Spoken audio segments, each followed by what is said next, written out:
Welcome, welcome, welcome. The gravy, please. Thank you so much for tuning into the kickoff hour as we get rolling for another day, another edition.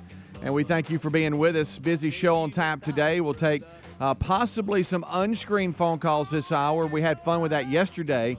You helped us resolve a dilemma we had on the engineering side here this hour. So, see, you helped.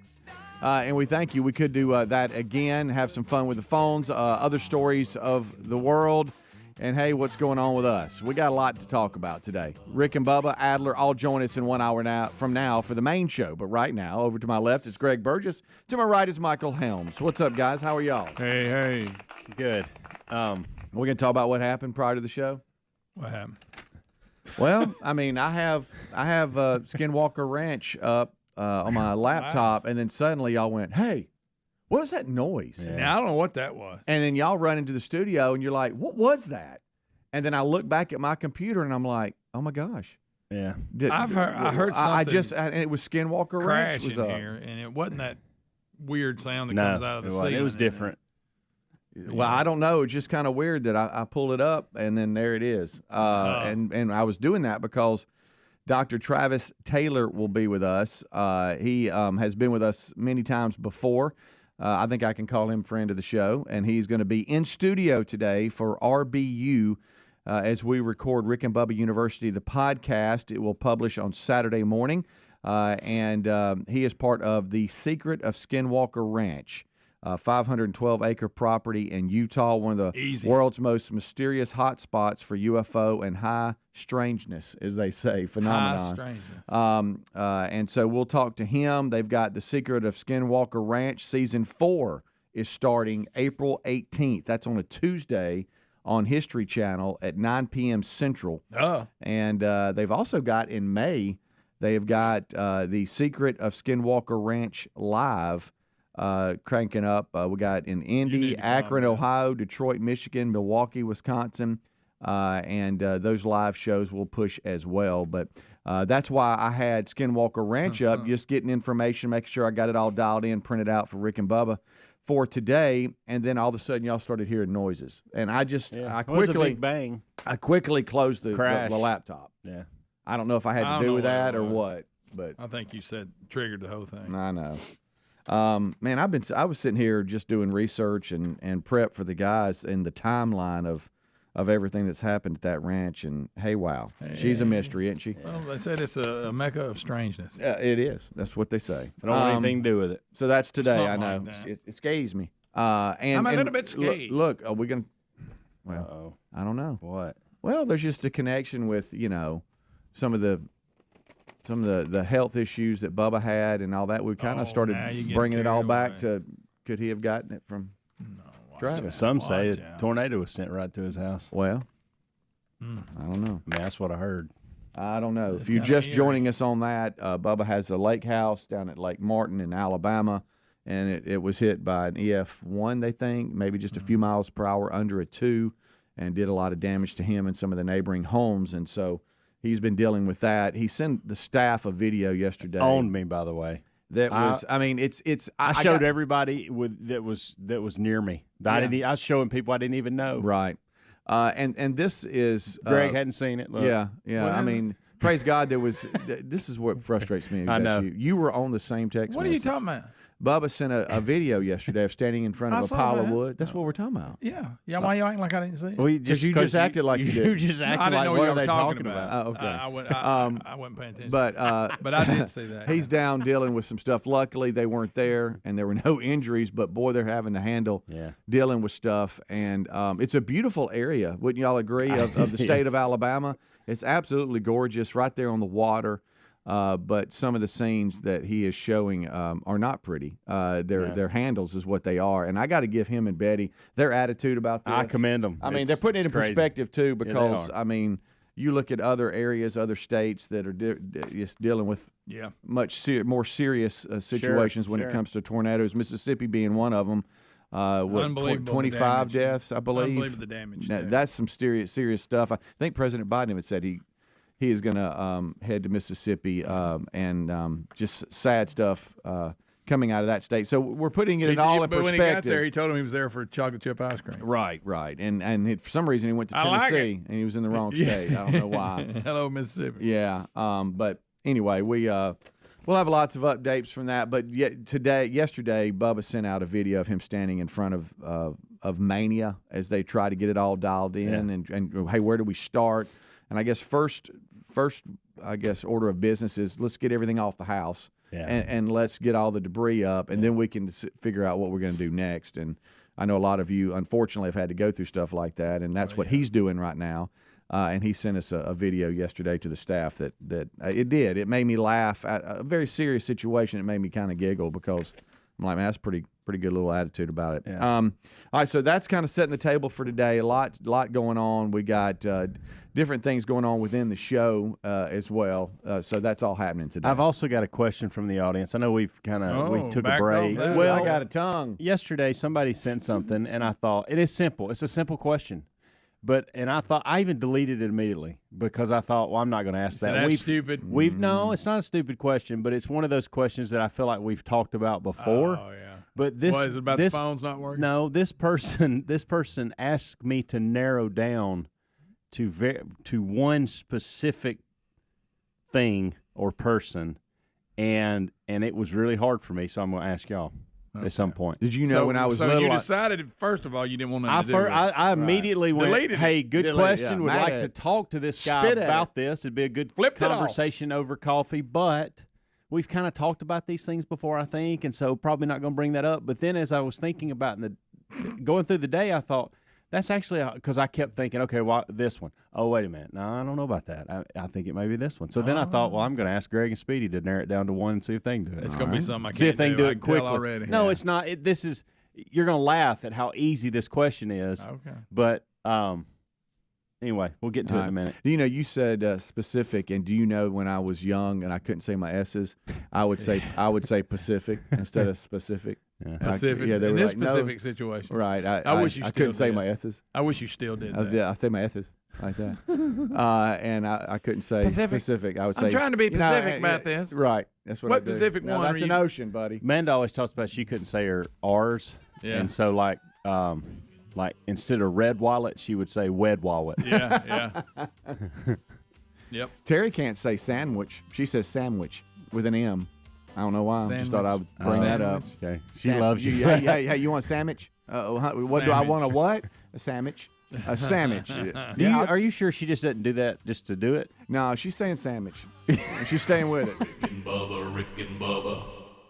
When inflation is this high, we're all pros at finding creative ways to save on everyday items. That's why I have to tell you about Upside. Upside is an incredible app for anyone who buys gas, groceries, or dines out. With Upside, you're not getting slammed by inflated prices because you get cash back on every purchase. Now, to get started, download the free Upside app and use the promo code BUBBA25 to get 25 cents or more back on every gallon of that first tank of gas. That's promo code BUBBA25. Get cash back today with Upside. Spring's almost here, and you can make mealtime easy with HelloFresh. Now, not only does HelloFresh deliver great tasting recipes right to the door, new dietitian win options under 700 calories and protein smart choices featuring 30 grams or more of protein make it easier than ever to stay on top of your wellness goals. Join in and save up today for 60% off plus free shipping with the code BUBBA at HelloFresh.com/Bubba. That's the code BUBBA at HelloFresh.com/Bubba, or find the link at RickandBubba.com under the sponsors. Breaking news. Tax refund shock is everywhere, but what is it? My tax refund shrank. Mine too. The culprit? Pandemic-related stimulus payments and tax credits expiring. In this reporter's opinion, you need a tax expert. Hey guys, Jackson Hewitt guarantees your biggest refund. And tax prep is 50% off? Going there now.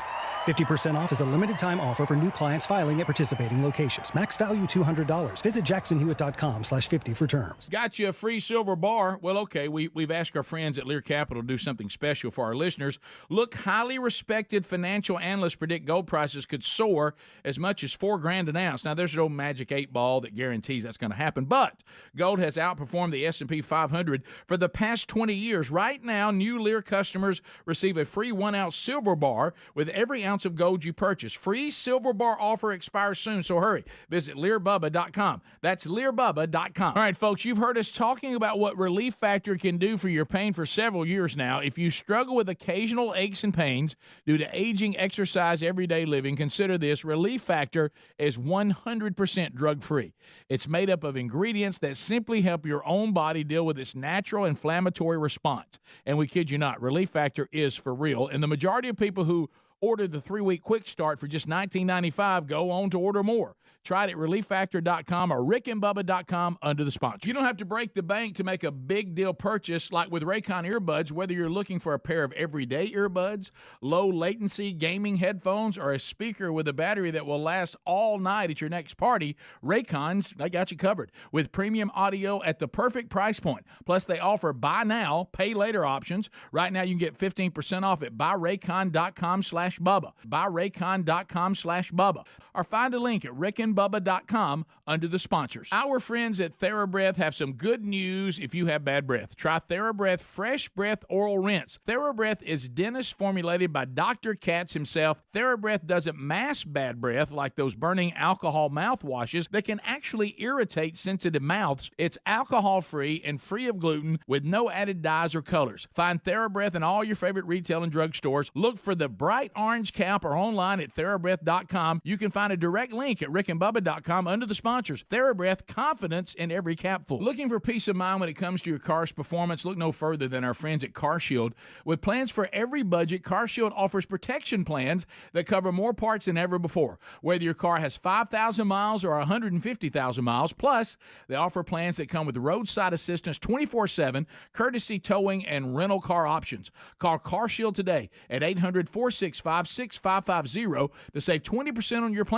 800-465-6550 or go to carshield.com/Bubba. You know, we always recommend Simply Safe Home Security. U.S. News recently named Simply Safe the best home security system of 2023. CNET recently awarded them their Editor's Choice for Home Security. Customize the perfect system for your home or small business in just a few minutes at simplysafebubba.com. Go today and claim a free indoor security camera plus 20% off your order with interactive monitoring. That's simplysafebubba.com or visit rickandbubba.com under the sponsors. There's no safe like Simply Safe. Spring's almost here, and you can make mealtime easy with HelloFresh. Now, not only does HelloFresh deliver great-tasting recipes right to the door, new Dietitian Win options under 700 calories and protein smart choices featuring 30 grams or more of protein make it easier than ever to stay on top of your wellness goals. Join in and save up today for 60% off plus free shipping with the code BUBBA at HelloFresh.com/Bubba. That's the code BUBBA at HelloFresh.com/Bubba, or find the link at rickandbubba.com under the sponsors.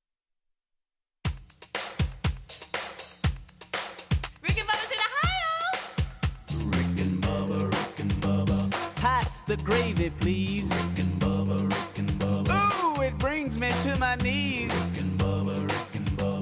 I can't start another. All right, we got 21 minutes past the hour, and we are rolling now on the kickoff hour, and we thank you so much for being with us. 866 We Be Big. Last segment kind of set the table for the day, and we're looking forward to a busy one indeed. I know, Helmsy, you had something you wanted to ask us about, talk to us about that actually made you mad at first, but real quick. It didn't make me mad. You're mad about it. I just Your first reaction was, this is stupid. No, Yeah, y'all are actually putting said words dumb, into my and you mouth. shouldn't say that. I did not say that at all. But Sorry, before Eddie. we get off in it, just real quick, two things. Happy birthday, who? Uncle Duke. Uncle Duke. Uncle Duke. Do you have Germany. any idea how old he is? 60. Hold on. It's not a bad thing that you don't 5. know, by the way, because I couldn't 65. tell you how old my uncle is. He's 65. Especially if I had one lived all the way in Germany. Yes. Yeah. He is 65. Mine lives in Gadsden. I can't tell you how old he is. I can get close. Mm-hmm. He's 65. Are y'all going to celebrate his birthday when he comes to visit? Probably in Since some you way. missed it. That hasn't. I don't. We I'm can not do that in on the show. I'm not in on that. I don't know. I just know. Well, the day he comes here, we can do it. We can have Edgar Right. bring him a cake. Will you Yeah, do it? why not? Will you do a little dance for his birthday? I in don't honor know of that him? I can. I want it to be interpretive dance. Too. Yeah, just right there on the rug. Yeah. But anyway, happy birthday to him. And then I know it's the NIT basketball. I get that. Okay, so just hold on, Greg. Hey, there's just 64 teams, and then we got this bunch. But just our home market. You play for something, you want to win it. And we syndicate to the world, and we love everybody. But where we physically are, we syndicate from Birmingham and beyond. And UAB, that's in Birmingham. Yeah. UAB men's basketball team playing North Texas tonight for the NIT championship. It's going to be on ESPN2. If you're sitting around and you're like, oh, I'm gonna flip over. Good luck to them. How about there's 6 teams left playing college basketball, and UAB's one of them? I'll look at it like that, Greg. Okay.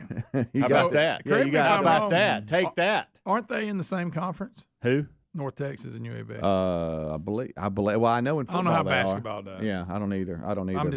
This is the NIT. kinda I know ironic. you got the Final Four, March Madness, NCAA, all that coming up this weekend. This is the NIT championship. I don't think they are, Greg. Also, this weekend we got basketball. I don't think they are. They are in football. Yeah, they're not next year. They've left. They were. They were. Yeah. So, all right. And also, on the same note, the Waterbury Opens this weekend. Is it? Okay. Greg, this is where he gets on the NIT a little bit. I know. I'll be honest because it was really all about UAB basketball, and they have. That's all it was. Look, they had. That's all it was. They missed the dance. Okay, and if it wasn't him, I probably partly would have brought it partly because Jelly got hurt. He had that run a couple weeks where he was out and whatever. It is weird because our offices are in Bartow Arena, and to see them kind of take everything down, and there's a lot of volleyball nets up. Mm-hmm. But they're kind of moving that they've moved all the seats back, and it's like, there's no basketball anymore this year. But you got to admit it is weird because let's say when football has the playoffs coming and you have the 12 team, ever how many, and they played. What if you had the ones that didn't make it, they had a little one and they played too? I mean, I don't know. It just seems weird. And Major League Baseball starts today. All right. Oh, really? Opening day. All right. Huh. Did they play games last night, or is tonight where they play a game tonight and then they really start tomorrow? Wasn't that much. You know how they'll do that sometimes? I wasn't that prepared, buddy. Well, no, Never no mind, big just deal. drop it. You're our baseball guy. Well, I mean, let me see here. Just real quick. The 28th, the spring training. Thursday, it just has a slew. No games were yesterday, and today is the 30th. Yeah, so, I mean, I'm talking about at like noon. You got Atlanta and Washington starting it off.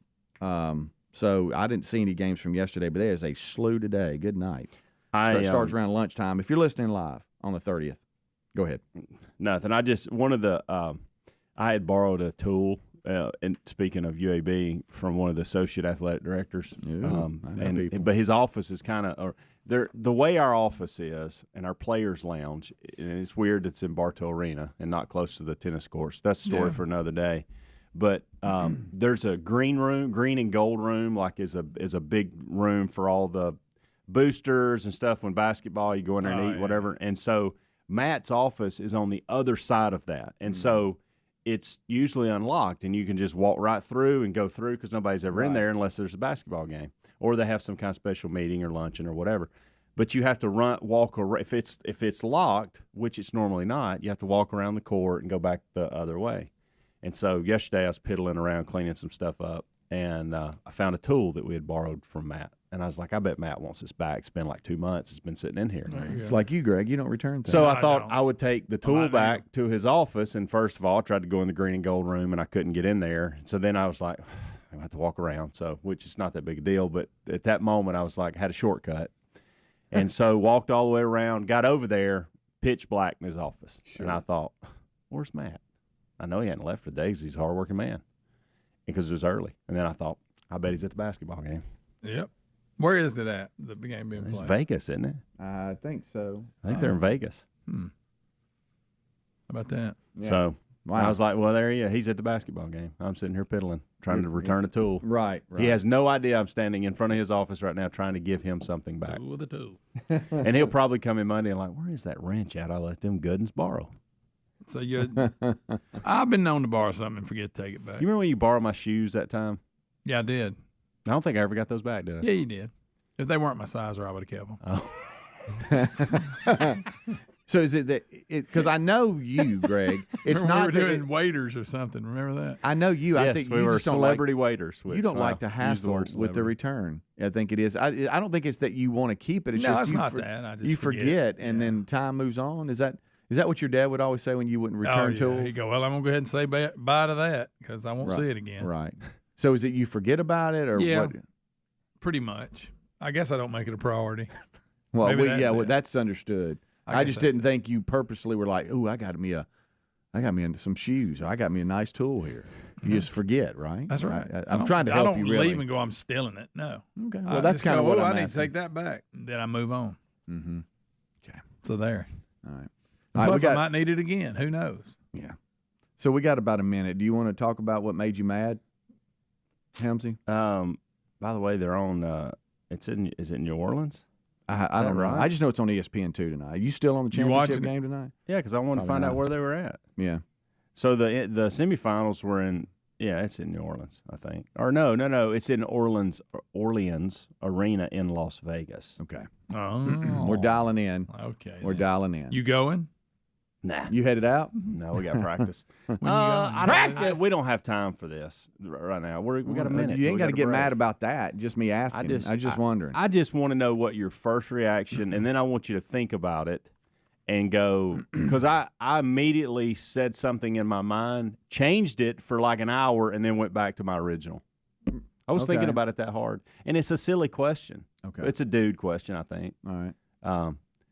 But I'll take you. You probably have to go back to your childhood a little bit, thinking a little bit. Okay. All right. Well, that's coming up then. I guess next. Right? And don't think it's some earth-shaking, groundbreaking. 'Cause you didn't like deal. it. No, made him mad. Well, no, it's not that I love guys. I love the Said, question. That's stupid. Yeah, he did. That's what. That's but what I felt like this is something that me and Eddie should probably have a cup of coffee and just kind of talk about. Nobody else wants to hear it.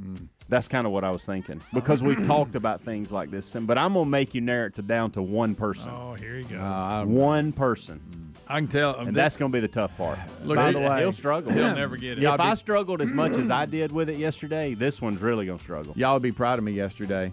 I had a late lunch with a really good friend, and I ordered lunch on my own. You did. I bet you got what he got. No, I Bubba, Rick and Bubba.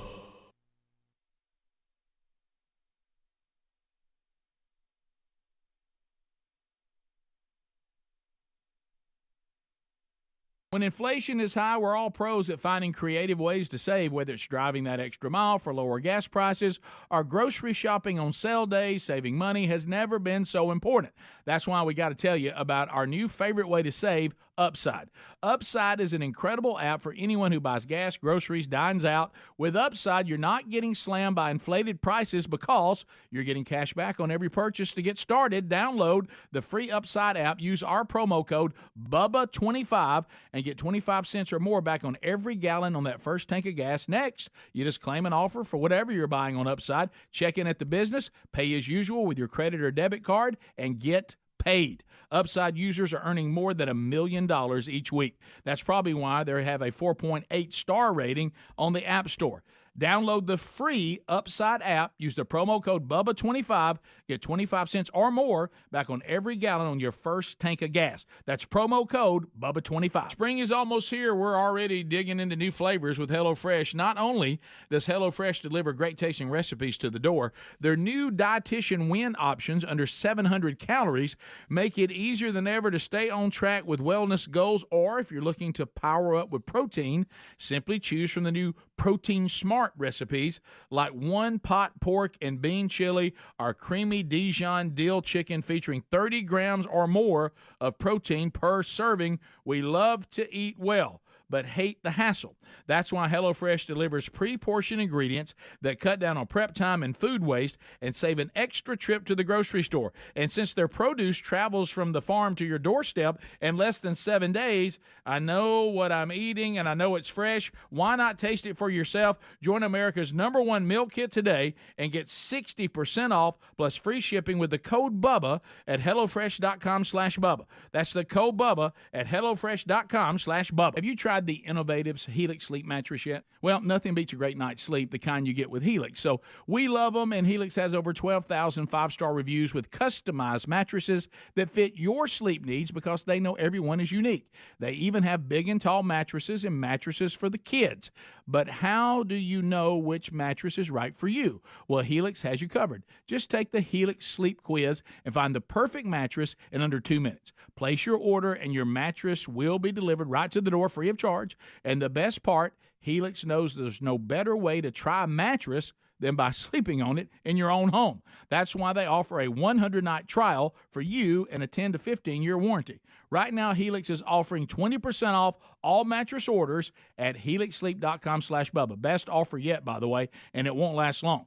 So if you've been waiting to try a Helix mattress, here it is. Now's the time. Head to helixsleep.com/Bubba for 20% off your mattress order. Folks, we've been talking about Relief Factor on our show for quite some time now. Do we guarantee Relief Factor is going to lower or eliminate your occasional aches and pains? No, we never make a claim like that. But what I can tell you is that the majority of folks who ordered the 3-week Quick Start Pack for only $19.95 go on to order more. Now, what we really like about Relief Factor is it's 100% drug-free. It's a supplement that's made up of ingredients that simply help your own body deal with its natural inflammatory response. For a lot of us, that's very important. Getting older, working outside in the warm weather, even exercising can cause frustrating aches and pains, or maybe it's the occasional back, shoulder, or hip pain that's bothering you. Relief Factor has helped us and so many of our friends, so when you think of it this way, is $1 a day too much to see if you can get out of some of that frustrating pain? To order this 3-week Quick Start Pack for $19.95 plus shipping and handling, just go to relieffactor.com. That's relieffactor.com. Let's see if we can get you out of some of that pain. Also, you can go to rickandbubba.com. Look under the sponsors button for a link. If you're a regular listener, you know we always recommend Simply Safe Home Security. And we aren't the only ones. U.S. News recently named Simply Safe the best home security system of 2023. And CNET recently awarded them their Editor's Choice for home security. Simply Safe is trusted by experts and customers alike. Simply Safe is designed with cutting-edge technology and backed by 24/7 professional monitoring.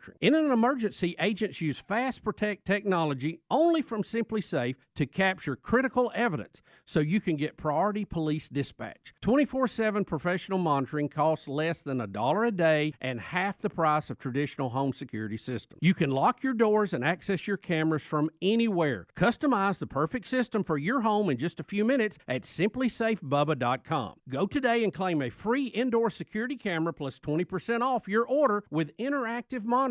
That's simplysafebubba.com or visit rickandbubba.com under the sponsors. There's no safe like Simply Safe. Rick and Bubba's in Ohio. Rick and Bubba. Pass the gravy, please. Rick and Bubba. Ooh, it brings me to my knees. Rick and Bubba. I can't start another. Rick and Bubba. Day without 'em, brother. 25 minutes until top of the hour. Thank you so much for tuning in to the kickoff hour. 866 We Be Big, our number. There'll be on-screen phone calls if we jump out to the phones, but you're free to join in the conversation. If we answer, you'll be live. Don't forget, RBU this week is with Dr. Travis Taylor. We'll be talking about the secrets of Skinwalker Ranch. We have got season 4. It's hard to believe they've got season 4 starting April 18th on History Channel. 9 p.m. Central Time is when you can see that debut of Season 4 coming up. And they've got Skinwalker Live Tour coming up in May. We'll talk to Dr. Travis Taylor about that and a whole lot more. Revisit some of the stories and look at the timeline of the legendary history of Skinwalker Ranch. That's coming up today. We'll record that, and then it will drop Saturday morning. Make sure that you are subscribed and getting notifications to Rick and Bubba University, the podcast. We'll also send that out on all of our social media links, both audio and video. So be looking for that. Can't wait for that. It's going to be fun. That's today. All right, so we've been talking about a number of different things. When we went to break, Helmsy said that he wanted to ask us a question. Yeah, I just want to, and it's a simple question, but I want you to really think about it. Who, you can only name one. Oh, no. You have to narrow it down to one person. Who is your favorite athlete of all time? period, and you can't have two. You have to have one. Who impacted you the most? Who'd you watch the most? Who did you wish you were back then? Who did you mimic the sports that you played after? All those things. Who was your favorite? Who is your? I don't know how old y'all. 55, 56. I'm 54. Yeah, 54 and 56. Who is your favorite athlete of all time? Oh my gosh. See? Yeah, because that's much that's tougher. tough. I have Not no hard. idea. Well, when I'm gonna say mine, y'all gonna go, because it's not y'all's. So it's just me. When I was growing up, I talked about how I loved the Chiefs, but I went more towards the Cowboys than the Steelers. So I was Steelers. And for some reason, Tony Dorsett, I thought that he hung the moon. I loved watching him run the ball. Nothing wrong with that answer. And really, really enjoyed watching him play. But it's hard to narrow that down, Helms, because you got different sports, and I mean, I know football. We love football, and so I would say Tony Dorsett, even though he's probably not the greatest of all time. It's just growing up. That's who this is I not would like. greatest. This is your favorite athlete of all time, and if that's Tony Dorsett, that's awesome. I know it's probably a weak answer, but then with baseball, you just quit jumping around sports. That's not what I'm wanting you to do. I'm wanting you to do the favorite athlete. See, I'm talking out loud right now. Well, this is what I did for hours yesterday. Yeah, I don't know that I live in land with Tony. Y'all might say something. I'll be like, oh my gosh, Here's what I did yesterday. Michael Jordan, delete it. Dumb question. Move on. That's what I did in my mind in an actual email. And then I got to thinking, wait a minute. Yeah, Michael Jordan impacted you, but did he impact you as much as Bo Jackson did? Mm-hmm. And say it again, depending on what season it was. And so then I walked through that a minute, and then like a couple hours later, I was like, okay, Helms, honestly, it's Michael Jordan. You tried to do every single thing. You tried to approach every sport, every aspect the way Michael Jordan did. So it's got to be Michael Jordan. So I landed on Michael Jordan. And then the last 10 or 15 years, I'd probably say Roger Federer, but that's a whole different discussion. But are you going favorite back to athlete of all time? For me, is Michael Jordan. Are you saying current? No, I'm talking about when you were a kid. No, in your life, in your lifetime. So I was going back to when I was a kid and growing up. Which that could be it. Well, that could be growing up, I didn't really have any. Yeah, and really, to be honest with you, too. growing up, as a youngster and playing and going and doing, I didn't pay that much attention to it. I loved sports, but I wasn't a fanatic about this person here. I just always remember him and following him. And that name came to mind. Joe Montana comes up. Yeah. See, I had the reason I did this, and I had Bo posters, but I had like 4 Michael Jordan posters and 2 Bo Jackson posters. When Michael Jordan was playing a basketball game, I stopped whatever I was doing in reason and dialed it in. In other sports, I would do things similar, approach things in other sports, football, baseball, just like he did in basketball. So that's why mine is Michael Jordan. And the fact when he had that baseball run, that was a whole different thing. That's crazy. Yeah. So, see, this is tougher than y'all thought. It sounds like a simple question, but it's really when hard. I was a kid, when it I'm mattered, understanding it more when now. you have idols like that. Yeah. I like the Cincinnati Reds, so I guess Pete Rose before he started betting on games. But then you go to where I did. I loved the Reds. When they would come to Atlanta, we would go watch them. But then, like Greg, you go like now, current day. I used to like Dr. J when it was. I love y'all when it was working basketball season. I like Dr. J. See this, but that's not what I'm saying, Greg. I want your favorite athlete. I really never want you to had one. narrow it to one and go. If I could only pick one athlete to watch, be like, whatever, this is the person so that we're I being would like him. Well, be like him. Well, that's part of being a favorite athlete. You try to mimic what they're doing. Racing, I did. I liked Dale Earnhardt when I was. And Greg, you can't. David Pearson. We're not asking for you to do each sport. I'm gonna tell you right that's now. how it went. I never had one. Yeah, I love Dale Jarrett. Love him. I mean, Earnhardt, David Pearson when I was a kid. Mm-hmm. He was my favorite. Met him at Sunny King Ford. And what's weird Signed my now shirt. is when you try to put this all in, you go, okay, I watched athletes, through my life, and now we have met them in person, and so you have that perspective as well. Like you go, okay, we've met some of these guys now, and we don't we're not buddies, but we know enough to if they see us, they go, hey, how you doing? It's kind of neat to go look at Bo Jackson or a Charles Barkley or others, and they're like, hey man, what's up? Yeah, Bo Jackson probably the greatest athlete ever lived as far as physically. Yeah. And you got to appreciate that. And then you got, like Michael Jordan, obviously probably the greatest ever played. How do you not like that? Yeah. Earnhardt. Yeah. I don't know. I can't narrow it. Yeah. See, Greg, that's why it was tough. Because I originally went back to when I was growing up, because when you're a kid, you're like, oh man, and I I'd wonder, like to do that. But now as an adult, you go, well, that could change a little bit. Yeah. Because see, I was a Steelers guy, so Bradshaw, Lynn Swan, all them. I was all about them. But Mean Joe Green. Yeah, I thought you were going to say Kyle Maynard. No, I respect him after he beat me up. Yeah. Golly, I played that best of again. That's tough. Good night alive. Hurt me, buddy. That hurt. You did get hurt. Your neck was blue when he pinched you down. Yeah. Stomped on you. Down the woodpile. Yeah, and then you kind of struggle too, Helms, with giving an answer that is just a popular answer. Like it's easy to say Michael Jordan because he's the greatest of all time. And I appreciate greatness. Yeah. I mean, and so, but Muhammad it's easy. Ali, Mike Tyson. Right. It's easy to say down those the wrong names. road. Right. Yeah, I don't pick Michael Jordan because he was the greatest. Now, I pick him because of his tenacity on the court, his characteristics, what he brought to the table. I mean, my goodness, I had 6 posters up in my room. Sure. Yeah. Man, I'd even stick my tongue out when I went up for a layup. You know what I mean? Like you try to mimic these things. Yeah. Did you ever bite it? No. Okay. Yeah. So now I'm just going to sit here and think till we go to break, and I can't do that to the audience. So I'm sorry. I can't answer it. Sorry. And if we go. Like I even went this. I mentioned this a minute ago, but I even struggle with this. So like, okay, really the last 10 or 15 years, it would have to be Novak and Roger. They've had a huge, impact in your life. And then you think, well, but that's not your favorite athlete of all time. That's just the last 10 years. Like I still love Michael Jordan today, the way he does things. I mean, you talk to him and you see him in an interview, and he's got as much. He may not be doing as well as he was on the court, but he's still approaching it the same way. Yeah, ask Charles Barkley. Yeah, that's the first thing I thought of. So. Too, I'm watching more golf now just because, Tyler's into it and it is off time at playing and stuff like that. And you try to, in your free time, because I'm at a different stage of my life where I'm still heavily involved with everything the kids are doing, but you do have more free time sometimes. So I might jump out and play me 18 or play 9 or something like that. And then if golf is on, I'll be honest with you, I'll probably watch it.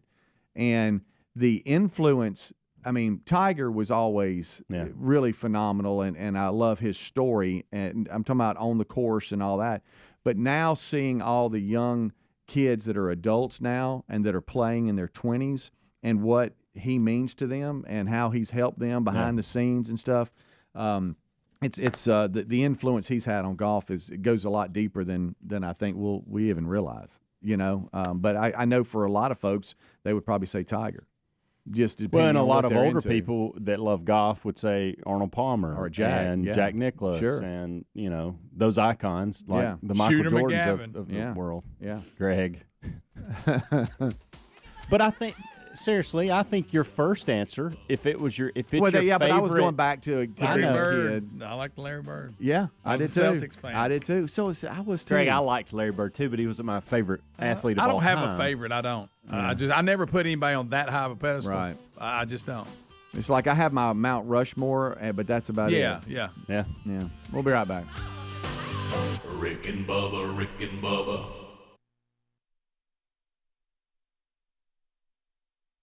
Texting enrolls you into recurring automated text messages. Consent not required to purchase. Message and data rates may apply. Hey, Dan, how you doing? Haven't seen you around the gym. Yeah, I've really fallen off. Since I turned 40, I just don't get the results I used to get. Could be lower testosterone. I went through it a while back. I got Nugenix Total T, and it's made a huge difference for me. I've seen that on TV. Is it for real? Oh, yeah. The patented key ingredient is something called Testofen, which helps boost free and total testosterone levels to help you trim up and stay lean. And it's made a difference for you? Man, I feel like I'm in my 20s again. At work, in the gym, and in the bedroom. Are they still giving out complimentary bottles for people to try it for themselves? Yeah, you just need to send them a text. Text ALL to 321-321 right now for your complimentary bottle of Nugenix Total T. Plus, text now and we'll include a bottle of Nugenix Thermo, our most powerful fat incinerator ever, to help you get back into shape fast. Absolutely free. Text ALL to 321-321. That's ALL to 321-321. Products and statements have not been evaluated by the FDA. These products are not intended to diagnose, treat, cure, or prevent any disease or illness. SpringFest savings is here at Lowe's. Don't miss out on the best deals of the season, like 3 free bags of Miracle-Gro garden soil when you buy 3. Plus, save on other items like select laundry pairs. Get an additional $100 off select laundry pairs when you spend $1,296 or more. Head to your local Lowe's or visit Lowe's.com to shop SpringFest savings today. Valid for 4/12. Soil offer excludes Alaska and Hawaii. Selection varies by location. While supplies last, exclusions apply. See Lowe's.com for details. Today on Hey Culligan, how smart is your water? Here's Tracy. Hey Culligan, I think my water might be dumb. Good news, Tracy. Your water's not dumb. It's just not talking to you. You can make my water talk. No, but the new Culligan Smart Drinking Water System can talk to your phone to tell you when your water filters need changing and help you meet drinking water goals. Now that's some brilliant H2O. You said it, Tracy, and we're already on the way. Let us help you out with a free in-home water test with the local Culligan water expert at Culligan.com. Wendy's $3 breakfast deal is a bacon or sausage egg croissant plus small seasoned potatoes for $3. It's the breakfast that don't miss. So if you did miss Wendy's breakfast, don't imagine. Fresh cracked eggs, sizzling sausage, crispy bacon, and block out those hot, buttery, flaky croissants. Croissants don't really make a sound, but if they did, for a breakfast that don't miss, Wendy's is that breakfast. Choose wisely. Choose Wendy's $3 breakfast deal. Limited time only. Participating U.S. Wendy's. Select a request $3 breakfast deal to obtain discount. Not valid for a la carte or combo orders. Natalia, solid dismount, but that little pause is a deduction. Top tumblers hope to stick the landing with Coach Jasmine. That aerial sequence still needs work. She needs more certified athletic trainers to find her balance. Focus. I'm going to need you for the all-around. Wait, who's spotting the vault? Indeed can help her hire great people fast. I need Indeed. Indeed you do. We instantly connect you with quality candidates whose resumes on Indeed match your job description. Visit Indeed.com/credit and get $75 towards your first sponsored job. Terms and conditions apply. Folks, we got you a free silver bar. Well, technically, we asked the folks at Lear Capital to do something special for our listeners, and they came through with a free silver bar. Look, highly respected financial analysts predict gold prices could soar as high as $4,000 an ounce. $4,000. Granted, no magic 8 ball or anyone else can guarantee that, but if you bought gold today at Lear Capital's favorable prices, the cost of gold jumps anywhere near these predictions. That could be some life-changing profits. Listen, gold has outperformed the S&P 500 for the past 20 years, and gold is a brilliant strategy for protecting your savings and retirement with a risk-free purchase guarantee, 25 years of experience, and thousands of 5-star reviews. Check out Lear Capital right now. New Lear customers receive a free 1-ounce silver bar for every ounce of gold that you purchase. Your free silver bar offer expires soon, so you need to hurry. Go to LearBubba.com. That's LearBubba.com. When inflation is high, we're all pros at finding creative ways to save, whether it's driving that extra mile for lower gas prices or grocery shopping on sale days. Saving money has never been so important. That's why we got to tell you about our new favorite way to save, Upside. Upside is an incredible app for anyone who buys gas, groceries, dines out. With Upside, you're not getting slammed by inflated prices because you're getting cash back on every purchase. To get started, download the free Upside app, use our promo code BUBBA25 and get 25 cents or more back on every gallon on that first tank of gas. Next, you just claim an offer for whatever you're buying on Upside, check in at the business, pay as usual with your credit or debit card, and get paid. Upside users are earning more than $1 million each week. That's probably why they have a 4.8 star rating on the App Store. Download the free Upside app, use the promo code BUBBA25, get 25 cents or more back on every gallon on your first tank of gas. That's promo code BUBBA25.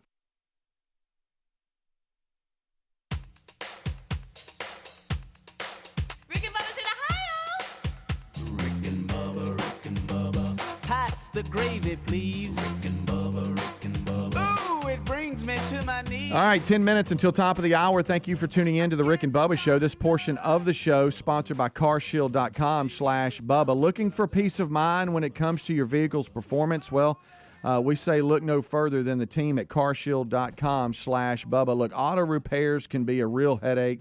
And to be honest with you, it creates a lot of stress, too, when you look up and you've got the rising cost of car repairs, and then something goes wrong. I mean, that's real life stuff. And carshield.com/Bubba offers protection plans that cover more parts than ever before, whether your car has 5,000 miles or 150,000 miles or more. Plus, they offer plans that can come with roadside assistance 24/7, courtesy towing. You got rental car options to get you back on the road quickly while your car's being prepared. They are dedicated to protecting what you drive because it's just a matter of time before something happens, sadly.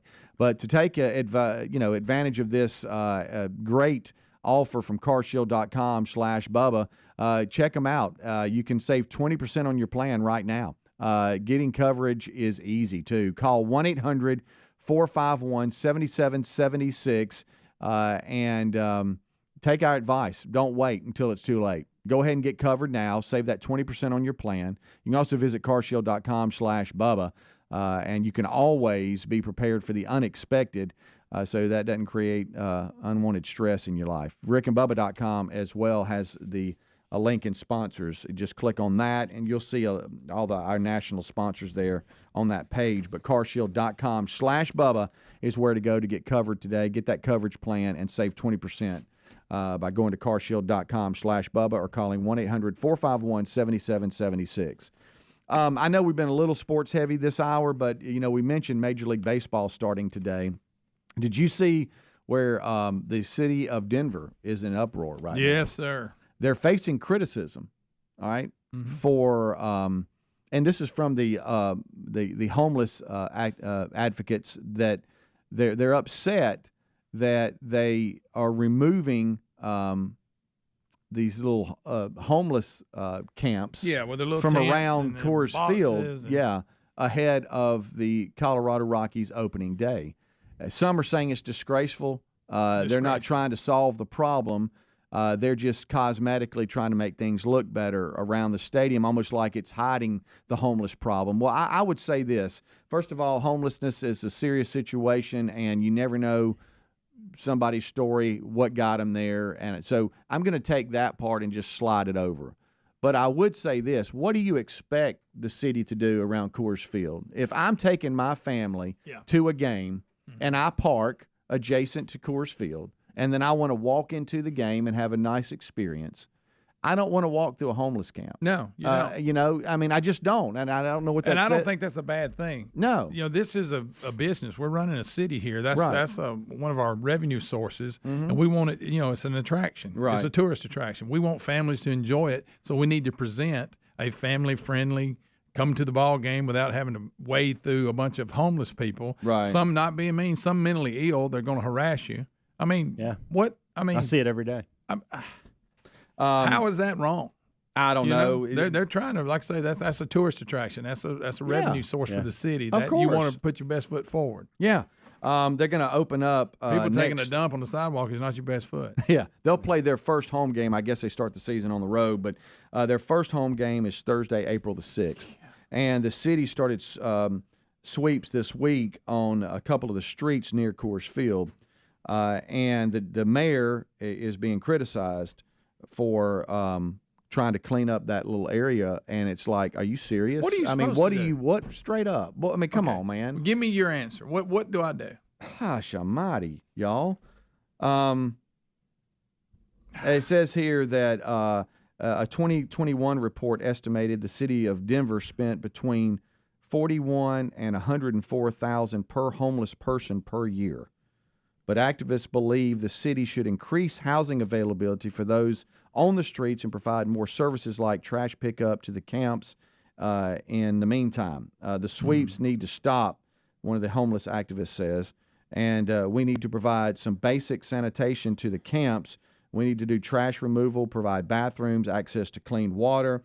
And you just trying to move us away from the stadium is not fixing the problem. You're just trying to make things seem as though they're okay. Well, you can argue that all day. Right. But the point is they don't need to be around the stadium. No. I think surely we all agree. If y'all want to come up with a way to handle it, I don't know what it is. Let me ask you a question here. Honestly, let's just be honest about it. Does anybody, business, stadium, their home, just take any form of where you may go every day, do you want a bunch of homeless people around? No, you don't. You don't.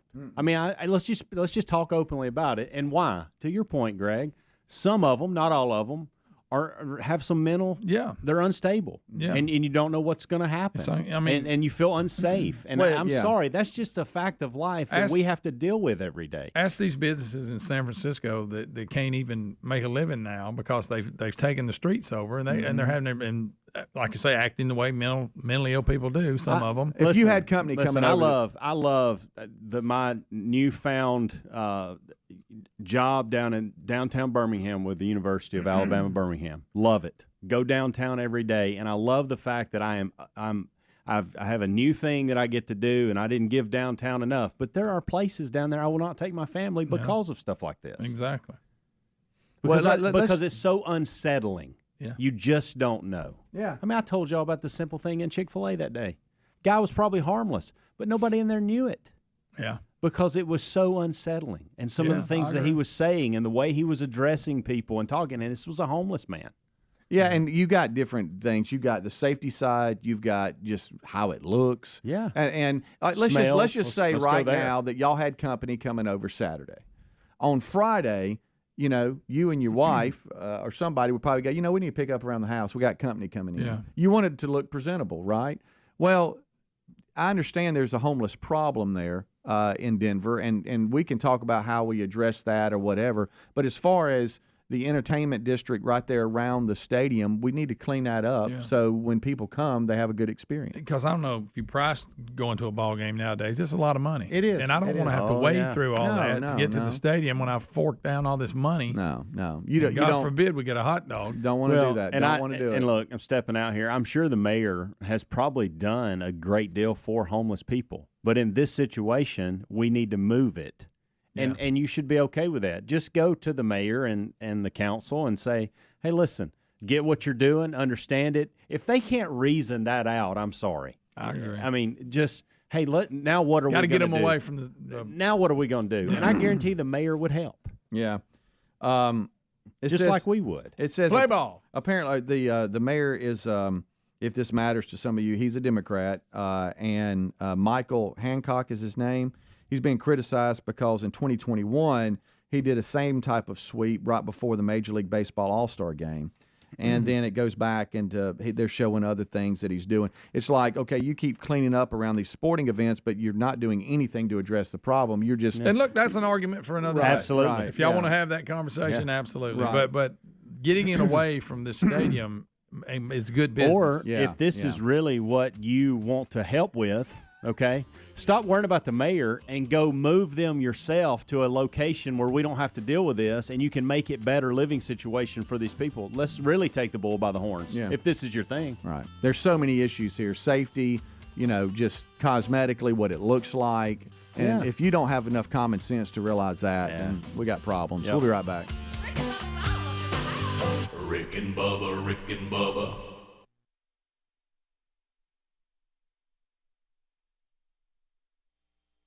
1995, they split up, to your point, in their 20s. I saw this. Then they did agree they would marry again if they were single at 40. They met again in 2009, but they did not get back together properly until they turned 40, which was 2015. Neither had been married or had children, so they got back together again, and they are going to get married and have been married. Well, how about that? So what about that deal? All right, here's what we're going to do. We're going to break up, and if it doesn't work out for either one of us, when we get to 40, we're going to start dating again, and we're going to get married. And that's what they've done. Well, good for them. Didn't think we'd notice it, but we did. So, I mean, boy, I'll tell you one thing, though. You got that kind of deal. You don't know what somebody's going to look like at 40. I know. I know. Here's them. Here's them. That's a good point. When they were young in 95. Where? Is this one has the kilt on? This turns out. And then. Let's see how this turned out. Yeah. All right, so there. I don't know why he's got a kilt on, but there they are in uh-oh.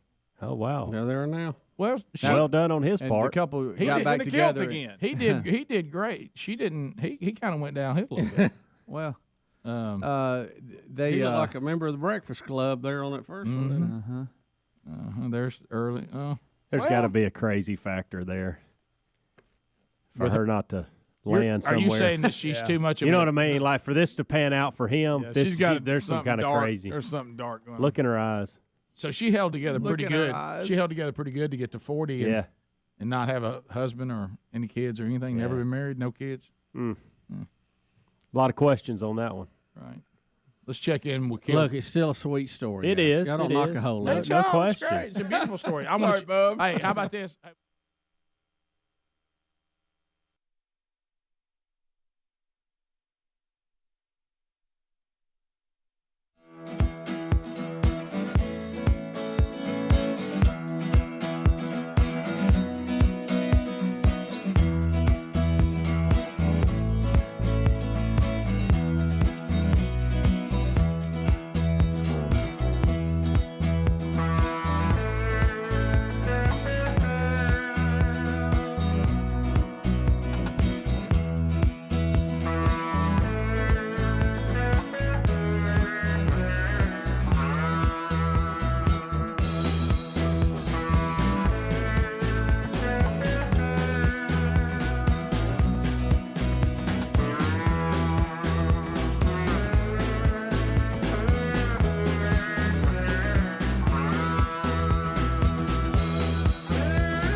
It is 6 minutes past the hour. How are you?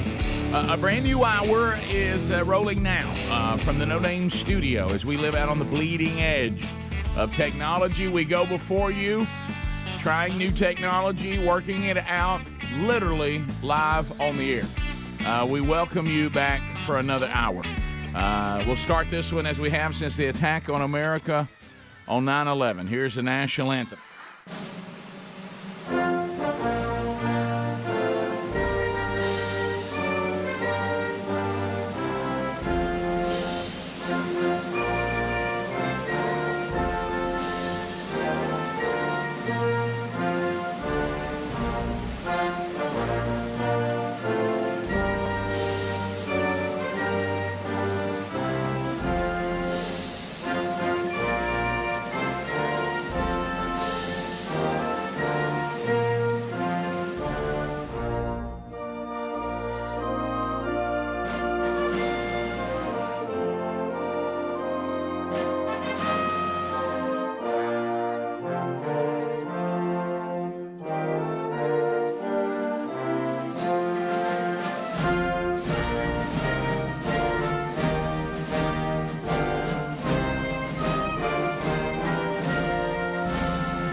7.5 minutes past the hour, the Rick and Bubba Show. Thank you for being with us. Kickoff hours behind us, so Speedy, the real Greg Burgess, and Helmsy, they're already stretched out. Look, hey, they're warm, they're ready. Put them in the game. Adler settles in. He's stretching out. He's got the YouTube experience for you, live and archived again today. Yeah. Bubba and I are rolling in as well. I be Rick, and there sits the silver-tongued one, the man with a golden voice, professional lunch eaters, man of the year, the inventor of pizza and a cup, Shakespeare's worst nightmare, and the master of the King's English. Ladies and gentlemen, put your hands together for Bill Bubba Bussey!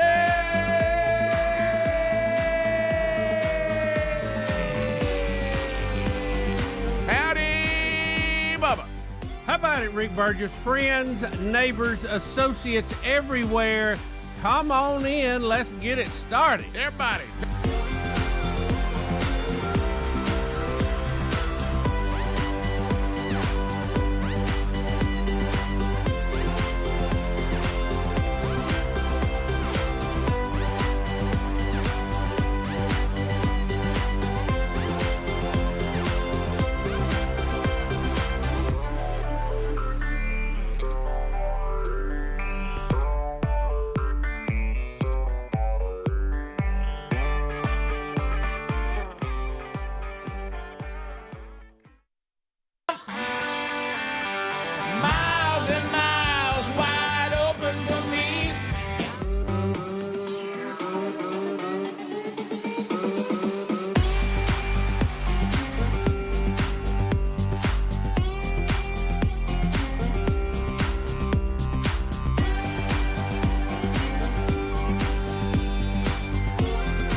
How about blackberry smoke? How about that? I like them. I like it. I hear that. I like it. I make the same wish that I always do. I like when he says, I'm just fool enough to think it might come true. That's kind of a nice way to say you might have something. That's right. We know that ain't right. I'm going to spit in one hand and whoosh in the other. Golly, that's a good one. Of course, I went on to work with some really hard men and realized that our mamas had actually kind of made a different version of it. Yeah. I didn't realize they had a version as well. Yeah, they did. Yeah, a little watered down. Well, I'll say the version they had, your hand would fill up quicker. Yes, it would. But anyway, yeah. Well, hey, Bubba, how about you, buddy? How about it? Hey, ain't much left of me, but here I am, still here. Here I am. Let me tell you something. Two old threads. And this is a sick thing with our little group here, but. And I think it like I said yesterday, our defense mechanism is humor, and it's how we help. And when any of us get in like major distress and duress, when we turn and go start trying to protect ourselves with humor, when Bill Bussey sent to the team Rick and Bubba text yesterday. Good night. You know how something just hits you. Well, so right, and it was a moment I could take some time and look at it, and I could give it what it needed. And I got to tell you something, Rick. I was in a restaurant. Yes. I was showing it to people I didn't even know. Right? Yeah, it was so good. Here it is. Look, all right, Adler's got it pulled up. So here we go. Hey guys, just want to say hello from beautiful Lake Martin, where it's just another beautiful day in paradise. Look behind me. That was good. Thank you for doing that for us. I hope it helped you, but thank you for. Well, there's times you find yourself in a corner. Sure. And by your own choosing, or maybe not. Sure. And you're in this corner, and you have a situation, and it's emotional, and it's difficult. Yeah. And you basically have to, not doing anything is not an option. You can't just lie down. Don't even have that option. You can't just sit down and go, I'm not going to participate. You got to do something. Yeah. So you're faced with one or two emotional responses, I feel like. You can cry or you can laugh. Yeah. But it's got to get out somehow. Somewhere. And you might as well laugh, Yeah. Yeah. Well, yeah, because crying ain't gonna change nothing. It ain't gonna help. No. Nothing. It ain't gonna. Well, and laughing ain't gonna really help anything. But you got to bleed that energy off somehow. Does that make sense? Yeah. I find myself wanting to say something that I've thought about, and it's a conversation you and I've had before, but we had just had it again. But I almost think there's no way for me to have it on the air without everybody going, you're not liking us. So I'll just tell you in the break. Okay. Yeah. I understand. Yeah, there's certain things, like, you're okay. I think it'll get that response from the haters. Sure. So I just think I'll tell you in the break. I don't know but it was very ironic.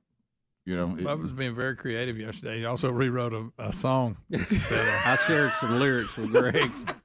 He was taking a song that we thought that would be impossible to turn and make it acceptable. But I had to say it. He did. He did it.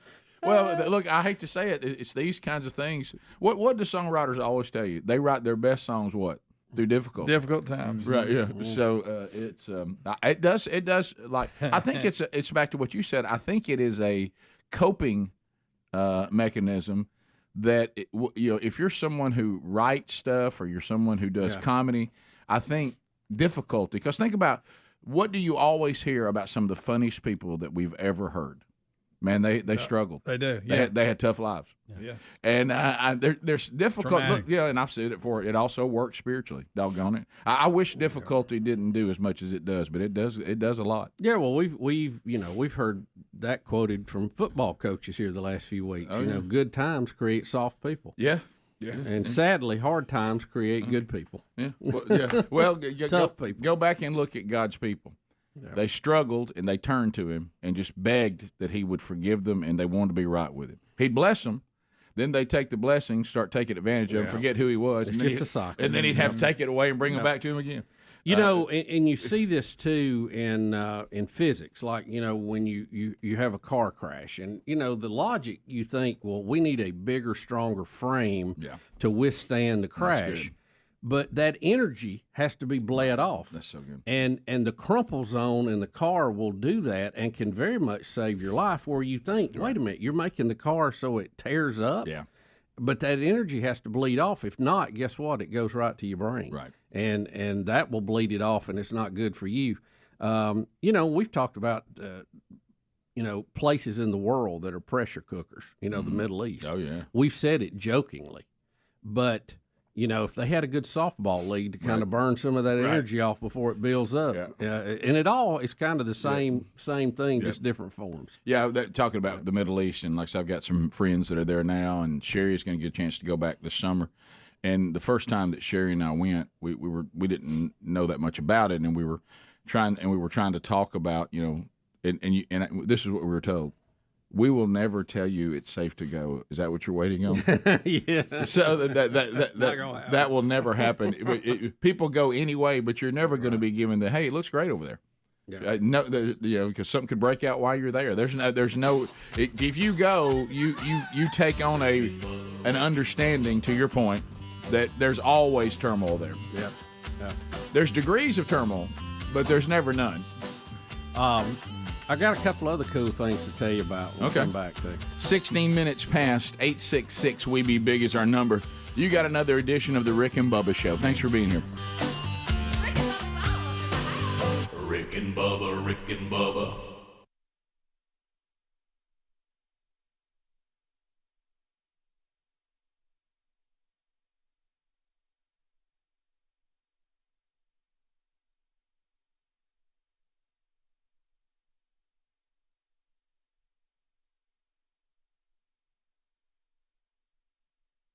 Tempers around. It must be 109. When Bubba mentioned the satellite feed, the first one, when Elvis from Hawaii, I can remember as a family us watching it, but it seems like it kept going out. It did. You remember it would black out. It wasn't perfect. And then it would come back. It wasn't would perfect. black out. I mean, we were all sitting there going. Greg E. was a pioneer. He tried to do something via satellite. Yeah. But do you remember? Look, nobody had ever beamed a live From TV Hawaii. signal and said, hey, we're going to watch it live. And I can remember staring at a blank TV every now and then. Then it would come back. It was some problems along the way. But but we look come back and he's singing something else. But look where it's led to today. Everything we're looking at comes over satellite pretty much. Before I say this, let me acknowledge burning love on this program it's taken. I may be incorrect on my events involving E. Okay, Elvis, because the Memphis Mafia could just call him E. You're right. And so there is a very troubling moment. And I don't know if it was Hawaii or this just a concert that he had a similar outfit on or whatever. Well, that was his look. Right, but it was the white one every time. Oh, yeah. And he'd go blue every now and then. Sure, he'd give the old baby blue. It didn't have a red one, too? I don't know. Or am I thinking of the Commodores now? No, but anyway. I think he had several, but he wore the white one on the biggest. He inspired people like the Commodores. They dressed like Elvis, really. But anyway, so here's the deal. In a second, because this is when he was starting to come apart a little bit. He's got some weight on him. And he tries to do "Are You Lonesome Tonight?" and there's a monologue in the middle of it, and he can't remember it. Oh no, that's the last concert that he did. That wasn't Hawaii. That was late. That was much later than that. That was Fat Elvis. Yeah, I know. He tries to be funny, and he gets misses the words up. Oh, it's hard. I believe that he's got the white suit with the big circle thing on the front. Hey, it's hard. That was Fat Elvis. I think he died not long after that. Hey, if you've ever seen that, I did. I wish that all footage of that would be destroyed. When he forgets the words and he tries to be funny. Yeah. Oh, it's bad. It's bad. And then he tries to really, if you look at it, pull a Carl Lewis and tries to make up for it. Yes. And really nail the end of it and overdoes it a little bit. But think how many times. And then, hey, he's almost dead on the toilet right there. Exactly. Think how many times he sung that, and probably there's a point you sing it so much you get so casual about it, you do forget the words from time to time. In all fairness to E, even though he was obviously in trouble and on drugs, but in all fairness, that particular song, I don't know why to do a song live you would put a monologue in there that's so complicated. I know. That spoken part in there is very complicated. It's got quotes from Shakespeare in it and all. I mean, it's not easy to do even if you were sober. You know what I mean? I know that Hollywood stars and all had met their demise before their time previous to Elvis, but to me, that was the first one. Went, wow, the lifestyle, you just can't keep it up. But look how many people have copied that since then. We got Michael Jackson, Prince. I mean, that's just my world. But there's been a lot of them, Well, but there's people right now that think I can pull it off, and I'm going to do it this way, and they're getting famous, and they're going to live that lifestyle and go, well, it won't affect me. I think it was Elvis that taught us, and as you said, sadly, some have not listened, that if you start the clock like you flip it on, tick, tick, tick, the day you start taking something to go to sleep and something to wake up, you've started a clock that you're going to die soon. You start a clock. I mean, you're going to die younger than you would have if you're having to have something to put you to sleep and something to wake you up. Right. You okay? You're laughing about that. Right. That's not the case. I'm not talking. I mean, does that include melatonin and coffee? No. What about not. Spark? No. Okay. No. When I had a colonoscopy for the other day, when they put me asleep, so much so you could ram a rod at my rectum and I didn't know it. Yeah. That's where we're talking. That's about. what Michael Jackson was using to sleep. Okay. Riggit was a camera. So Elvis, what was he? 42 when he died? I think so. What was Michael Jackson? He was 50 something, wasn't he? When Michael 51, 50 somewhere in there. What was Prince? 52? I don't know. So you're a little older. You just throw 52 around. I know that's your gut. Well, there's a bunch. I know. There's a bunch. You want me to make a list of 52? No, it's bad. I know them. Sorry, Greg. No offense to you. I actually did it when I turned 52. I know. That list is long. I played that on the best of one day. We'll be back. Rick and Bubba, Rick and Bubba.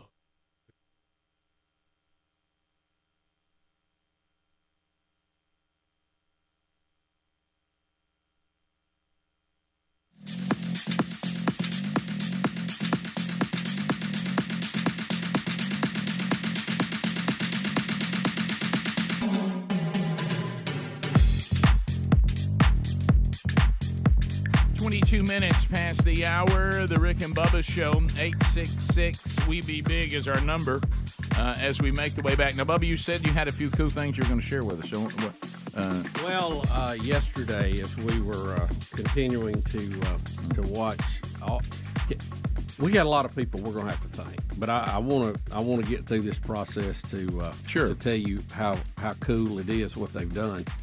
But watching all this equipment moving trees. Yeah. And it's in a place that's very difficult to get to because it's on the side of the hill and there's not an access road. Well, there is now. I bet there they've is. made one. Yeah. And just watching all that, and it's just, there's people moving stuff. And my neighbor has just begun to build. He was actually delayed, and I'm sure he's glad he was delayed now, but he has his framers out there and they're building. And then you've got other people down the shore that's going through the same thing, and so there's just a lot of activity. Yeah, I was going to ask you. So many trees down, and there's so many crews that are cutting and piling up trees up on the road, and the folks there at Russell Lands have even made a special place out of the area a little bit where you can go and put this debris, and they've got bulldozers out there piling it up. I mean, they're on top of it, So we got all this going on, and I'm down trying to salvage our pontoon boat, which is now a convertible. And but trying to get all that twisted metal off of it can be a little haphazard because it picked the boat up and moved it over on the lift, and it broke one of the guide poles. And we were trying to get it and get it in the water so we could float it, so we could put it back in the middle of the lift. And we couldn't do it because of different things that were bent. So we're trying to get through all that. And I was joking. I said, "Man, I'd give anything for a good sawzall with a sharp blade. I'd get through all this stuff." But if you cut it, you don't know what's going to fly up and hit you in the head. Because some of it's under yeah, stress. you're trying to kind of manage that. So you're out there and you're hot, and some of the guys from Surf Pro there's helping me in there. It's Betty's out there, and we're doing all that, and then I hear this thunderous roar in the background, which I am well aware of there, and it's some of the fighter jets that are out training, and I assume they're coming out of Maxwell Gunter Air Force Base in Montgomery. I don't know that. I'm assuming they do that. But there's two of them, and Rick, it's you talking about rolling thunder. You hear it coming down, the lake, and you don't look where the sound is. They're in front of it, and they come and they kind of do a little circle bank across the area, and we see this quite a bit, and it's always a thrill for me to see that. I love our military, right? And but there was just something about that yesterday, and I just stopped what I was doing and saluted. Yeah. As they come, and I mean, they were you just hear that deep sound. It's just rattling there. Those planes going over. And I was hoping they'd make another lap. You had a personal flyover. And the framer guys next door, they stopped for a minute, and the guy running the equipment, they all. It's one of those things you always have to stop and look at. Sure. And they came and they banked, pretty hard, and they were turning. It was like, oh, that was so cool. Yeah, well, but it just fired everybody up. Yeah. You could just tell that everybody it was like the ice cream truck used to come by when we were kids. It just gave you a second wind, you know? Yeah, I want to ask you this. Did you at any point during that, at all, think to yourself, I hope they're fully vaccinated and I hope one of them's female and maybe one of them can be gay? No, I did not care Did at you all. ever think about that? I did not. All I cared about was afterburners, and I wanted to feel the heat, baby. Did you hope they were diverse? No. I just wanted to see them hauled. Right. You just wanted excellence, didn't you? Yes. Yeah. And and I don't know. I know they're not going to do their training schedule. They're the military around a bunch of bumpkins out there, trying to clean up tornado debris. But but the Chinese probably know because somebody probably put it on TikTok. Right. But just whoever is scheduling that and does that, can I just tell y'all, it lifts the spirits of everybody out there working to see those go over. Yeah, it's awesome. I will say this. And just kick it. Man, kick it. We don't care. Make some noise. We like it. You're always very dependable on this, and I like it, and I like it a lot. Rick, I teared up a little bit. Yeah, I'll be honest. I'm tearing up now talking about it. Well, it's just like I have probably been sent, without even remotely exaggerating, over the time we've worked together, over 100 different Blue Angel pictures from people from Pensacola. Yeah. It never gets old. No. I never not want to see that. I know. And so I think... Have you ever seen a show live? I've been down there where I got to see them. I guess they were doing one because I saw a lot. Or they practiced I've a never lot, too. attended one. No. Let me tell you. Not if that you I remember. Get a chance, I'm going to to find that. out that I did and don't remember. We got to be the guest on the Coast Guard cutter one time. That was the anchor boat that they base everything off of. Yeah. And I'm gonna tell you, it is. It's worth the price of admission. Let me put it that way. So it is daggum awesome. Yeah, so I understand when stuff like you're talking about. I love to feel seeing the heat that when they go over. It never gets old. You never go, I'm tired of seeing that. Oh, I know. I never get tired of a flyover. No, never. Never. I just it's one of those things that there's no expiration date. Yeah. No. And I know on that note, unfortunately, breaking news today. I know a different type of aircraft, but they're saying we had in practice a crash involving 2 Black Hawks. We think. Yeah, in the Fort Campbell area. Yeah. Fort Campbell, Kentucky. So that's sad news today. Yeah. So we'll see. We don't have all the details, but obviously, when you have aircraft go down, that's never good. So we'll try to update you on that too. But we're just the updates, Bubba, on. You're going to have so many things that you can tell us. I know you wish that somebody else had this or was covering this area for the show, but you're going to have a lot to bring during this process, my friend. Yeah, it's something like I told you. It's wood and nails, right? But we have an obligation in the way of a mortgage, and the insurance company has an obligation to us, and I'm in the middle of it. And I've got to do my part and see this redone, however it's done. I don't. What are the? I don't know how this works. You'll let me know. Rick, I don't either. It's educational. Right, I'm learning a little bit every day. But we've got some. When you get a hoss on your side, you got to have them. You see people who, and I've got several of them in the stable right now. You got to have doing hosses. Unbelievable work. Somebody has got to be a hoss. We got to have a hoss. And on the ground, Field Commander Betty Bussey. You know what? I'm telling the general. This is where the wives are gold. Because these people are terrified of our wives. Oh, yeah. They're not terrified of us. We'll be back. Rick and Bubba, Rick and Bubba. News update. It's a Rick and Bubba news update. It's a Rick and Bubba the ever-changing update. All right, let me see if I can get it right. Y'all tell me if I have it wrong. Papa John's CEO, and Shatner's his last name. Is that how you say it? Or no, Snatter? we never did decide how to say it. However you say his name. I call him Papa John. Yeah. Okay. No. John Snatter, Snatter, however you say his name. He said he was upset with the players protesting the national anthem and went as far as to say it hurt Papa John's relationship with the NFL because the audience that he had been accustomed to was smaller and it hurt his business, right? Then people got mad, saying that somehow that talking about these guys protesting, he ought to be ashamed of himself, and people are mad. So then he called together a public relations team. I'm just using that term as something I can grasp.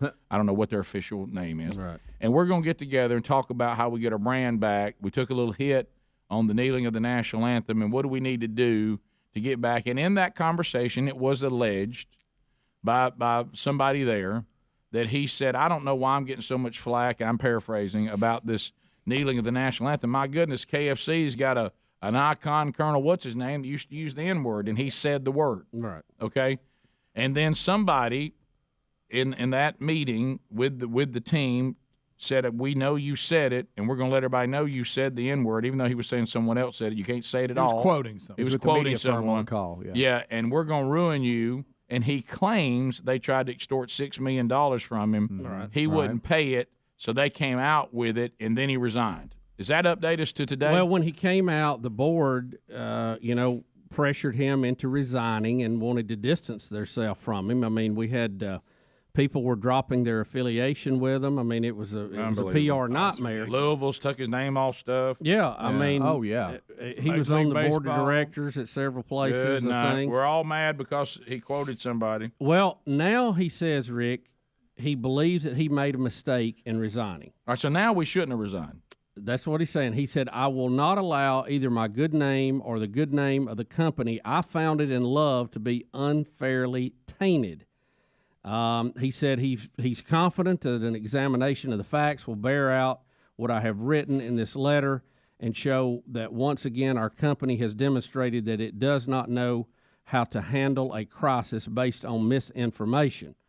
Now he goes on the story today, and this is from I don't know who this is from. The story Breitbart? No, yeah. Is it Breitbart? Yes, yeah.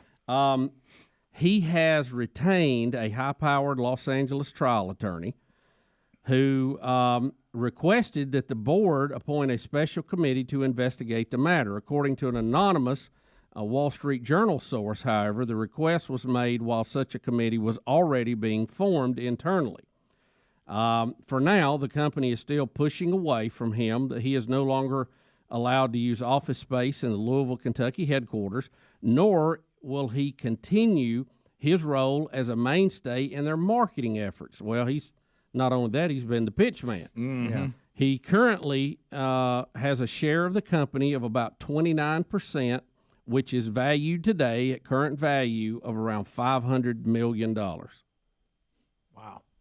So this thing just keeps getting weirder. Yeah. I mean, so now we you may want to come back, but right now we don't want you back, and you're not going to be the face of this or the CEO of this. And I guess he's no longer majority because he's got down to 29%. Yeah. Well, there was another story somewhere along the line there that said that he was forced into saying the word, that he didn't want to say it. Mm-hmm. And that somebody in the PR firm wanted him to say it in this meeting or this conference call or whatever they were on. I don't know. Yeah, it was a conference call with a media firm that they had hired to talk about stuff like this. And he said that they were role-playing. You're right. Well, here's the point. From day one, because nowadays we want to apologize so quick. First of all, I don't know Papa John Schnattner or whatever his name is. Yeah. Okay, and I don't know what kind, but all I can go by is this particular situation and what I know from it, right? This current situation that's caused all this trouble. From day one, from what I'm reading, he should have said, ho, ho, ho. I'm quoting a quote. I didn't use that word. I called nobody that name or a group of people that name. That didn't happen, so I'm not apologizing. I didn't do anything wrong. From day one, that should have been the stance. But no.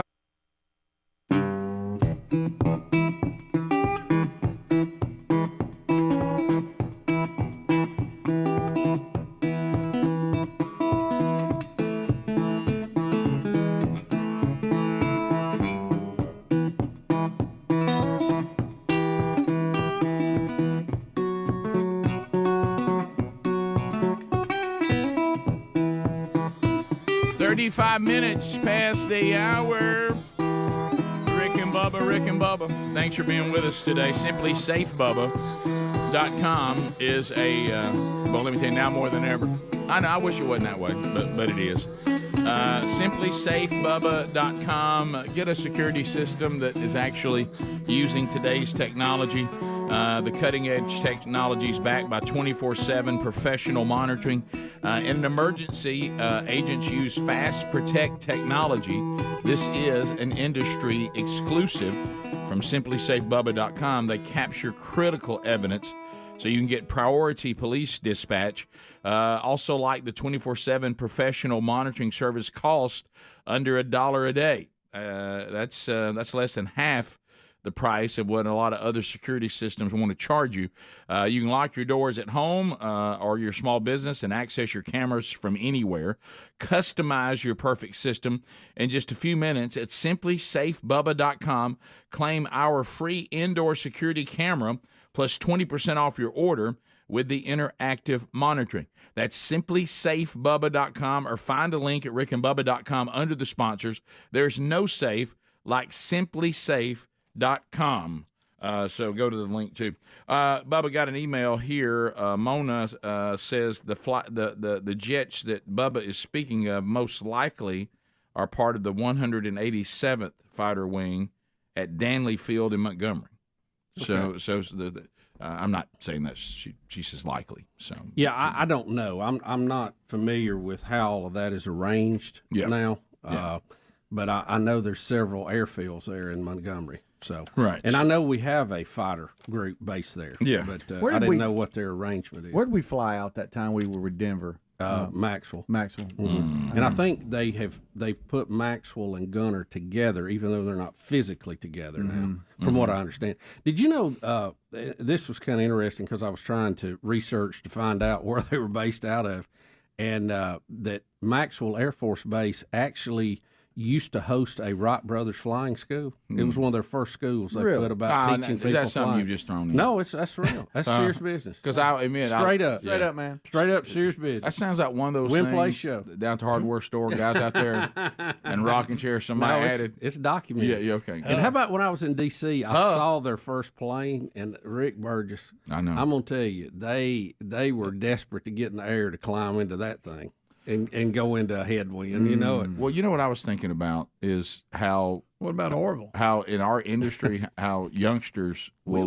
look at the way that we used to archive and record things. How you do it now? Oh, yeah. And I imagine them looking at that, going, "Good gracious, what in the world? That was a long way home."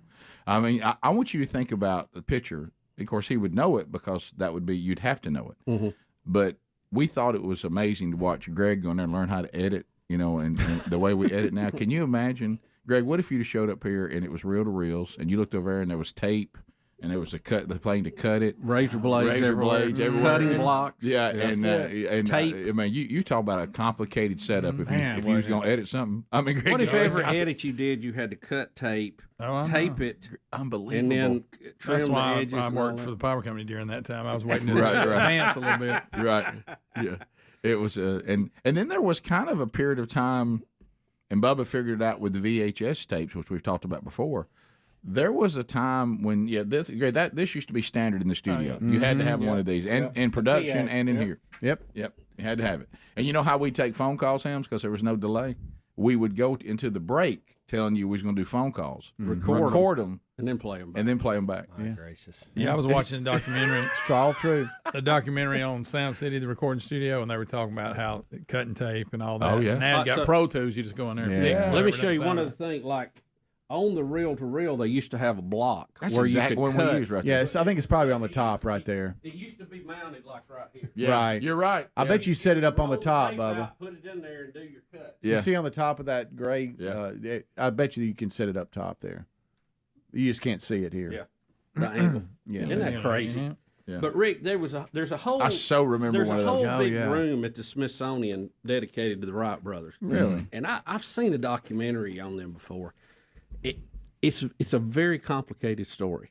What all happened to them after they got this going, and the patents and the legal mumbo jumbo that they went through, and all of that did not go their way, by the way, and cost them big time. Oh yeah, big time. Yeah.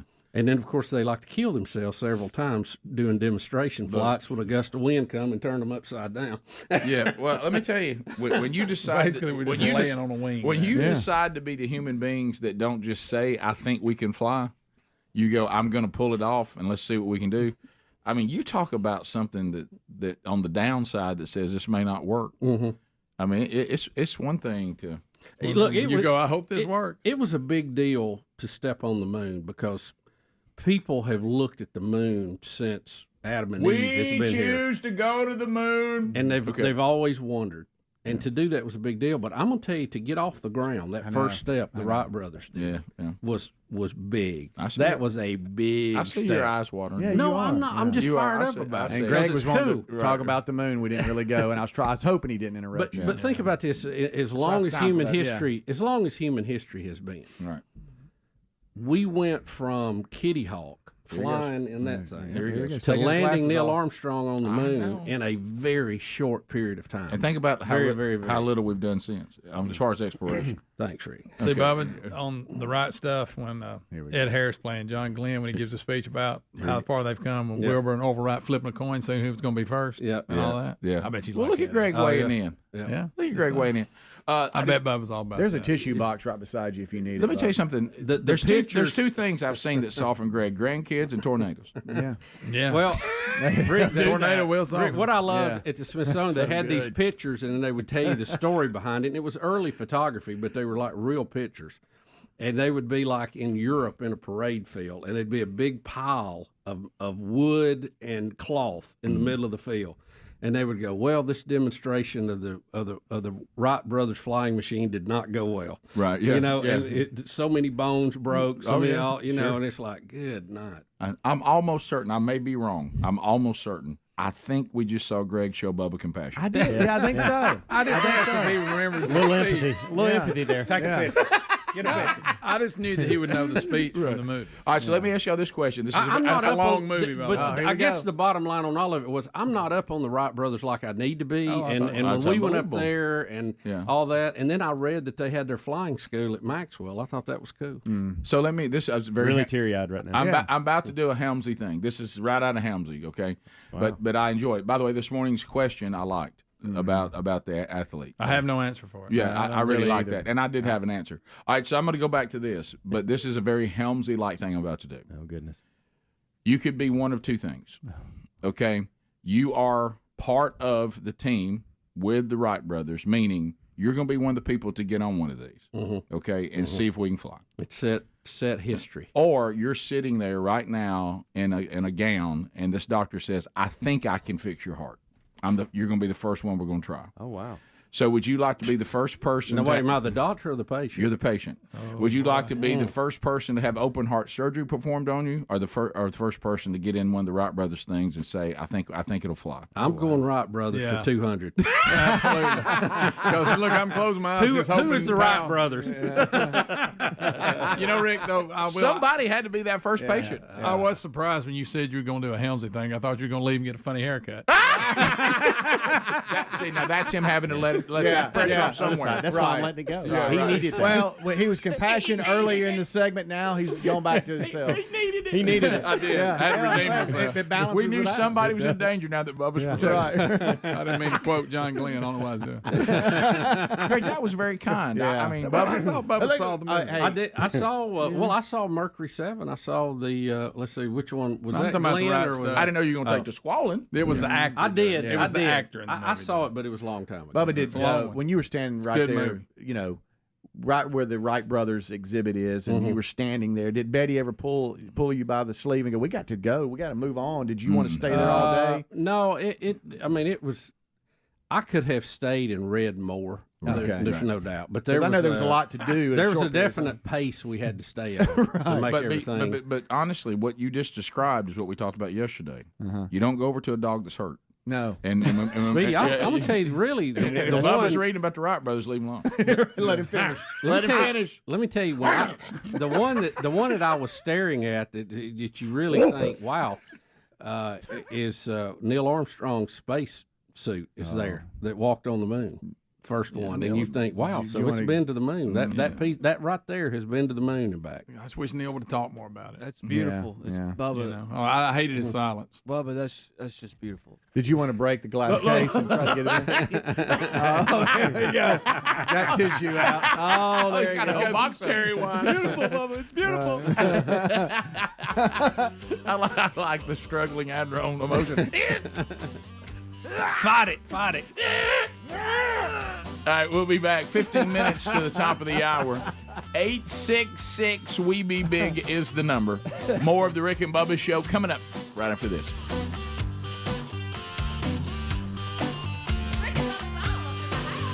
Rick and Bubba, Rick and Bubba. Instead of we start apologizing. Oh, we didn't. We've done. I mean, again, I say, I've ran this company for all these years. There's no evidence. I've never treated anybody bad. And again, you may find something on him. I don't know. But I'm just talking about going by what we currently know. Well, he shouldn't apologize from day one. No, if all he did is quoted someone. I didn't use the slur. I didn't call anybody by that name. I didn't refer to any group of people by that name. I was quoting what someone else had said. If we're going to live in that world, it's going to get slippery. No, it is. What I'm saying, if what he's saying... Well, it is slippery. He just slipped on it. Exactly. Yeah. I'm just saying, these people that are pointing fingers, you better watch them. We're going to play by these rules. Everybody's going to get caught up in it before it's over with. Well, and we are seeing that like we're talking about. But I will tell you this, to your point, if what he's saying today has always been the truth, if what he's saying right now in phase 3, this has always been the truth, it should have been phase 1. I mean, this don't apologize if you didn't do anything wrong. This should have been his statement from the very beginning. But that's our immediate damage control. Hey, let's start apologizing. Let's make an official statement. Well, then all you're doing is admitting that you did something wrong. If I didn't do anything wrong, I'm not going to apologize. Well, if they don't get it worked out, I think you'll see another press conference next week where he is going to announce he's starting a new pizza dynasty called Papa Johnny's. Yeah. And so stand by for that. So, and I want to be sure looking at this. He's done pretty well. I'm going to need that turned off because that's going to give me a headache. I need it completely turned off. I mean, I can't look at that the whole show. But anyway, because you know how it's starting to flicker, and my goodness, I mean, it's like giving me a headache. But you may have a seizure. How about the so he's still 29% of the company. Yeah, he owns 29% of the stock as it's valued today. So really, what they're talking about is that's all you can be now. You can't be the face of it. You can't be. You're our largest stockholder. You can't. Yeah, you can't be up here in the office. I guess space. he's largest. You can't be in all that. And what he's saying is, to Greg's point, no, I don't want my name run down and my name defamed. I should have never resigned. I should have never, because when he came out, he said nobody was going to force money out of me for something I didn't do, but I did resign. If I didn't do it, and I mean, if what we're seeing is true, and I'm just quoting Harlan Sanders, supposedly, whatever, and I'm not calling any. I don't understand what I did. It was so wrong. All right, some phone calls are coming in because I wonder how those of you in Louisville that are listening to the program, this whole thing about pull his name off everything and all that. Is there something in the store we're missing? Yeah. Because it doesn't seem Is right. there a story behind the story? What's behind the curtain? Or in this case, the pizza box.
to the top of the hour. I'm really watching an interesting development here. I think I'm pretty accurate on this. Bubba's going through, a rough patch. We've talked about this, and I think Greg is the one that's kind of becoming Bubba's therapeutic. We're playing catch. He's What's wrong with that? I mean, they had I'm a up catch. for a little catch. He's over there telling him, moving things about the space program. In the break, I walk in, and I see Bubba playing catch with Greg, and I'm like, this is interesting. You should have seen how it started. You should have seen how it started. I witnessed it all. Let me remind you of something. Not all heroes wear capes. That's so true. That's true. Greg tending to, of all people. And I'm going to tell you something. Usually when I see a ball being thrown around, bounced around, I immediately throw myself into that situation, and I didn't want to ruin their moment. Do you know that I just went and sat down and was like, man, this is special. I am not getting in the way of this. It's really tough to cull yourself, and I did. I culled myself because I was like, I'm not doing this. You should have. Bubba went back to being a kid with a little kid voice. He said, "Will you catch with me?" Right. and then he just threw it over to Greg, and he went, "Sure, buddy." And the fact that Greg didn't say catch, I ain't playing catch. Right. All of a sudden Greg kind of says, "Yeah, man, sure." Right. It's kind of fun. Yeah, but it was just, "Hey, will you play catch?" The things he used to say about Bubba and I throwing the ball around. I know. And then I Is was that the first time you ever done that? I think it's the first time you've ever done that. What I've he never been asked before. let me tell you this. What Greg is seeing is, what Greg. I don't want to butt my way in. I don't know how to say this to y'all. You said it a minute ago. It's two words that we don't associate with Greg a lot: empathy, and compassion. We just threw a little catch. What's wrong? Bubba? No. Adler, is this weird for you to watch? I honestly thought it was Helms and Bubba, just like in my peripheral vision. Yeah. And I walk in the room. I go to adjust the carpet on the floor, and I'm like, my goodness, it's Greg. What's going on? Yeah, what's he doing? What's so bad about you throwing You know what it was? happening? Is that Greg holding the kid? I didn't know what to do. I just acted busy. I was uncomfortable. What's happening? Greg petting a kitten and giving it a name? I thought we were doing cross. No, you know what? I shouldn't be out of breath throwing a Nerf ball. Yeah. Bubba's against cardio. Yeah. I thought Bubba had ran around the building. He was just playing catch. Is Greg holding a lamb? It was over, and he's like, "Hey, man, thank you for doing that." Thanks, man. Well, that Greg, that'd be real mean. Rest of the show. Make up. No, for don't, see, just don't let us do that. We're just a little surprised by it, but you wait till the callers start. Well, like Greg said, he has empathy and he is compassionate, just not much to many people. Yeah. That's not. I was so surprised. I captured video for the Instagram story just because I couldn't believe what was happening. Right.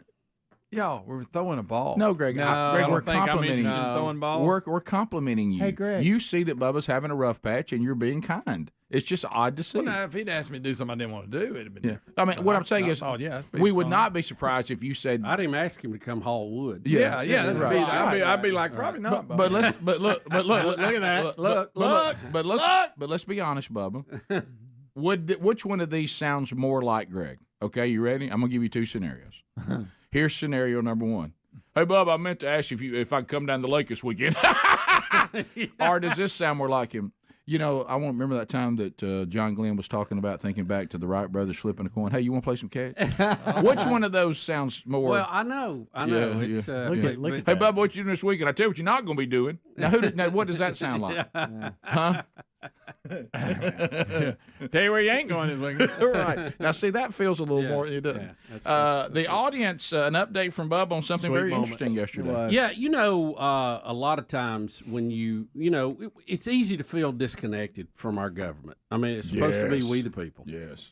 And now more than ever. You see Congress on TV, and you're like, they don't care, they don't know us, they don't do what we do, they don't live the life we live, and it's a complete disconnect. Yep. Well, yesterday we played a clip of Senator Tommy Tuberville, Coach Senator Tuberville, and he was taking some of our leaders of our military to task about what they were doing and the way they were responding to Congress, who is ultimately responsible. And a lot of you, like me, were very impressed, and you sent emails about it. Well, I forwarded those on to the senator's staff yesterday. Well, I got an email this morning back from the staff that said, Bubba, we were just blown away by some of those emails. The senator was blown away by them. As a matter of fact, he had to go back and debate some of those issues that you heard him talking about yesterday with the military. And he took those emails and read them on the Senate floor yesterday in the debate. So some of you that are listening and you think, well, I don't matter. I'm just one person. I'm totally disconnected from what's going on in D.C. just know that your email made it to Senator Tuberville, and he used it in his argument yesterday. He shared your stories with the Congress on the congressional record about things you felt important that related to that topic, and he used it in the argument. Now, it may not do any good because he's not a dictator. Right. Okay. And we don't want dictators. There's 49 other senators that have to get to chime in on things, but just know that your voice was heard yesterday, and I thought that was real cool. Stop, Greg. All right, I saw his face. He was about to ruin a special. No, thank you, thank you for doing that. No, not today. But because we don't have any documentation of that, but it is true because we got it from the source. But we will so if we find it later today. Yeah, his staff is going to forward it. Are they really? Okay, good. Yeah. And maybe tomorrow we can. Does he say Bill Bubba Bussy said? No. It wasn't me saying it. It was our listeners that heard what he said and agreed with what he said and had stories to back that up. And they appreciate him taking a stand. Look, not even Coop all from Robertsdale said. Hey, Greg, get out of this hour before you change. 3 minutes. 3 minutes. Finish Greg, hour. Go get coffee. 3 minutes. Come back top of the hour. You can wear somebody out. Freddie from Nashville. See what's happened? What you're saying? David from Louisville, Mississippi. Yeah, we got to bleed it off somehow. Penny Miller said. Mary Bird from Ocean Springs, Mississippi. Philip Webb. I got one here from David from Louisville. Philip Webb from Pratt. And he also invited us to a mud run. I have 11. Hey, we the people. Jason Benefield from Jacksonville, Alabama. You're running a list of we the people. I had to pick one from those. All right, so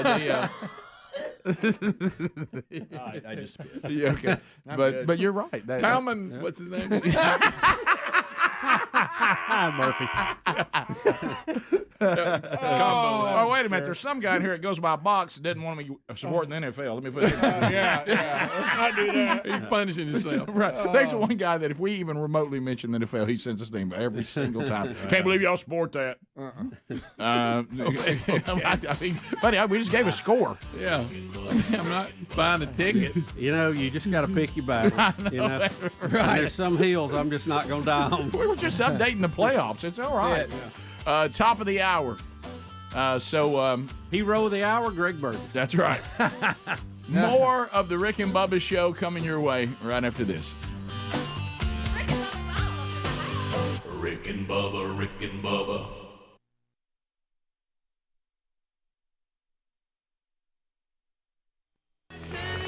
Well, yesterday, a little team building. It was kind of a little combo. It was the real Greg Burgess's birthday, as you know. We celebrated 52 years, but a lot of times, periodically, we'll pick some times every now and then that we'll try to gather together as staff. And yesterday, the staff came over to the house and grilled out for everybody, hung out by the pool a little bit, and spent a little time as a group together. And really had what I would consider, guys, a pleasant day. We had a pleasant afternoon. That was a lot of fun. Thanks for hosting. Well, there's no problem. I mean, I was looking forward to it. It was a lot of fun, and it was, believe it or not, and I know a lot of you may find this to be odd, but believe it or not, this group of men, we spend the majority of our time working together, which is look, what we do for a living. This is hanging out too. Mm-hmm. It's not like we come here and, man, we really got our nose to the grind. But we spend a lot of time together, but we don't spend a lot of leisure time together hanging out. As a matter of fact, you probably can count on one hand the number of times that the six of us have been hanging out together after work at one time. It hardly – I bet you in the 24 years there hadn't been – well, and a lot of it hasn't been 10 times. A lot of it is not because we don't want to, but it's rare that all six would have an open day because being – husbands and dads and all of that. There's a lot going on out there. Hey, dads. Hey, dads. Yeah, we're singing happy birthday to Greg right now. If you're watching RBTV, there's some B-roll. And I put out one picture. There's Buddy. There's Buddy, the wonder dog.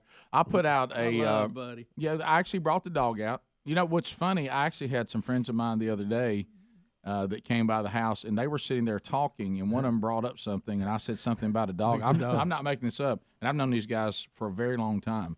You know what they said? You have a dog? And I said, yeah, we have a dog. He goes, I never knew you had a dog. Right. And I said, that's because I don't let my dog get all over everybody. Yeah. You know what I mean? And so everybody wanted the dog to come out. So because I have a format of no dog interacting with company, and then I have if you want the dog to interact. Well, you knew with me there, I was going to be pro dog. So we went to the grill, and there goes a can opener. I didn't see the can opener. I want to see that again because you never get to see footage of your can openers. I did a can opener for my baby brother for his birthday right here, and there, yes sir. That's you know what? One, that's still not bad. That's a good can opener. Considering we're coming off a rock there. Yeah, what is a lot of height there. What is the perfect angle there? I know you lean back. Is it supposed to be a 45 or what's your goal? Yeah, you want to rock about a 45. Yeah. You do a 50, you'll slap your back too hard. Yeah. Oh yeah. Yeah. And if you want to get right around 35 to 40, it's not bad. But you can't. You got at least. It's got to be somewhere between 35 and 45. Right. Yeah. And Helms followed it with a good preacher seat. He did. Your preacher seat was fantastic. I think it's coming up. A lot of years of experience in the preacher seat. But there we are in the pool and just kind of hanging out and spending time. That's a good-looking bunch. Helmsy, you kind of summed it up. You said there was just a calmness about it. Yeah, when I got home yesterday, after all that food and the pool time, and we're chanting. No drama whatsoever. None. I just had a peace about me. Right. I was just like, wow, so this is nice. Bubba experienced his first ever spiral dog. Yeah. Did you ever put together like a legitimate spiral dog? Yeah. Oh yeah. Yeah. Was that everybody? I know Greg's had it before. Have you had his spiral dogs before, Speedy? I think I've had them before. I've never had them. That was I don't believe so. The whole food thing was that, and the okra. I was digging that. Well, that was one thing I haven't talked about on the show and this is something that Sherry and I got experimenting with. Because that was good, Hounds. I think I actually dropped it, but you can't tell. Yeah, we're trying to do a little bit better, all of us, and I love okra, but I cannot stand boiled okra because it gets slimy. Yeah. I can't stand. I don't like pickled okra, and so I started experimenting with skewers. And I didn't do skewers yesterday because, of course, it won't surprise you. I thought the skewers weren't necessary. Because if you get big enough okra, you don't really need the skewers. Well, there really wasn't. Yeah, and so you grill the okra. Where's the preacher seat? So the okra. Hey. Oh, that's a good one. You didn't realize that good, did you? And then I've dialed that in. So the okra, you put it on the grill, and it's hard to roll it. So really, one side is okay, and you get it grilled to the point it's crispy. Yeah. So then, when you bite into the okra off the grill, you don't have the cornmeal, you don't have the grease, but you still have that fried taste. Yep. But yet it's grilled, so you only get the good of the okra, not the bad. Yeah. Rick, I love okra too. I'm gonna have to experiment with that because that could be a game changer. Now I will tell you, they're different. It's hard. It's not like trying to work a piece of meat on the grill because they're not very big, and that you can scorch them if you don't pay attention. Right. But the and did you like how I put them in a bowl, then put the sea salt and the pepper in there and shake it up, and then it's like a little. Almost like a little bowl of fries or something.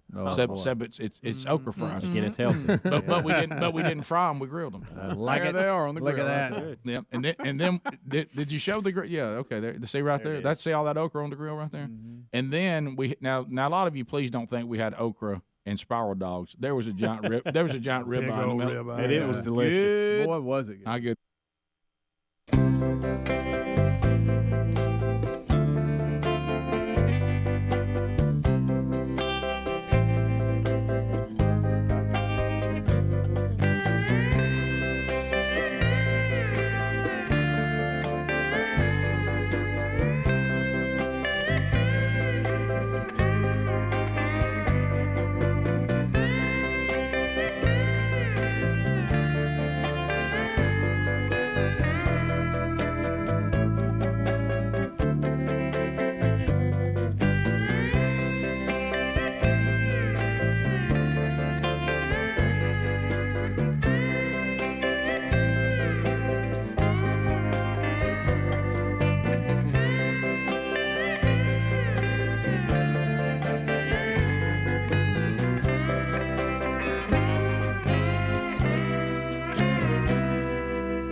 Six minutes past the hour.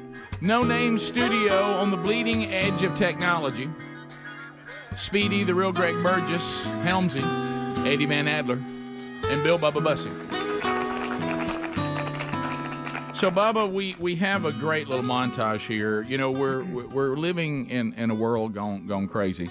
Of course, yesterday's archive, speaking of that, from our Bible study walk through the Revelation. Yesterday, we went through verses 1 through 8 of Revelation 6, the four horsemen of the apocalypse.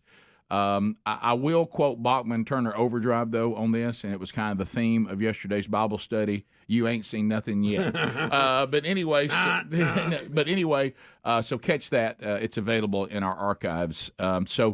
Today on YouTube and on our podcast archives. So some of the absurdity right now, and again, we are empathetic and do have compassion for anyone who is struggling with mental illness. And there was a time when people who had gender dysphoria, they needed compassion, they needed help, and it was a small percentage of our society. But now it has become mod, or just something I think I'd like to do, to identify as a gender other than your biological gender. Now, if you so choose to do that, and you can say this is what I do in my private life, and all that, you certainly can. But the problem we have is when we start pretending things that just aren't so. We can't seem to have common sense involving dressing rooms and involving bathrooms and publicly. I'm not talking about privately. So anyway, another one is this notion that men and women are just interchangeable. There's no real difference in the two. And when it comes to athletics, the differences are substantial.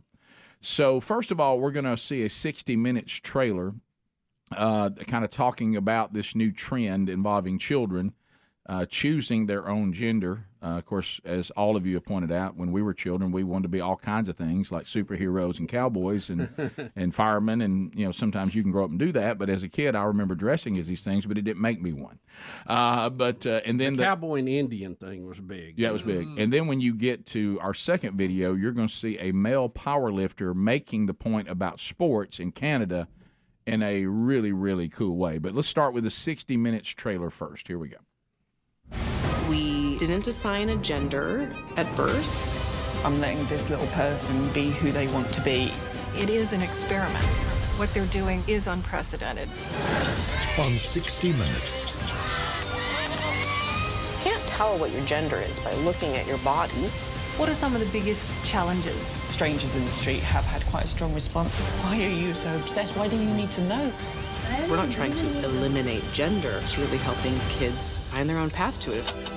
Sunday on 9 and 9 Now.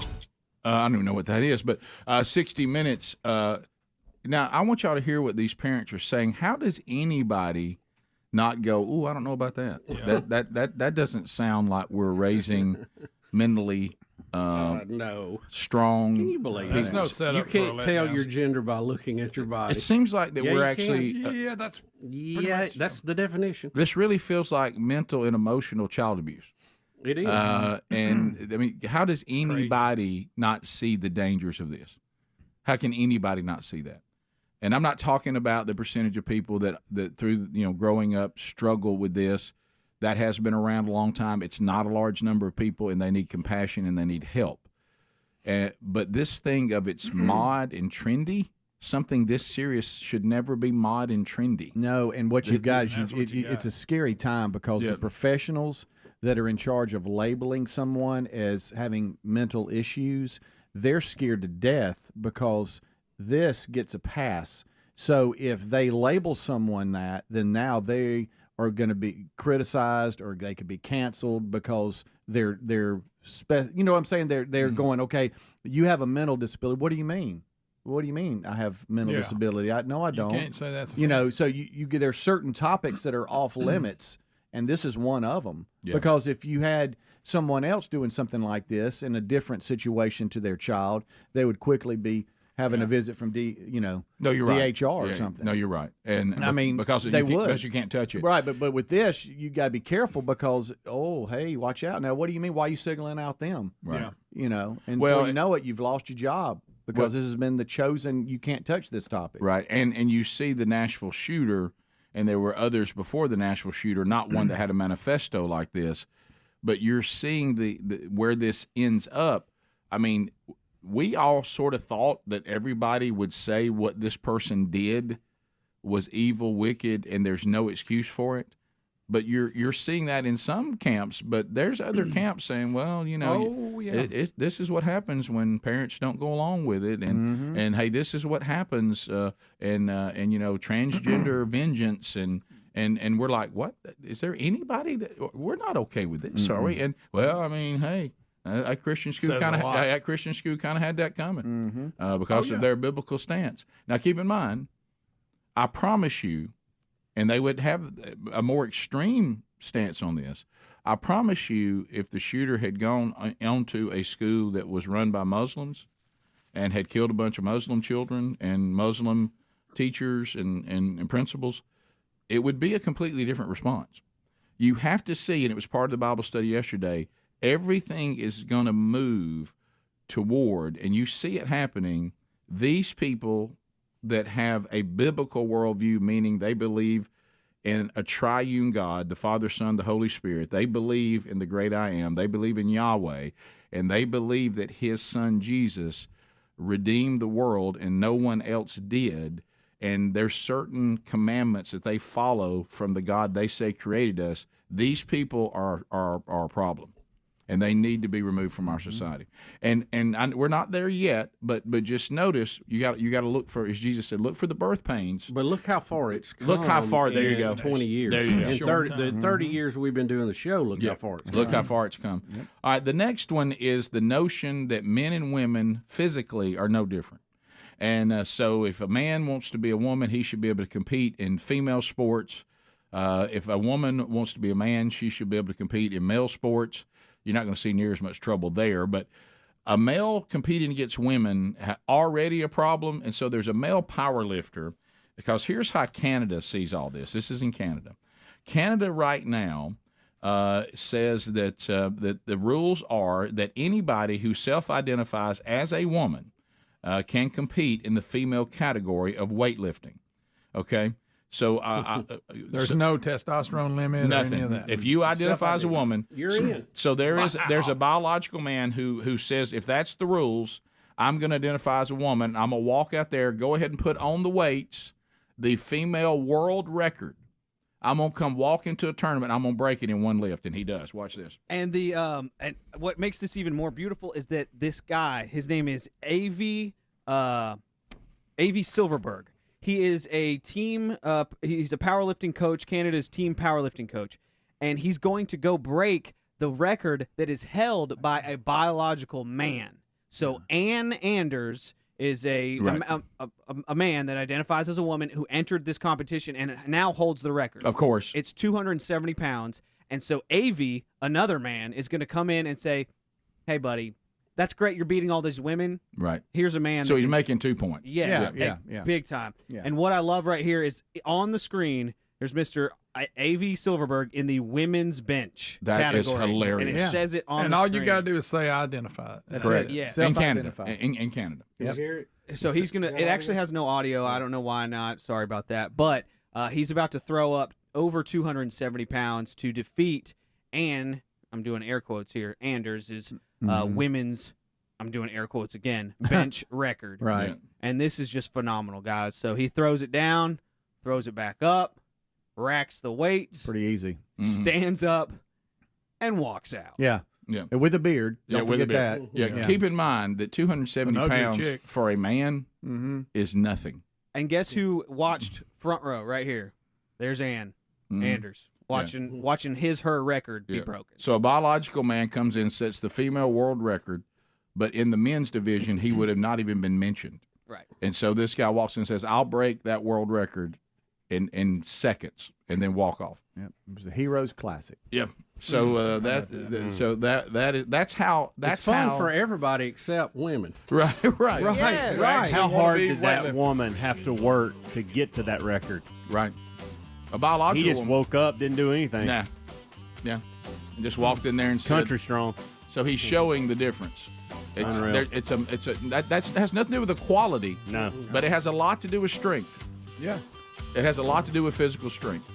Science. Right? Yeah. That's science. We'll be right back. Rick and Bubba, Rick and Bubba.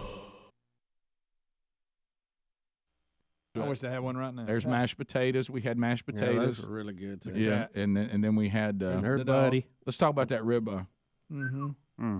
Boy, that was excellent. Good. Wasn't that good? Seasoned to perfection and cooked to perfection. You know, sometimes I don't give the ribeye God, it was enough good. because I've moved to like if I'm going to eat it, I go filet, but the ribeye still. Ribeye's a great cut. No, there's no doubt the ribeye is not the healthiest choice. But yeah, it's good. What a flavorful piece. It just tastes really good. Now also when a few of the pictures went out yesterday on social media, Adler's shirt became. I mean, the That's audience. the first thing my wife asked when she saw the picture. I guess we're so accustomed to seeing him dressed oddly, but the audience they were going crazy. Yes. Over this shirt that he had, and look at this shirt he's wearing, and he had on camo swim trunks, some sort of I don't know what that shirt is, and then he had a safari hat on. It looked buttoned up there, but when he arrived, it was unbuttoned. Yeah. Yeah. That was. That's so Adler. He kind of looked like a psychedelic Steve Irwin when he showed up. He did. That's a good one. I like that. Can I become that in life now? Psychedelic. Were you surprised? The audience went crazy over this shirt you had. I like that shirt. People were like, Adler needs to burn that shirt and stuff like that on the post. Can I tell you that my wife really thinks I look sharp in it? Okay, I'll have you Instagram people know. And that's the bottom line. If your wife likes it, you know, going with it. Yeah. Yeah. If my wife said I would prefer you to wear a crew cut, then I'd have a crew cut tomorrow. Yeah, oh, absolutely. And probably easier to deal with anyway. Let me ask you this, Adler. Don't know about that sport. No, the funniest. Listen, the funniest thing, Adler, that I laughed about. The funniest thing I laughed about, Adler, was somebody produced the picture, the drunk picture of Nick Nolte, and he had the same shirt on. That's that mugshot. They go, what happened to Adler after the party? That's a good one. But that's my chilling by the pool outfit. So I've got the Hawaiian button-up shirt. I got my swim trunks on, camo, and then I got the hat. Where Greg, where'd you get it? I got it at Dick's, and it's got a sun shield that comes out of the back. I mean, it's a cool hat. I like guys. the hat. I asked about it yesterday. Hat. It is cool. But that was a bizarre ensemble you put together. Okay, when I got there, I had the shirt open. That was just a joke. I thought that was just a joke. you did say it was an entrance. I did button it up. That was just for the entrance. And so I planned that. I walked in. I go, "Hey, bros, let's light this candle." Same voice Right. he did. Hey, did you? That's one of my favorite It's from the things to Purple say. Cobras. Speedy, let me ask you this: Did you get that steak for your wife Terry and take it home to her? Because when you told me how you wanted it cooked, I thought it must be for her. Yeah, we all have our preferences. We all have our preferences. I need it well done. I don't want it pink. I'm scared of it. But I said I could eat anything, and I did. It was really good. It was Speedy walked there and started telling me how I said, "What is this one for your wife or something?" I heard Bubba say that, and so I thought that's what you tell the cook. Bubba said he wanted his medium, almost medium rare. Right, but he told you how he liked it. I just wasn't ready. I wasn't ready for one of our guys to want theirs to be well done. I wasn't ready for that. Well, it was medium well. I grew up in a family that cooked meat well done, and I didn't like steak. No, because it wasn't good. I know I'd rather have a hot dog. Mm-hmm. Right. But when I got a little older and tried medium, I thought, wow, this is really. And I'm moving even further the other way now. I guess it's the sushi thing in me. Mine was medium. Was it done enough for you? Want to be medium, safe? It was really good. Yeah. Wanted to really be good. safe. Yeah, I really can't cook one medium well or well. I'm sorry, but I got close. I tried. Yeah, no, you did medium, and it was about like I think everybody else's, but you did. I was surprised how quick you did the steaks. I mean, it was like done like that. Well, you got to get your fire right. That's right. I mean, it's like we showed up, and when you're I like, got okay, there, they're ready. When I got there, that grill was sitting on 700. That's It was hot. Yeah. You got to get it ready. That's why they were juicy inside. It was good. How did y'all like the big meat sticks? Good. I liked Loved it. They were good. Uncomfortable to say. It was. And hold, but very good. The butcher shop told me yesterday that we must have mentioned him because he sold every one he had. Well, sure he did. Right. Watching Greg try to navigate around it was fun. That's a big old son of a gun. Well, but when Bubba showed up, I made sure he saw him right out of the gate. You showed me. You showed me. I got a good peek of him right out of the gate there. No one was complaining about the hog leg. No one. And also, They were. I also Rick have, threw that one away. I also have deck envy. Your deck, the what is it? The material you use? I'll tell you Just when we quit come talking. back. I don't know what it's called. Bubba knows the name of it, but I'll tell you what. I'm flirting with disaster. I've got right a there. nice deck at home, but it's there's the woods all. Speedy, I'm up on that. Working on docks lately. I can tell you all about it. We'll be right back. Hang in there. Rick and Bubba, Rick and Bubba. All right, so Speedy, Greg, Helms, Adler, all over at the house yesterday. Greg.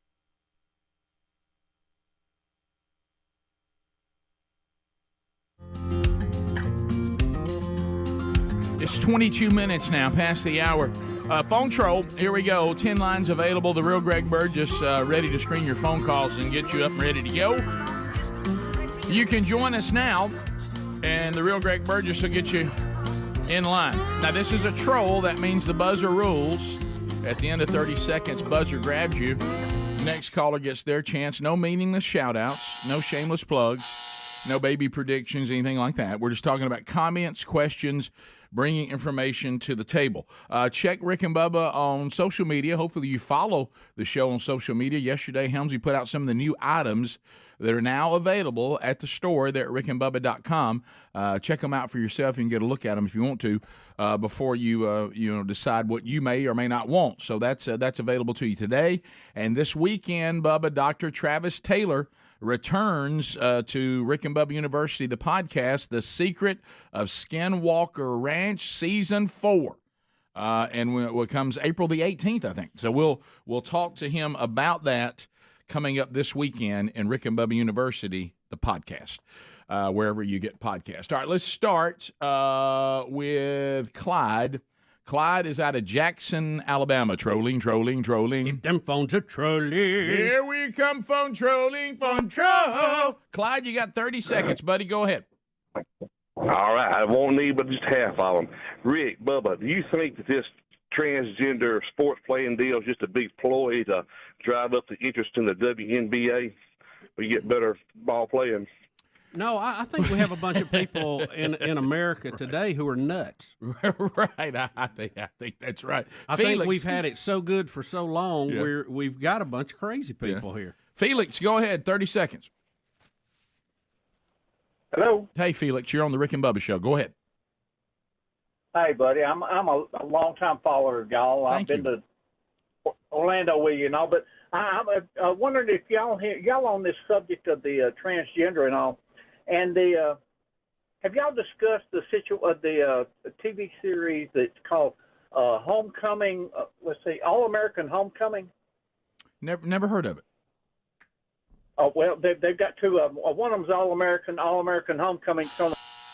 I'm not familiar with the show. I'm not familiar with them. We continue. Let's go to Louisiana. We got John standing by. John, 30 seconds. Go ahead.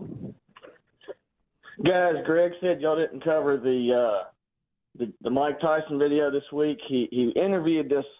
I guess he's kind of a celebrity. His name's Hezbollah. I really don't know anything about him. All I know is he's on social media all the time, and he's got some kind of condition where he's much smaller than a normal person, and Mike Tyson something doesn't click. So it's worth watching. Speedy might melt down watching it, but anyway. This is the guy that Hezbollah. Yes, he's a grown man, but he's tiny, and Mike Tyson thinks he's a kid, so he picks him up and snuggles him like a little tiny baby boy. That's a 21-year-old man that you're holding there, Mike. Oh my! Quite the follow on social media. So is this Mike Tyson's social media? It's Mike Tyson's podcast. Hey, come on here! I take the little man. I punched him one time. Come on here! I'm not boxing a kid. I like those shoes Tyson's got. There's others his size that he'll fight with, and he punches everybody. Yes. Okay. But it's unbelievable. Is the little guy? Is he saying I have a driver's license? Quit kissing me. Yes. I can legally drink. Please stop. Put me down. I can have a beer. I can buy you a beer, Mike. Quit kissing my ear. That's funny. Terry's tired of me showing her videos of him. You guys will appreciate this because of our humor and how we treat each other here. There's a couple of the smaller guys on our team, and the bigger guys call them Hezbollah. Oh, yeah. Hey, that's enough, Hezbollah. Let me ask you come something. over here, Hezbollah. I've got a question out of ignorance. It sounds like you're saying a terrorist group. It does. Right. It really does. Am I missing something? That's the part of the world he's from, too. Okay. Here you go. There he is, right there. There he is. So that's a 21-year-old man? That's a 21-year-old man. If I start showing you videos in the break, you will spend the whole break watching. I've seen some of them. I recognize that face now. I thought they were children, too. There's more than one. Yes, that's what I was saying. Yeah, they'll get there and they'll... Tim, I 30 thought he was going to seconds. give me an adorable blanket if I made a donation. I didn't know who that was. Wow. Bubba. Oh, my goodness. Wow. That's who I thought it was. Oh, my goodness. I don't mean nothing bad by that. I don't know where to go. I don't mean that's nothing bad. It's not? Oh my goodness. They favor each other. And they do. I'll give you that, Bubba. They do. Wish I wasn't here. Okay. What's Marlo Thomas doing on there? Yeah, I've always wanted that blanket with that bear on it. I thought that was kind of cool. Tim, 30 seconds. Go ahead. Champ? Yeah, go ahead. Hey, I was going to tell Bubba those two jets were buzzing around the Birmingham airport yesterday. And I'm going to thank you, Rick, for the Bible study I just discovered. You're welcome, and buddy. I appreciate that. You're welcome. Yeah, so I guess... Hey, you already seen them turning base to final yesterday, Bubba. They didn't let up a bit. They were kicking it. And I guess if you're going as fast as they were, you can go from Birmingham to Lake Martin pretty quick. That ain't no Blink of problem. an eye. Ain't no problem. Zach is in Alabama. Zach, go ahead. 30 seconds. How are you? Hey, guys. You guys did a best of segment last week where you had some South African folks down to visit. And based on your impression of the South Africans, I wanted to make sure you knew they're not Asian. Because based on your impression, they kind of sounded a little Asian there, buddy. I don't remember the segment. I've done the South African people before. Maybe I played that one. Yeah, maybe I improved on it, but to be fair, most of your impressions sound a little Asian. Well, that's true. Now that is true. That's very That's accurate. Was this Yeah, when that's Gary probably. was down at the farm with him? I don't know who played that one, but that's what I remember being a best of. That's possible. Is that what it was? Yeah. Brother? Sounds like that guy loves your impression. He does. Thank you, buddy. But he's right. He is absolutely right. All have just a little hint. Yeah. Let's go to me, Bobby. Your impression sounds more like the person than South Africans as a whole. And I guess he probably sounds like them to some degree, but I always think. Well, it could be because if I remember that trip, you have to when you get to South Africa. When I do John Thomas, he is the British lineage, and then you have the Afrikaans, which has a much harder one. So I might have been doing the Afrikaans, and I can see where that would go. I don't see how John Thomas would ever have a hint of Asian, but I can see how the Afrikaan guys would. Could it have been Gary that you were doing? I mean, it might have been. I rode that guy the Hey, wrong way. I thought you was bringing Africans. Who are these people? Like it. Let's go to That Bobby. don't sound Asian. It No, doesn't. it doesn't. It doesn't at all. Bobby, welcome to the show. 30 seconds. Go ahead. Sounds Chilton County. It does. Good morning, Rick and Bubba, and thank you for taking my call. It's our Thank pleasure. you.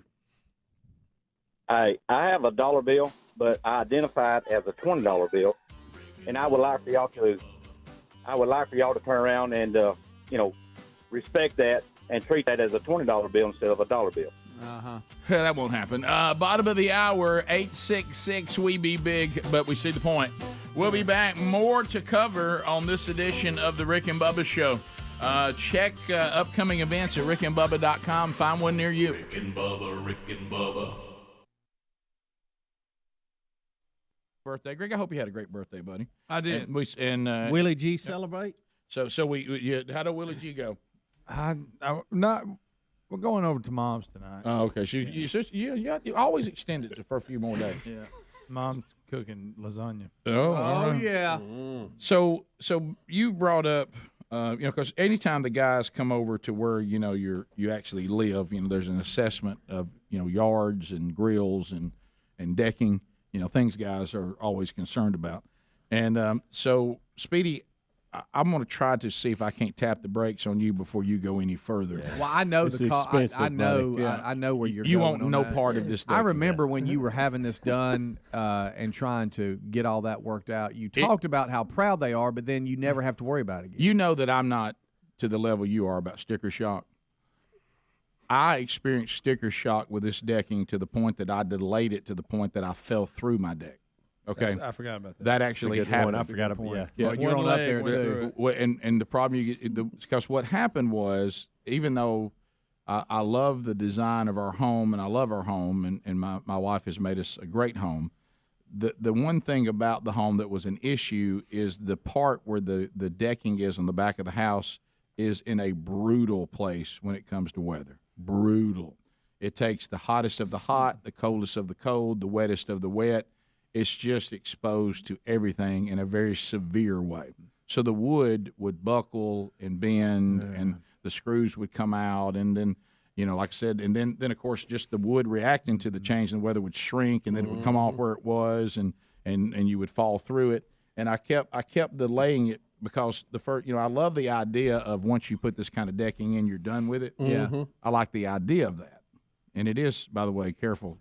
It is an idea. Yeah. Oh, yeah. You remember CDs weren't going to get damaged either. Right. So always remember that. Nothing's perfect. So anyway, finally, it was a terrible, terrible day. I'm talking about this kind of decking is so expensive that there was a discussion of how much longer will you be in this house. Rick, $3 to $4 a foot for the boards. Because they said if they like it. The guy that I got that I hired to come in and do it said to me, if you're going to be here, it's called composite decking. Yeah. And the one I have is a brand called Timber Tech. Okay, so I texted the guy that did it. He said, if you're not going to be here much longer, just put this on the next guy. You know what I mean? He said, now, if you plan on that y'all going to live here for a long time, you're going to have to do this. This deck's going to fall. You're going to continue to deal with the traditional decking can't survive this. Yeah. You're going to constantly be falling through it, breaking it, calling us back here to nail something back together. So if you want to go ahead, your railing's getting low. If you want to go ahead, then we got to go all in. Yeah. So, of course, to no one's surprise, and I love it. It's great. It's been low maintenance. But, of course, you can't have nothing. So, all I thought of it, because this is how my mind works. Y'all know me. If I can bite the bullet and grind through this, I don't have to fool with my deck anymore. It's now maintenance-free. Mm-hmm. Yeah. Of course, I'll walk out there one day, and I see one of the things that's come loose, and I see something happening, and it responding to the weather again. I'm like, hot almighty. And of course, I become a test case for this product. This is what you don't want. They shouldn't do that. Yeah. And I'm like, well, yeah. Shouldn't, but it is. And then I said this, and it all worked out. They did a great job with it, and it's fine. And they found out what the problem was, and they got it headed in the right direction. Didn't cost me any more money or anything like that. But I said that day, I said, if you're out here on my old decking, I can handle this kind of stuff. The investment in this is, I cannot have this deck not work. Mm-hmm. If this deck is going to have maintenance involved in it, I'm going to go absolutely bonkers. Yeah. Because this has been a sacrificial move here that it long term will be a good investment. But if we have just spent this money and it's still going to do the things that other decks do, I said I'm going to lose my mind up in here. Yeah. Y'all gonna make me act a fool out here. But Rick, there's always another problem that somebody didn't think about. Right. And you're always going to have that. So, Speedy, you start out with wood. People try to treat wood. Eventually, it's going to rot. Nothing you can do about that. Although some of the products they're putting on wood now is better than ever. Okay, and I don't, everybody knows about Thompson's and all that, but they are commercial grade stuff that's way above that. Right. I just pressure washed my deck, and I need to stain my deck. Mm-hmm. I need to replace a few boards. You got the fiber boards that had combination, and then you have now the new level of composites, and we're looking at some that's PVC. Yeah. So, and they won't fade for 22 years. Yeah. 35 minutes past the hour, the Rick and Bubba Show. We're back. 866 We Be Big is the number. The gang's all here today. All right, so let's we talked about this last hour, but we now have an example of it. So Bubba told all of you last hour that yesterday we played Senator Tommy Tuberville.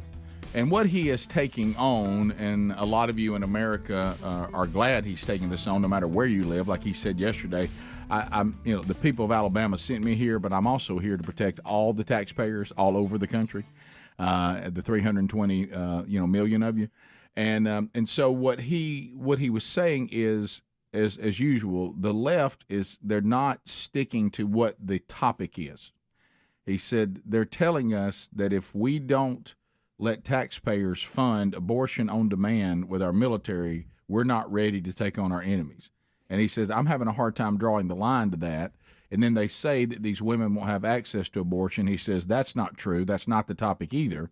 The topic is, should people who pay taxes that oppose abortion on demand, should they be funding this and or not. And I say no. And we've never done this. And the military has had abortions in the past for incest, for rape, or for the mother's life being in danger. But now we're being asked by the left to tell taxpayers that they need to pay for abortion on demand, even so the military can travel to states that now still allow abortion on demand, and the taxpayers need to pick up that bill. And if they don't, then we're not ready to face our enemies. Or countries, Rick, in forward deployed places that don't allow it. Right. And think about the bill you're talking about. So then Bubba said that he sent some of your emails to the senator's office, and he read one of them yesterday on the floor. Yeah, in his debate. And during the debate. So we have that. And this was an emailer that came from the show yesterday, one of you. And it got to him, and he is actually in the debate using it, and we've got that clip for you. So here it is. This morning, I received an email from a soldier's mom in Alabama. She said her son has had to pay thousands of dollars out of his own pocket to buy uniforms and bed sheets. She said it is absurd to force taxpayers to pay for travel for abortions while our troops are paying out of pocket for their uniforms. She's right. She's exactly right. And that's what this is all about. Earlier today, Senator Schumer said this is about women making their own choices. That's not true. That is exactly not true. This is about taxpayer funded. That's what we're talking about. We have strict limits on taxpayer funding for abortion in this country. That's gone through this building right here. These have been bipartisan consensus for 40 years. Yet all of a sudden, Democrats are saying military can't win wars without expanding abortion. It doesn't make sense. And there it is. So that's it's a really good 10-minute segment. If you have time, pull that up and watch it today. Yeah. It is really, really good. Very proud of the senator. Yeah, and a lot of you, to tell you in our state how sometimes things can be bipartisan, even Alabama fans like what he's saying. And and if you don't, some of you think that wasn't a big thing to overcome. Trust me, it's huge. It shows how important it is that sometimes Americans all come together. All right, so we also have on the much lighter side, video 3. We love Babylon Bee. I mean, we cannot get enough. I sent this to y'all. Were we on vacation when I sent that to y'all? How many Babylon Bee headlines actually turned out to come true? Yeah. I mean, they were kidding around, and now the very same headline, and they're all listed on the list, actually happened when they were joking. Okay, and how many things that they hit. And I sent you all that list. I know in the history of this show, our wacky world's way on back. Now they're like hard news, like straight up. Oh, yeah. This is going on. Yeah, so if y'all haven't seen that, I think Babylon Bee put it out. But but this is, now, Bubba, they've gotten into the skit world. And, we love a good skit. So now... Yeah, there's 100 Babylon Bee joke stories that came true. 100. Oh, I don't doubt it. I don't doubt it. So here we go. Here is a skit. Now, this is about someone coming here from Cuba and a socialist trying to talk to them about how wonderful socialism is. Is that what this is? Yeah, a college freshman yeah. is explaining socialism to a Cuban who escaped on a raft. Okay. So here we go. Hey, I'm Brett. He, him. Hola. Hola? Yeah, that's cultural appropriation. That ain't it, Chief. Really? Isn't Chief cultural appropriation too? And secondly, I'm from Cuba. Oh, that's awesome. I love your sandwiches. It is pretty sad that those Cubans don't really appreciate the great social programs they've got. Am I right, Chief? I mean, person, Cuba person. Great social programs? What are you talking about? Well, like take healthcare, for instance. Yes, we had healthcare, but it mostly consists of us rubbing dirt in our wounds. But my grandmother was able to build this pretty cool wheelchair out of an old washing machine. You must be mistaken. I learned all about Cuba's excellent social programs in college. Is that right? How long have you been in college? Half a semester. So yeah, I'm pretty much an expert on socialism. In fact, I'm inviting people to the meeting my group is having. Socialists undermining capitalist knowledge. Ay, ay, ay. Tell me what else you've learned in college about my country, Mr. Expert. Bernie Sanders taught me that Cuba has great literacy programs. Yeah, we used to have to write, I will obey Fidel Castro 100 times every morning. Also, Bernie taught me that the poor rose up and they stole the means of production from the ugly rich people. That sounds amazing. We didn't own anything with regards to production. But what we did have, we had a 20-year-old anemic donkey named Gus. I do miss Gus, but he was delicious. Okay, by the way, how did you end up in this dystopian capitalist country anyway? We've got it really rough here. Hey, did you order the orange mocha frappuccino? Oh, yeah, that's me. Okay. No tip. I hate when they look at you like they expect a tip. Anyway, don't miss that he's wearing a Che Guevara shirt. Oh, yeah, it goes on for another minute or so. We can watch the rest or whatever you guys That's want. good. That's So plenty. But you get the idea. Yeah. Well, and A drink delivered to him in the park. But let's go back. Let's go back to that again. That there's too much of that. Yeah. That's not even joking. I mean, that you do see the absurdity of that. How absurd some of the things they're being taught in these colleges. Oh, it's I ridiculous. mean, it's you like I, Rick, know people who have lived there, lived it, and came over here, like the gentleman in this skit. Yes. And trust me, it ain't what the flyers say it is. No, and as we've said 1,000 times, universal health care is a great thing unless you get sick. We've made that statement. Socialism looks intriguing until you have to actually live under it. Mm-hmm. You know, the people who love socialism are people who don't currently live under it. I mean, I mean, if you think about that, I mean, there's a generation of Americans that are trying to embrace a type of government they have never lived under. And so, you know, they don't have any concept of what that would actually be like. Right. And they've just been told to be against what we have here. And as long as they never understand how we have the standard of living that we have on our worst day. Now, we're trying our best to lower the standard of living. And this green movement will make sure we all do that. Yeah. When we don't have air conditioning, we can't cook with gas. We don't have any automobiles. We're all walking. We're riding horses again. I guess I don't know where we're headed on this. But the good news is, and this is how a classic emotional worldview. They will beg you to go buy an electric car if you truly love the world. And how much do electric cars cost right now? A bunch. Yeah. Now where's that money supposed to come from? Yeah. So I should abandon this automobile that I've either got fully paid for or I'm 3 years into my 5-year financing, and you want me to go out and find money to buy an electric car to save the planet? And I mean, it's absurd. You've said 1,000 times, having no ability for some reason to wrap their mind around, you know, what our current situation with petroleum really is. Yeah, it's like you're talking to a bunch of kindergartners. I mean, they would understand it better. Yeah, right. Well said. Yeah, absolutely. I don't have the gift. So. Yeah, right. It's strange and embarrassing. And the whole thing still, we're just taking the carbon out of the tailpipe and putting it in the smokestack. Right. We still got to charge that car. They're Ace. I know. Yeah. Ace. I love when you call somebody Ace. Pal. Chief. Chief. Oh, watch out. We'll be right back. 15 minutes to the top of the hour. Rick and Bubba, Rick and Bubba. Now, just when you thought that there was not enough yeast in your diet, let's say that you love Dunkin' Donuts, and you're like, bring on the yeast-filled donuts. I love them. Dunkin' Donuts now says they will release a Dunkin' Donuts beer.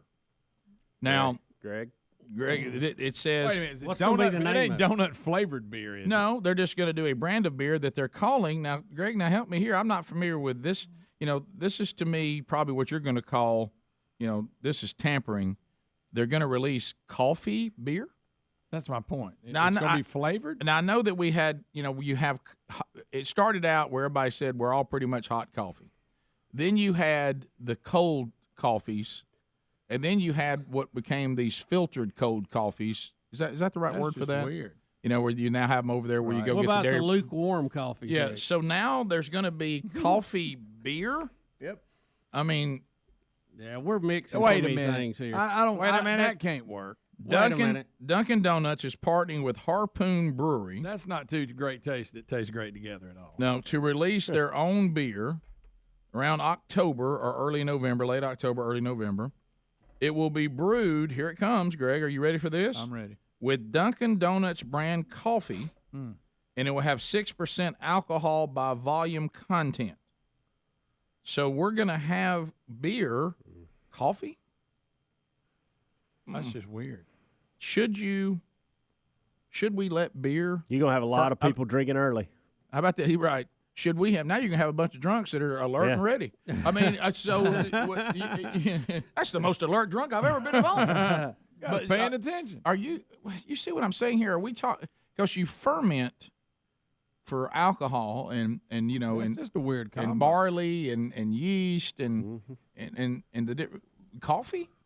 How do you make coffee beer? Coffee is the bean going to act like we do with the grain, or help me? I don't know enough about. It says this is not the first time they've teamed up to produce a beer, so they have actually done this before. Just a different It's just going to be more widely available. Yeah, exactly. So I would like to hear from someone that actually had the coffee beer at some point. Has anybody consumed? We go to Greg for be the expert. I wonder if it was just in the larger markets or something, because they're saying now it's going to be. That's gross. Will this be under specialty, Greg? Not utility? Yeah, that's novelty. That's novelty. That's novelty. Yeah, that's ridiculous. Coffee. Novelty means like a one-time run. Yeah, it's something we're being cute. Give us an example of a novelty beer. This. A green one for St. Patrick's. There you go. That's what I needed. Yeah, So what's a specialty beer? I don't know what is a special. Is that your microbrews and all that? Yeah, that's them IPAs. All right, Jared says. What does that mean? High alcohol. All right, Jared says that I this. don't know these terms. Out of Dothan. Jared said this is nothing new. So you can tell I'm Baptist. I don't know about the inner workings of all beer. So there's a coffee beer that's normal. There's coffee beers. Yeah, this is a former intern, Let It Beaver, by the way. But, let it be, let it be, let it be, hey, let it be. And how's the Frisbee team doing? That's not me. That's not him. What a way to go. Let It Beaver. Well, it was a summer of beaver, and there was a bunch of them named that. Which one was that? There was a bunch of beavers that summer. It was a Which ton one of was it? interns. I don't remember any of them with a. Yeah, remember he played. Somebody played on Frisbee football. and he didn't start. He was like a backup. He didn't make the team to start with, but he he's not kept a youth working. pastor. Oh, I know. The one talking about Frisbee. No. All right, well, go ahead anyway. Go ahead, Sorry. Jared. Sorry. Okay, so, I don't know. I went to college and all, so I'm like Rick. I'm Baptist, too. I'm not really a beer expert, but I have seen a ton of these beers out with friends. They're Coffees? called porters. I've actually tried them. Coffee And they're beer. not bad. I'm not a coffee drinker either, but, I mean, they're wait a minute. good. You would think it'd be nasty. All right, No, wait a minute. I've heard of liquor that's coffee based. They call it a coffee liqueur, but never beer. They call this Did a Greg porter. just say a fancy word? All right, Jared Beef, let me ask you this. You just said to Cabo me. Wabo had one. Listen, you just said to me, thank you, Greg. You just said to me, I don't like beer and I don't like coffee, but yet you drank the two of them combined. I mean, that doesn't even make sense. No, I'm saying I'm not a huge beer fan. I'm not a huge coffee fan. But out with friends, I would try things, just different stuff with buddies. And this is something that I have tried. It's pretty good. I mean, it's not like nasty like you would think. I mean, Is I it wouldn't cold? drink it every day. Is it cold? Yeah, it's cold. Yeah. All right, thanks. Let me go to Cold this guy. brew. You Dave, sure it's not coffee liquor that you're doing? David in How's Madison. the Frisbee team? David in How Madison. that? Goodness gracious. Let it be. Yeah. So, David.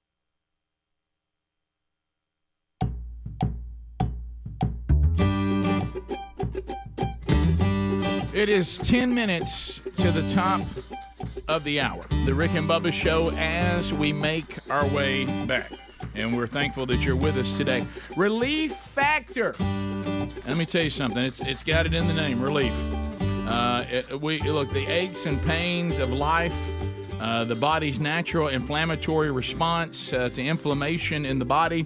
Relief Factor came into our world years ago, and now thousands of you take Relief Factor every day like I do. I've already taken my first pack today.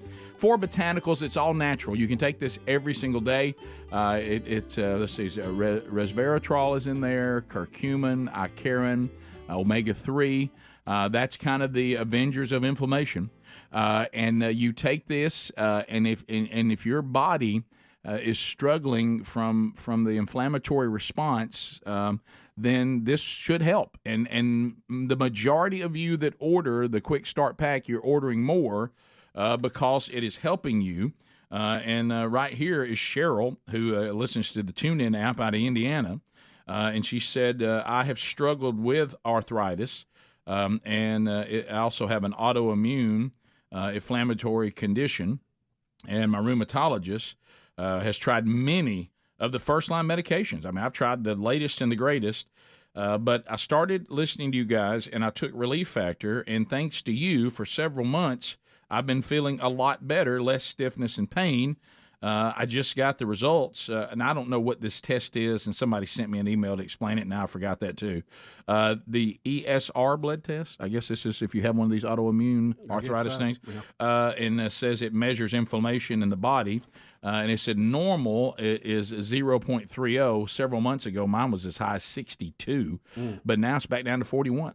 And I'm delighted to see this. So she said, I'm very encouraged and going to continue to take Relief Factor. She takes it because of her situation actually 3 times a day versus the 2. And if you get something injured, usually go to 3. I do that too, or something's bothered you if you kind of overexerted yourself or something. ReliefFactor.com, $19.95 gets you 3 weeks. Let's see if it'll work for you. The majority of you, it will.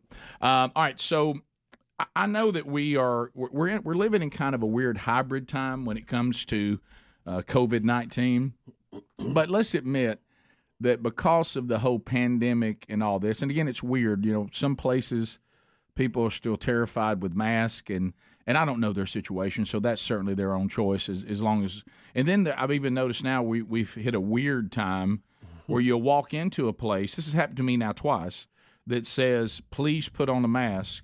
And then you look and no one has it on, and no one tells you to put it on. Right. And matter of fact, that happened when I went to see the baby, right? It said put on a mask. I saw that. It said put on a mask, but then no one did, and we didn't either. And I think they just forgot to take It's either old or an old sign or CYA going on. Yeah, I don't know what it is. And then there's the mysterious chin strap people. There's the I'm driving in my car with it on people. That's a weird one. Riding a bike with it on people. Walking with it on outside.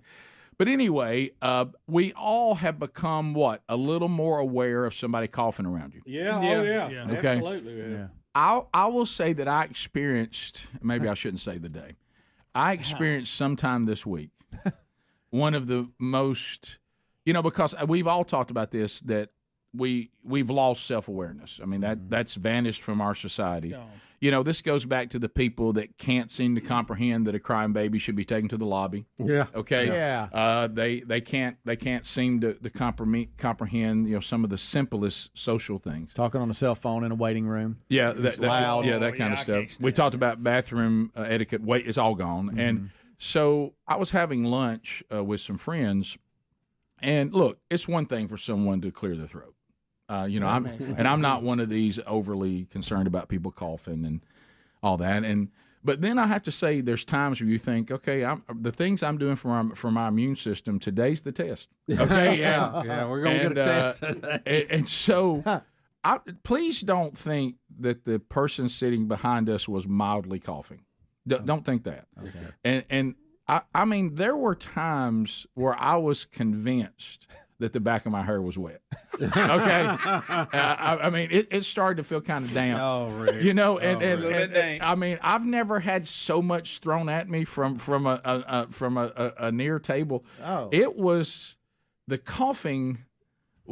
It was unbelievable. The coughing. I mean, it's like the guys at the table going, I wonder, is that going to go on? And I said, how are you there? Don't picture this. What was it like? I mean, I'm not exaggerating. I'm not exaggerating. Was it a productive cough, or was it like a deep cough that just wasn't doing much? It was it was like someone was being choked. I mean, it was like one time I thought, I looked at them ones and said, "Is there domestic behind us? We got a domestic situation?"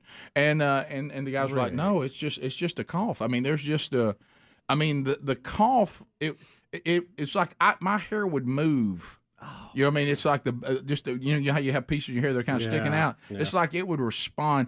At one time, like it's one of those things. Have you ever had other people around you looking at your table going, "Should y'all do something?" Yeah, you're the closest. You know, and then there's people that go, "Are you just going to keep sitting there?" Remember the old joke? My goodness. I mean, you're just going to sit there too.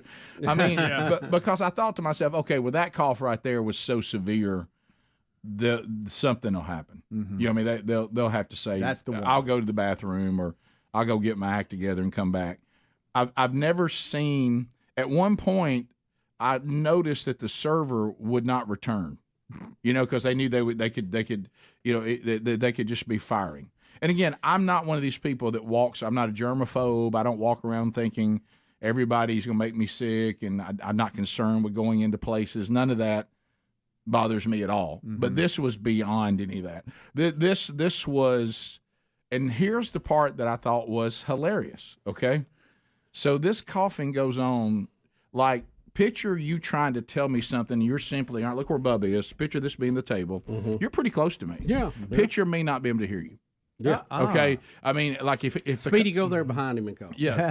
the cough would drown out the conversation. Wow. I mean, it would be like, and did you ever turn around and look like, are you okay? I said, I got to get a look back there. And so...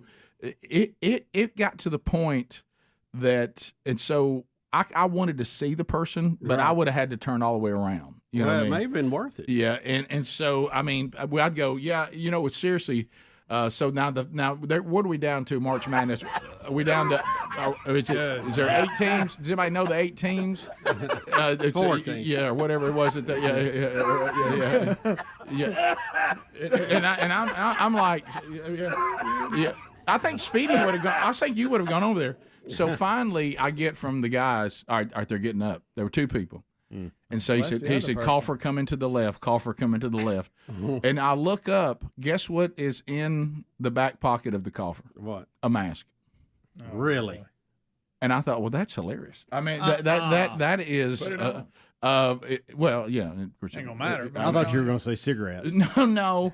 It sounded like that kind of, but you know, but not. You know, it was. So and of course, also one thing I'd like to say: have y'all met any people that still use the term Corona?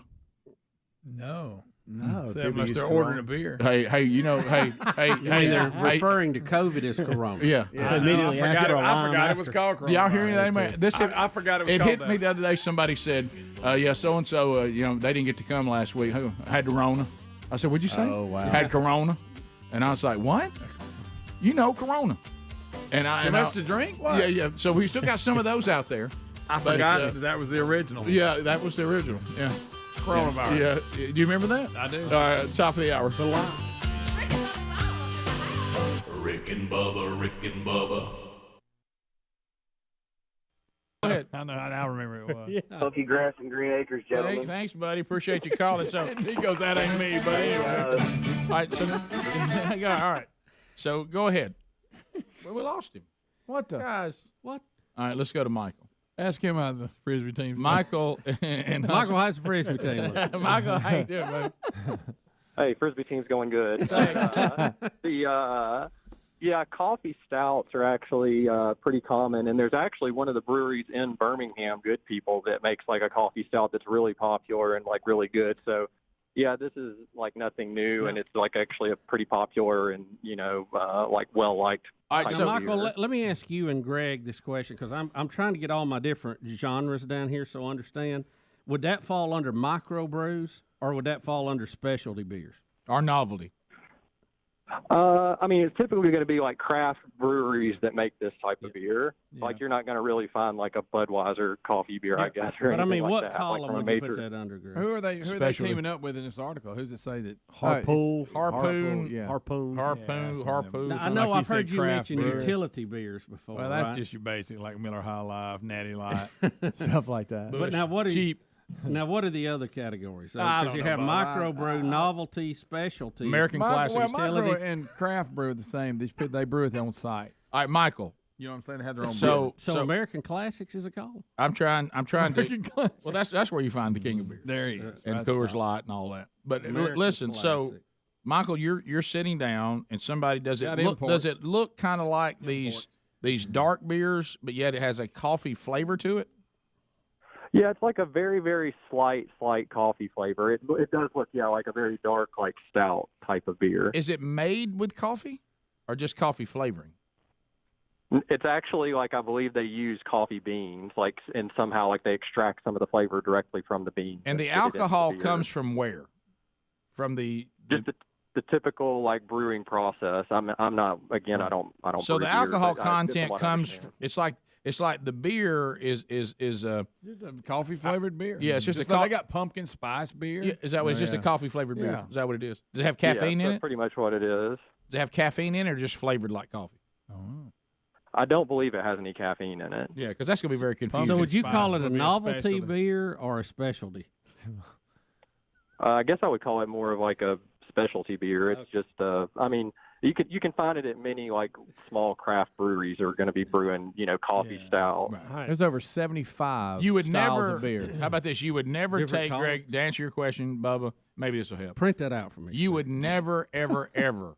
Hey, our shift's over at Alabama Power and Creeper Jackson. Say, anybody want a coffee beer? Never. No, you wouldn't have a specialty. No, You might have a novelty if it was tied into your football team. Let's say you were camping at Talladega. You might do a microbrew on a special occasion, but normally you'd go with American Classics or Friday an import. So, Greg, you There you categorize go. Get them. any close? You categorize them different. This is kind of you Yeah, I just just kind of make made my this own up stuff because it did like ales and lagers Oh, yeah, and wines we don't and get into all malts. that. and- That's so too that's technical. that's the different styles of professional craft people beer, right. that do that. Yeah, And That's craft the people- beer people give you all that. but you're coming up with your own, which I like better. Yeah, by I the just way. label my own. Yeah. Right. Well, what he means, to tell you how funny his list is, when he uses the term utility, what that means is I just need the job to get done. Yeah.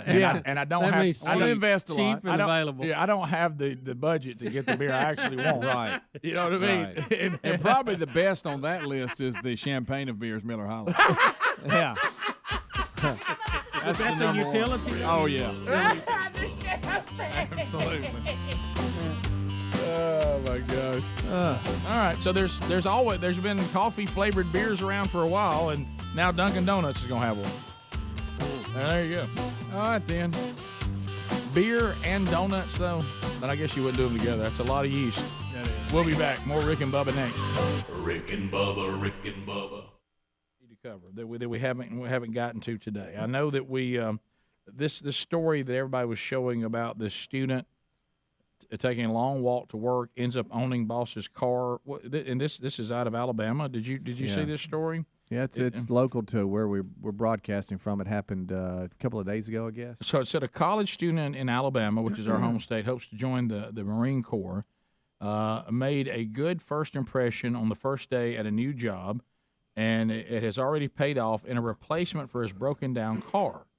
So they're saying that Walter Carr's 2003 Nissan Altima conked out just before his first day at Bellhop's Moving Company.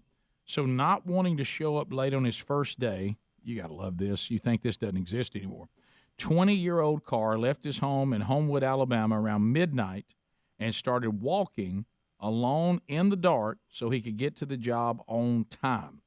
Some police officers spotted him at 4 a.m. in the Pelham area, which is another area around the Birmingham area, and took him to breakfast before dropping him off at his destination, meaning when they saw him and explained what he was doing, they gave him some breakfast and then got him to his destination. Carr's first-day client, Jenny Lamy, offered to let him rest a bit, but Carr got straight to work instead, not asking for any excuses, not needing any time to rest.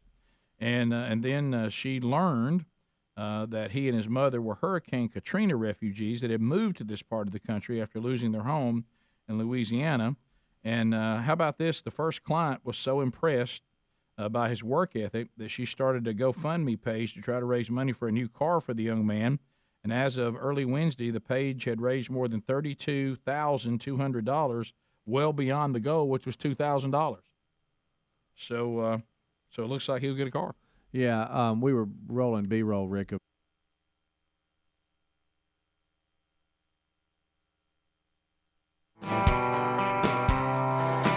6 minutes past the hour, the Rick and Bubba Show, No Name Studio, on the bleeding edge of technology from Sweet Home, Alabama to the world. Welcome back, Bill Bubba Bussy. Rick, glad to be here, and thank all of you for joining us. It's the little party we call Rick and Bubba. Rick and Bubba. We will record another Rick and Bubba University, the podcast today. Dr. Travis Taylor's back. Season 4 coming to the History Channel, The Secret of Skinwalker Ranch. We visit with Travis again on this weekend's Rick and Bubba University, the podcast. The ongoing... we had something weird happen this morning, and we got to the bottom of it, but in regards to Skinwalker, Speedy's telling us about the podcast and all this, and he's got their website pulled up, and all of a sudden we hear a crash in the studio. Couldn't find it. And Still can't figure it out. Well, we did figure it out. Really? But it sounded like it came from in here, but oh no. But here's the thing. But it still may be them involved, because we got to walking around. We did the whole kickoff hour. We could not figure out what was going on, what made the crash. So Greg and I are going to get coffee after the first hour. Get a little coffee. And my bag has fallen off my desk and things everywhere. As if it was pushed. So that's what fell, to Greg's point. It was sitting in the middle of the desk. And this all happened to their point when I pulled up their Yes. website and started talking about it. I was like, crash. Something or someone pushed my bag off my desk. I will say this, and I'm going to stand on it. Well, okay? hey, Maybe they got Bigfoot. It got my liver. That's It right. did, Bubba. Yeah, we talked about that during the If kickoff you get another hour. ailment after this one, forget it. We're done. I'm going to stand on this, and I've been keeping it to myself. Uh-oh. I warned, but I'm going to stand on it. I think that it is a blessing that they cut us out of the episode and that we did not send that signal out. I think you might be onto that. I'm glad something, I'm glad that did not happen. Mm-hmm. I think that was going to be a huge mistake. Look at that face right there. Well, think about everything that's happened this week. Well, I know. With him scheduled to be on. That's right. I mean, I'm just telling you. I don't know if I can stand another visit physically. I know. Bubba, you might want to cancel this. I don't know what I know why we keep wanting them on, because it makes a lot of numbers and makes advertisers happy. But I'm telling you, it's bad mojo. He's getting in the car right now. Well, Travis knows Safe that. travels, bud. He and I had a talk right there. I told him, I said, you need to be watching yourself, son. I'm telling you. I'm telling you. Style. There's things in this world.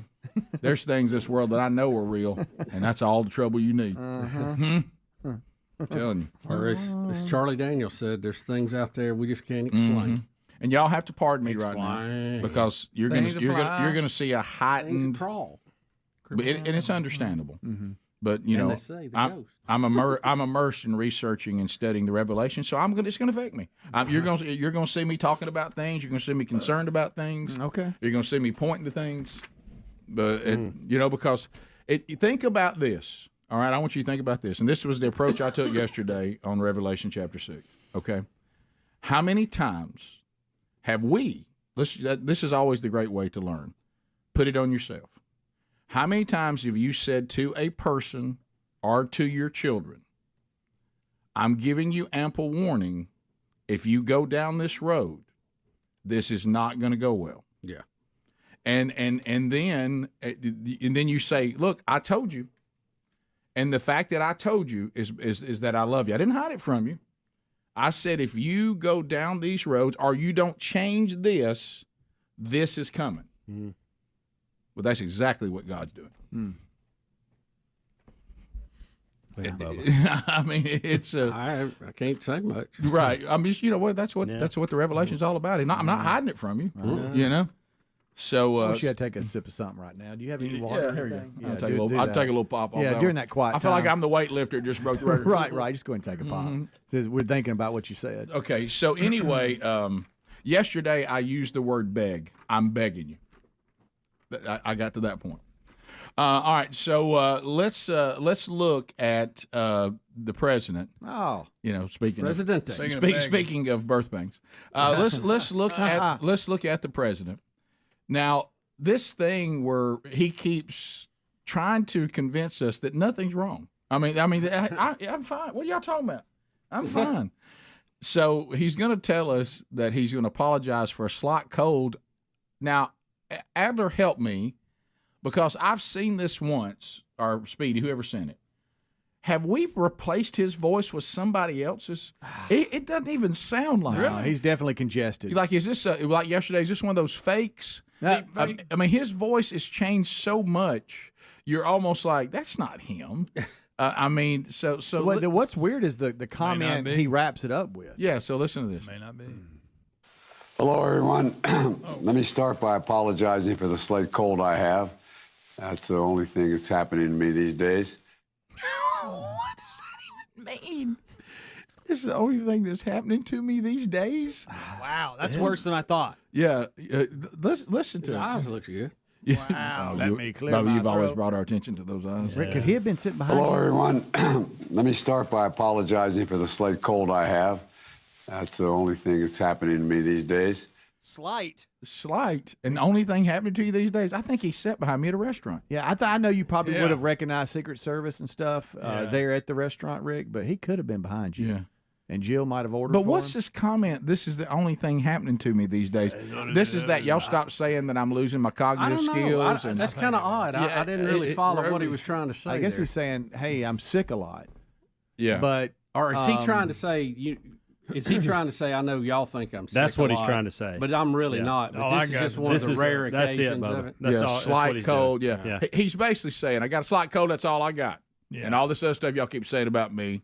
His voice didn't match the way he sounds. Now it sounded more like when he was younger. How about this? We shouldn't have to work this hard to try to figure out what he's saying. Is like we have to do. Yeah. You know, since you're probably the most important communicator in the world. Oh yeah. Everybody's listening. But we're having to do that a lot. We're having to figure out what he means. And well, that voice is. I mean, he's yeah. Good night. For a minute, I thought it was George. This is George. This is George. This is George. Speaking of politics, and I saw a little bit of this last night, folks. I'm just going to tell you, the 2024 GOP presidential nominee preference among Republican primary voters. Have y'all seen these numbers today? Yep. Donald Trump, 54%. The next person close to him is DeSantis, and he's only at 24%. Donald Trump is actually picking up numbers in all groups except white men with college educations. Really? Yes. I would have thought it would have been back to the suburban housewives. DeSantis is a little stronger in that group. Okay. According to those numbers, that story, if you believe it. So Trump is picking up numbers, and 54%. Rick is your favorite president. I mean, yeah, right. And everybody's favorite president. But here's the concern, and I've said this on the air before. I do think we just have to. I talked to a person who was staunch Trump. Staunch. I mean, he and I even got in disagreement sometimes. I wasn't even allowed to question Trump on anything. This kind of guy, and who I like. I have great respect for him. He said, literally looked at me and said, "Listen, this tree goes. I don't know if I can do it again." he said, I said, "Do you have Trump fatigue?" He said, "I do." And hey, look, I appreciate what he did. I was all about it. He said, I don't know that I can go through that again. I don't know that I have the energy. Exhausting. I don't have. He's an exhausting friend. Yeah. You know, and so and I even saw, of all people, Mark Levin, of all people. What did he say? Well, this was when Trump was doing some impression of Ron DeSantis, and he was doing one of his acting like he was DeSantis. And Mark Levin, who has defended Trump staunchly and communicates the Constitution and why Trump was good, as anybody. You remember how many times he got up there? Oh yeah, absolutely. He said, "We don't need this." That's all he said. He's very outspoken about them attacking each other. He's like, I agree. Levin's telling him, "Don't do this. Mm-hmm. We don't need you attacking DeSantis." No. And for Mark Levin to say that, as much as he supported Trump, Yeah. Or vice versa. Yeah. I would say both. Yeah, I agree. But Trump, the problem is he's not coachable, and that's what makes him exhausting. No. Yeah. But I think, I really do think it is the statement. Sometimes you just got to let things finish. Yeah. And I think that, because what I think would be terrible for this country, and he's got the ego to do it. If he doesn't get the nomination, try to go third. He's going to go third party, and the Trumpites are going to go with him. And the Democrats are going to stay in power. Oh, I'm sure the Democrats would love that. Yeah, oh, they would. And they will be Trump's biggest supporter at that point. You almost have to tell DeSantis, you got to wait one more round. Of course, we have to remember, and I understand that it might have been stolen and all that, but it does feel odd to go with someone that didn't win last time. Right. But yeah. But anyway, he got more votes this time than he did last time when he won. Yeah, we'll be back. Bubba, Rick and Bubba. All right, folks, you've heard us talk.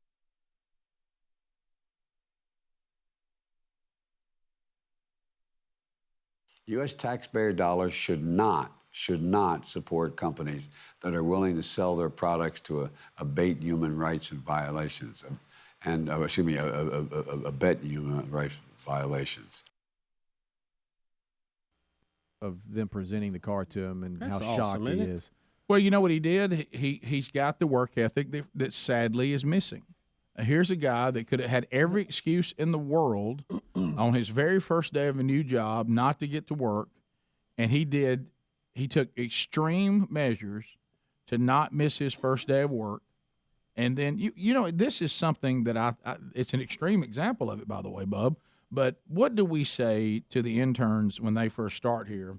As soon as I have a chance to talk to him, myself, I say the bottom line is what we need first is for you to be on time. Yeah. If you'll be somebody who's on time, you get here ready to get after it, everything else we can teach you. We can't teach you work ethic. We can't teach you how to get after it. We can't teach you to work hard. Those are things you have to have. And then if you have those things, because I know a lot of people that are extremely talented, extremely intelligent, and they ain't worth a penny because they don't get after it, they don't get to work on time. What good is the most talented person you know if they never come to work? What good is the most San Antonio Spurs have been asking that question. What good is somebody for your company if they're never at work, or when they come to work they don't work hard? What good are they? Okay, I mean, they have all the talent in the world. Rick, let me see if I've got this. So, the boss learned about the story of him and his mother coming here as refugees from Katrina, right? Okay. Well, from what I gathered, and they found that on Facebook. Yeah, from what I've gathered, and when I looked at the story, it didn't seem to jive. Okay, here's it's a client that was impressed with him because his first client that he went to work for the company knew the story. And what I said, she was so impressed that he went ahead and said, "Hey, no, I'm here to get the job done and do the moving and get all that done." That she was impressed with him. Well, I think it was the boss here, is that right, who set up the GoFundMe page. They raised $32,000, as you said, well beyond their $2,000 goal. But Bellhop's CEO, Luke Marklin, learned about the new employee. He drove his own car from Tennessee and let Carr have it. Yeah. Right? I got that right? So they raised money and the boss gave him a car. There you go. So what happened is a client was impressed with him, and a client raised money. Then that's why the headline says the boss gave him his car. Right. Then the boss saw all this and then gave him the car. Okay. So it's really a client and a boss that got all this done. Boss gave the car, client got him the GoFundMe page and all that. Because because you send him to, like, he gets to work and they go, all right, the first moving job we got is this woman. Right. So I got you. she learns his story and says, well, look, you want to take a break? And he said, no, I'm here to work. Right. So he did such a good job for her and told her his story. Then she got caught up in that, did the GoFundMe page. Yeah. The FundMe page now. So what looks like to me with the boss, I'm not trying to assume, it looks like the boss said, here's a car. Let's just put that money toward your future. And he's going to just have the money.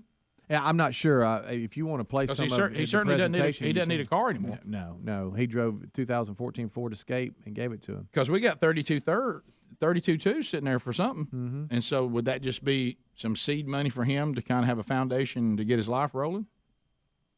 Looks like looks like he got two things, not one, which is fantastic. Yeah. But what did it all start with? See, there was a day, and I certainly appreciate this young man and how he's carrying himself because he's unique today. But there would have been a day he would have done this and nobody would have done anything. This was expected because everybody did this. Yeah. But now to do this is considered to be above the norm. Yeah. Sadly, but at least that there was a day when this would have just been simply meeting the standard of the day.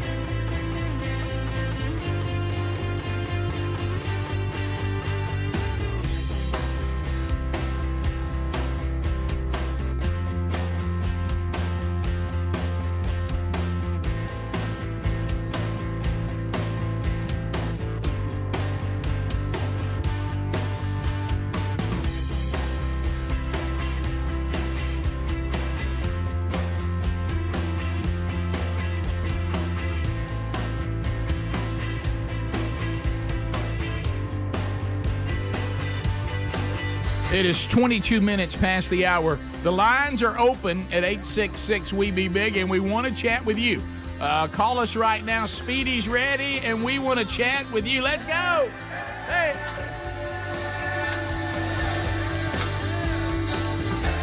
The greatest listening and viewing audience in the world.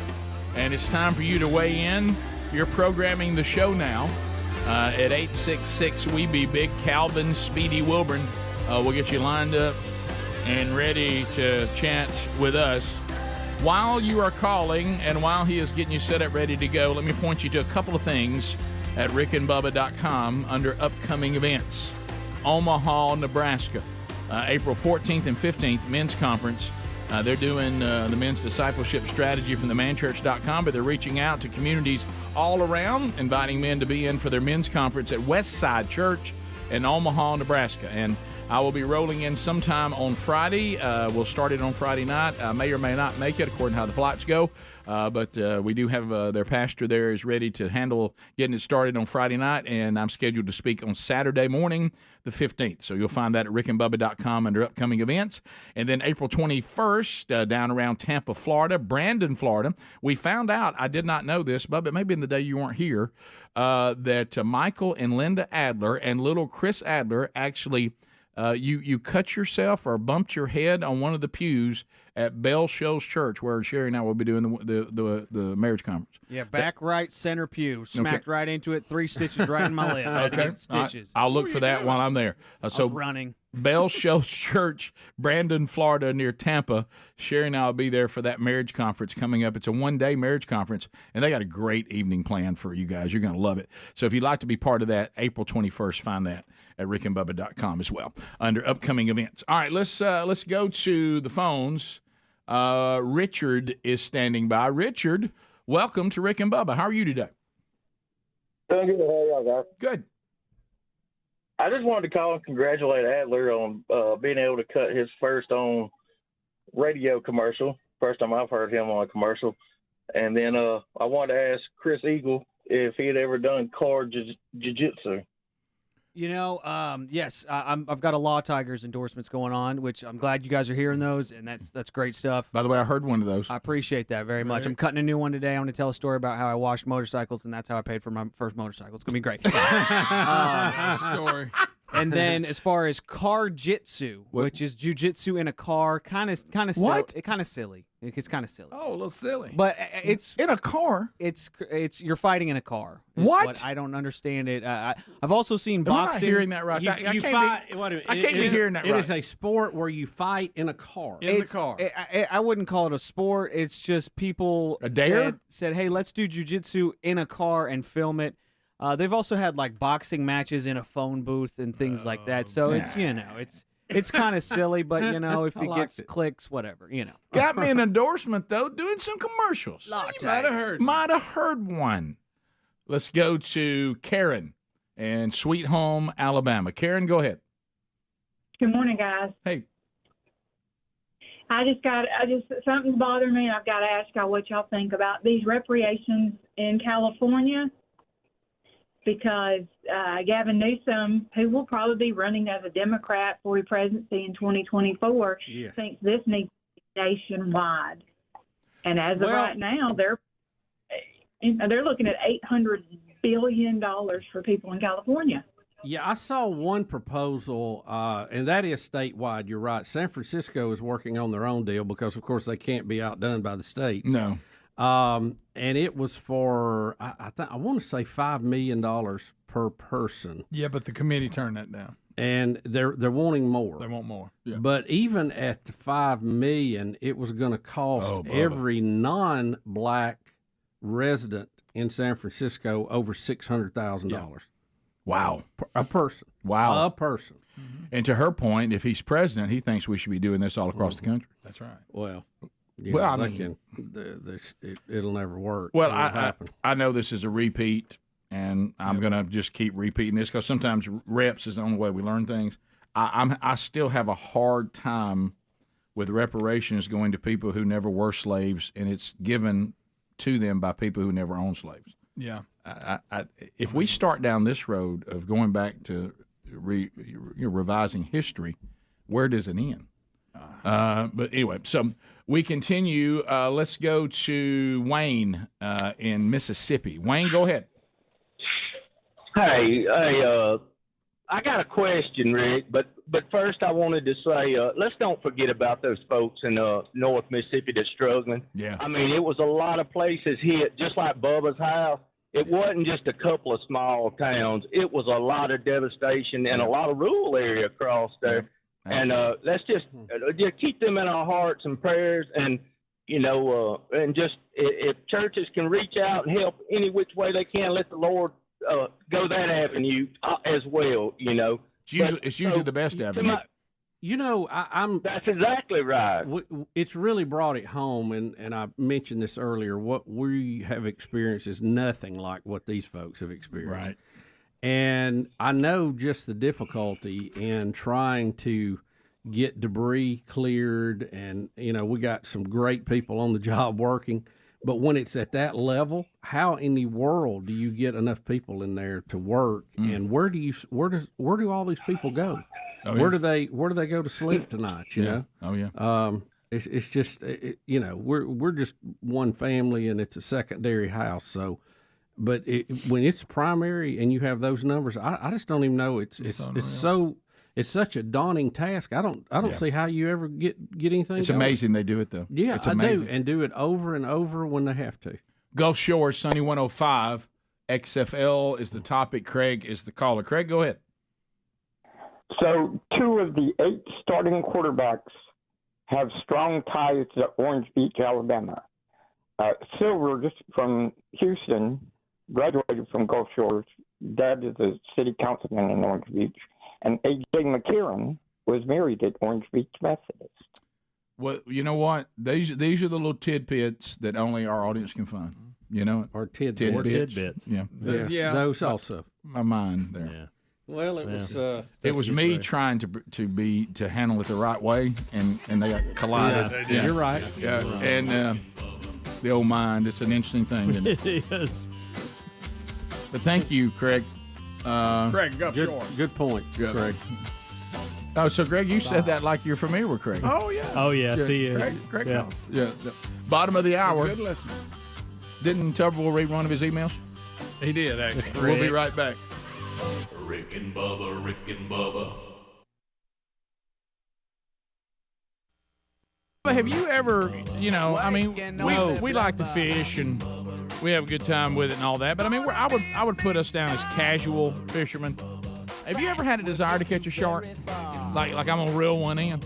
No, Rick, it's kind of like I don't want to catch a snake or something. I mean, I'm usually fishing for something I want. I don't want the negative. Yeah, well, and I know people that like that and go out and do that. And I even was on deep sea fishing trip one time where one of my boys got a hold of a shark, and it can be kind of exciting. Now, it's a wild ride. Speaking of that, you know how I said I'd choose Robert? He is a PR guy.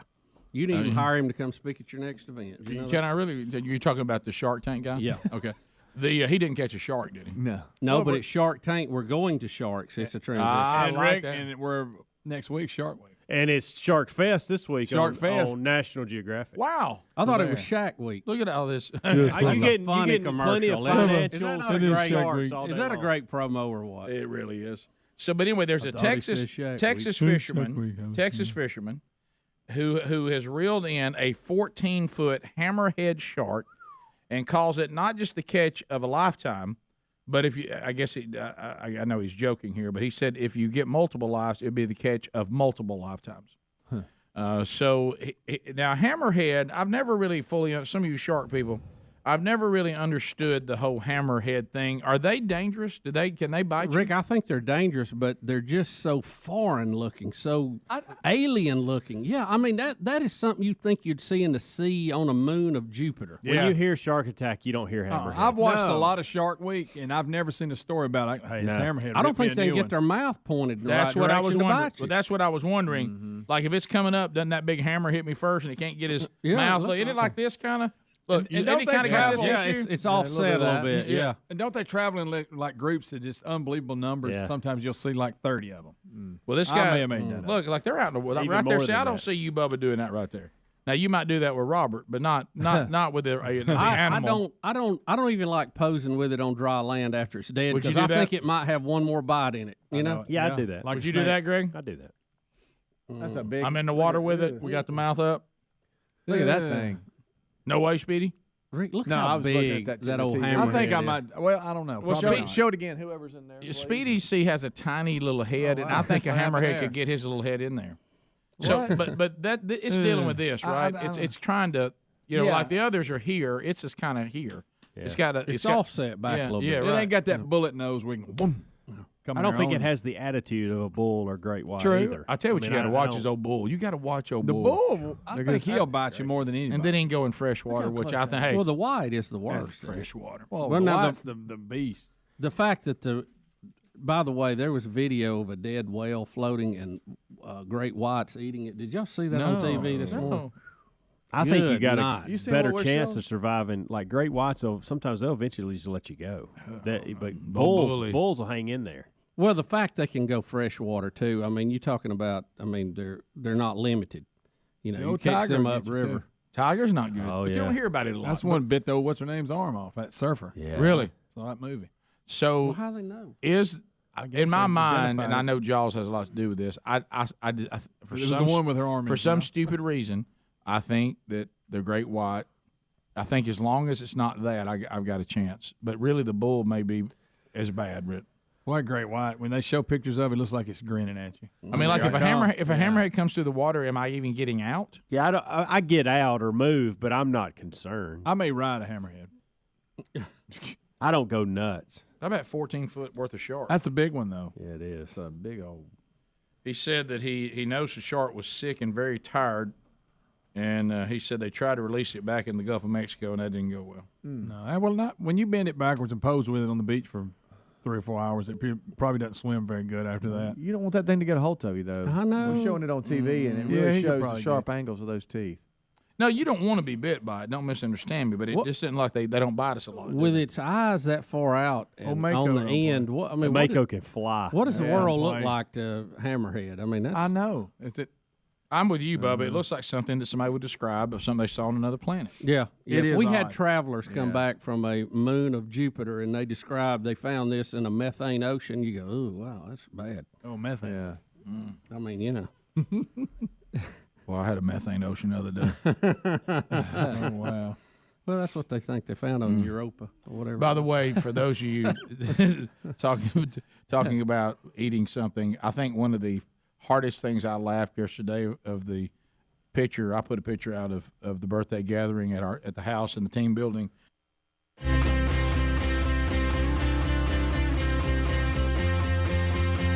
35 minutes past the hour, Rick and Bubba show. As we make our way back. All right, so financially, economically, a little unsteady right now. Everybody kind of. I talked yesterday, Bubba, with the national sales team, and they said the economy, people a little bit frantic out there, and we got to calm them down. We got to settle. We got to say, look, you still need to sell products. We still want you. We still want you. Let me tell you one way you're not going to sell any products. You don't market.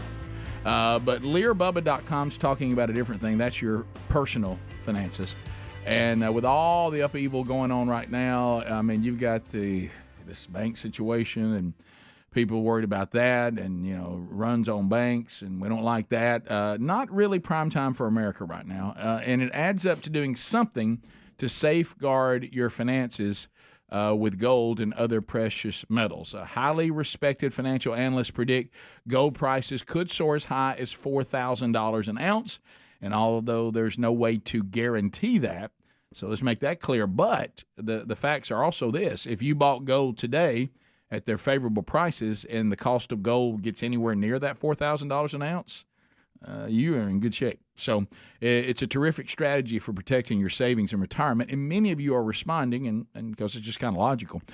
With a risk-free purchase guarantee, 25 years of experience, and thousands of 5-star reviews, join us and visit LearBubba.com. Also, as a special gift, is that anybody in here? Is that any of y'all's love language, a gift? But for a lot of people, it is a free 1-ounce silver bar for every ounce of gold that you purchase. So if you want to talk to them directly, call 1-800-707-4575 or go to LearBubba.com. You'll also find them at RickandBubba.com under the sponsors button. You'll go ahead and find out all you can about this strategy. All right, so I see a guy, anytime there's somebody on hold, and I've got some other things we can cover, but and we'll see where this goes, but anytime you see question from his wife, you think about, because we've all been married a long time here. If you combined all of our years of marriage, I mean, we're like a think tank of marriage. So let's go to Ben in Georgia. Well Ben, over 100 years. Yeah, Ben, how can we, the veterans of marriage, help you? Well, guys, I'm kind of down this morning. Had a good day at work yesterday. Came home. My wife cooked me some good supper and put the kids to bed. Yeah. Went to bed, and I had to knew something was coming. But anyhow, she popped the question about the cat. She's thinking about maybe time to get the cat neutered. Okay. And I think you might know what I'm talking about when I say the cat. Okay. Okay. You're saying that's an analogy for she thinks it's time for you guys to be done as far as children, and she wants Tomcat. Yeah, we got it. She wants the stallion to become a gelding. That's right. I'm kind of down in the dumps this morning, guys. So I need a little encouragement. Wait till you've had it done. Yeah. I don't know that you're going to find. Here, how many geldings do we have? 1, 2? Okay. Two. I'm 40. There's 2 in here. Yeah. No, not. I'm just counting the guys here. So, Bubba, Greg, me, Adler, we've never been down this road, so there's not a lot of help coming from us here. No. I can't tell you anything to encourage you. I'll say that. No. It's a lonely road. I'll tell you that. I will say this: make sure this is what y'all want to do, because I hear. I mean, I've had these. I think we've got close friends here of the show. Yeah, I didn't know if we should call that out. Oh no! Let me tell you, Michael Adler tells total stories. Okay. Yeah, snip, snap. Yeah, snip, snap. Linda on this show. So Linda Adler wishes Michael wasn't so open about it, but he tells everybody. Okay. Right. Yeah. So what I was, so you have it done, and then you're asked a year or so later, hey, let's get a reversal. Mm-hmm. So you don't want that to happen. You don't want that to happen. And matter of fact, that was actually a question in our house. It never got serious, but there was a question. After I was sniffed about a year later, a man was like, should we talk about this again? I'm like, hey, no, done and done. Nope. Yeah. Nope. Once. So that to me is the obvious my question. My mind would Just allow make it sure. to be done. See. Well, the procedure itself is not bad. Right. Okay, I will say that it's not bad. You're going to lose a weekend. Do it on a March Madness weekend, or the Masters weekend, or a big sports weekend, college football opening weekend, something like that. Listen to the doctors. Make sure you get frozen peas, and it's not a bad deal. I guess I'm a little different because I was out during that time. If you remember, I had a hernia that in the belly button, and I had 2 doctors. One came in and did that, and while I was out, the other came in and did the other. So I mean, it's like I they had to tag talk teamed. to the doctor and nurse while it was going on. Yeah, see, I was And out, that so was I don't know what happened. I kind of got lucky on that one. Rick, I feel like if I had How's the even show agreed to that and was all in and made the appointment, that on my way there I might black out, and then I wake up and I'm in Gulf Shores. Right. You know, and I just fled. Right, yeah. You know, I don't know if my body would let me. Just an instinct. Yeah, I might be fight or flight. Fight or flight, yeah. I don't know that I can They did stay give with me it. a Valium or something yeah. just to kind of relax me. But it's it's one of those things where let's just use this because they're using like a stitch. And this is, careful, buddy. This is Careful. the this is the conversation. We don't need it. So they're stitching it up after the procedure. The nurse is right there. He's asking her, "So what'd y'all talk about on the show today? What'd y'all do? Yeah. Did y'all have fun? Yeah. So hey, what about it? Get?" And I'm sitting there. Yeah. Well, yeah, Ben. Have you ever? It's hard to have this conversation right now. I'm in stirrups. I'm a man. Yeah. Right. Hey, Ben, have you ever listened to the Rick and Bubba bit? She commenced to shaving. Oh, it's unbelievable. It's hilarious. Yeah. Well, you realize that's But what it just I just can't think about it though. well. Sir, run away. What Just I run away. Yeah, it was never a serious discussion. Sherry and I just had a different game plan, but I remember one time it just not being brought up. Like Sherry even thought that was even something to do. That was never brought up, but it was brought up with some of our friends, and Sherry said, well, "What do you think about that?" And I said, "Well, would anybody turn secretariat into a gelding?" Right. And she said, "No." I said, "Well, that's my answer." Yep.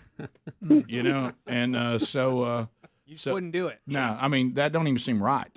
So anyway, Ben, just I'm afraid even in the doctor's office I might fight and run out of there. what I would do if I was Ben is I would use Helmsley's deal and others in the Adler family's story, not Chris, but his dad. Chris has 2 brothers that are a result of a reversal. Yep. And so what I would say is I'd tell those 2 stories, and I would say this is not a decision we should make emotionally or quickly. Right. And so let's give it some time. Yeah, let's make it over like 7-8 years. Right. Let's see if we can get you to menopause and I never have to go. Yeah. Out of curiosity, did he say how old he is? He said he's in his 40s. 40s. Okay. Okay. Then that plan would work. Nature's going to take care of it eventually. Oh yeah. Yeah. Yeah, there are other ways, guys. I mean, come on. Says the guy who just had another baby. Yeah. Right. So, but it's an important decision.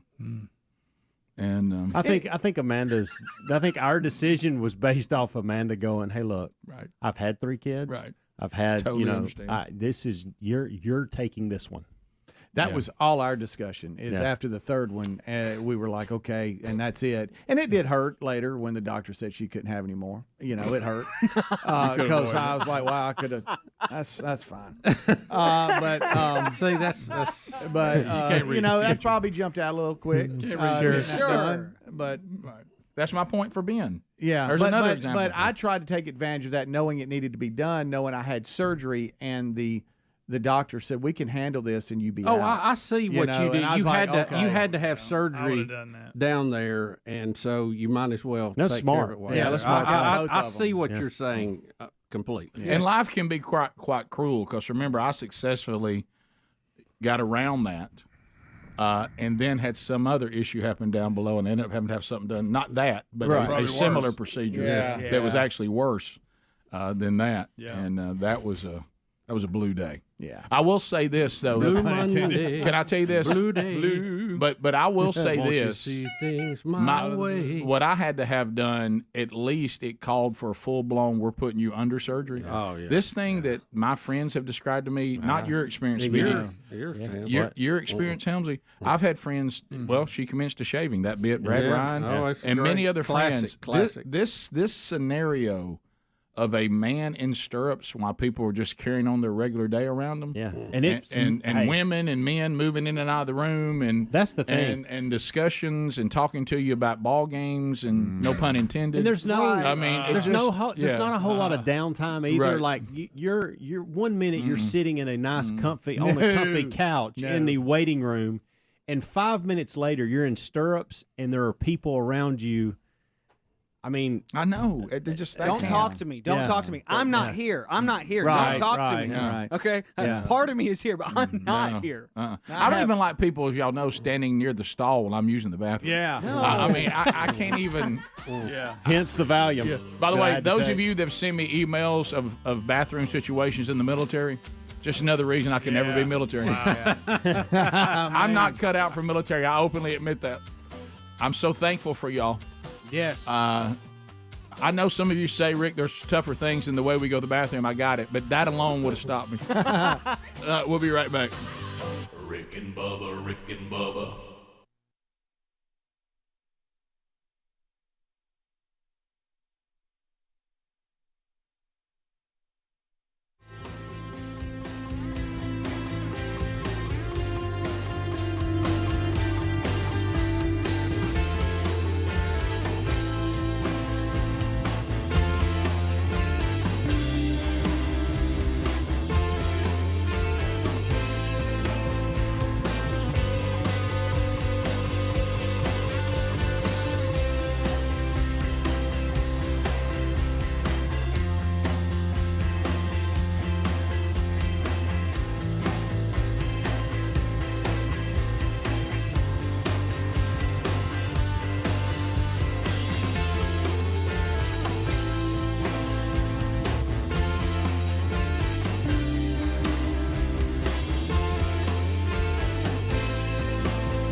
Gathering, and I laughed pretty hard at the person that said only the Rick and Bubba show would have lunch that had meat with a side of meat. Yes. Well, yeah. Oh yeah. Well, yeah. We had meat. That? We had meat, then we had a side of meat, and we wonder why Speedy's got to go get a scan tomorrow. Right. Yeah. Yeah. You still worried about that, aren't you? Is it today or tomorrow? It's today. Oh yeah, it's today. Isn't it? Mm-hmm. Dang it. Now look, he's going to start calling them tomorrow and aggravating the crap out of them for results. Sure he is. No, they're how pretty he is. good. They're pretty good. Well, they better be because you'll start calling. Yeah. You're gonna want some answers, aren't you, buddy? Yeah. If they said we ought to have him by lunch at 12:01, he's calling. Oh yeah. Great. Well, you are. You know you are. You're watching. Hey, it's Speedy. I was just seeing if y'all had them results. That patient Hey, I portal. don't want to bother y'all, but You'll pick up the I phone. was in the neighborhood on the phone, and You'll even start thinking things like maybe their clock's faster than mine. You know, They must think it's better this time. right. I will say this about his office. A lot of people have this patient portal. They actually use it and use it efficiently. That's what I'm saying. I'm fine. You're gonna be all right, aren't Hey, you? thanks. Trying to help you out. You're gonna be fine. I know. I'm a member. Yeah. Yeah. Look at Bubba. Look how good he looks after his stamp. Look at Bubba. Rick and Bubba, Rick and Bubba.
ensures a guaranteed fit. Hey, Dave. Yep. Wait. How are those new wipers?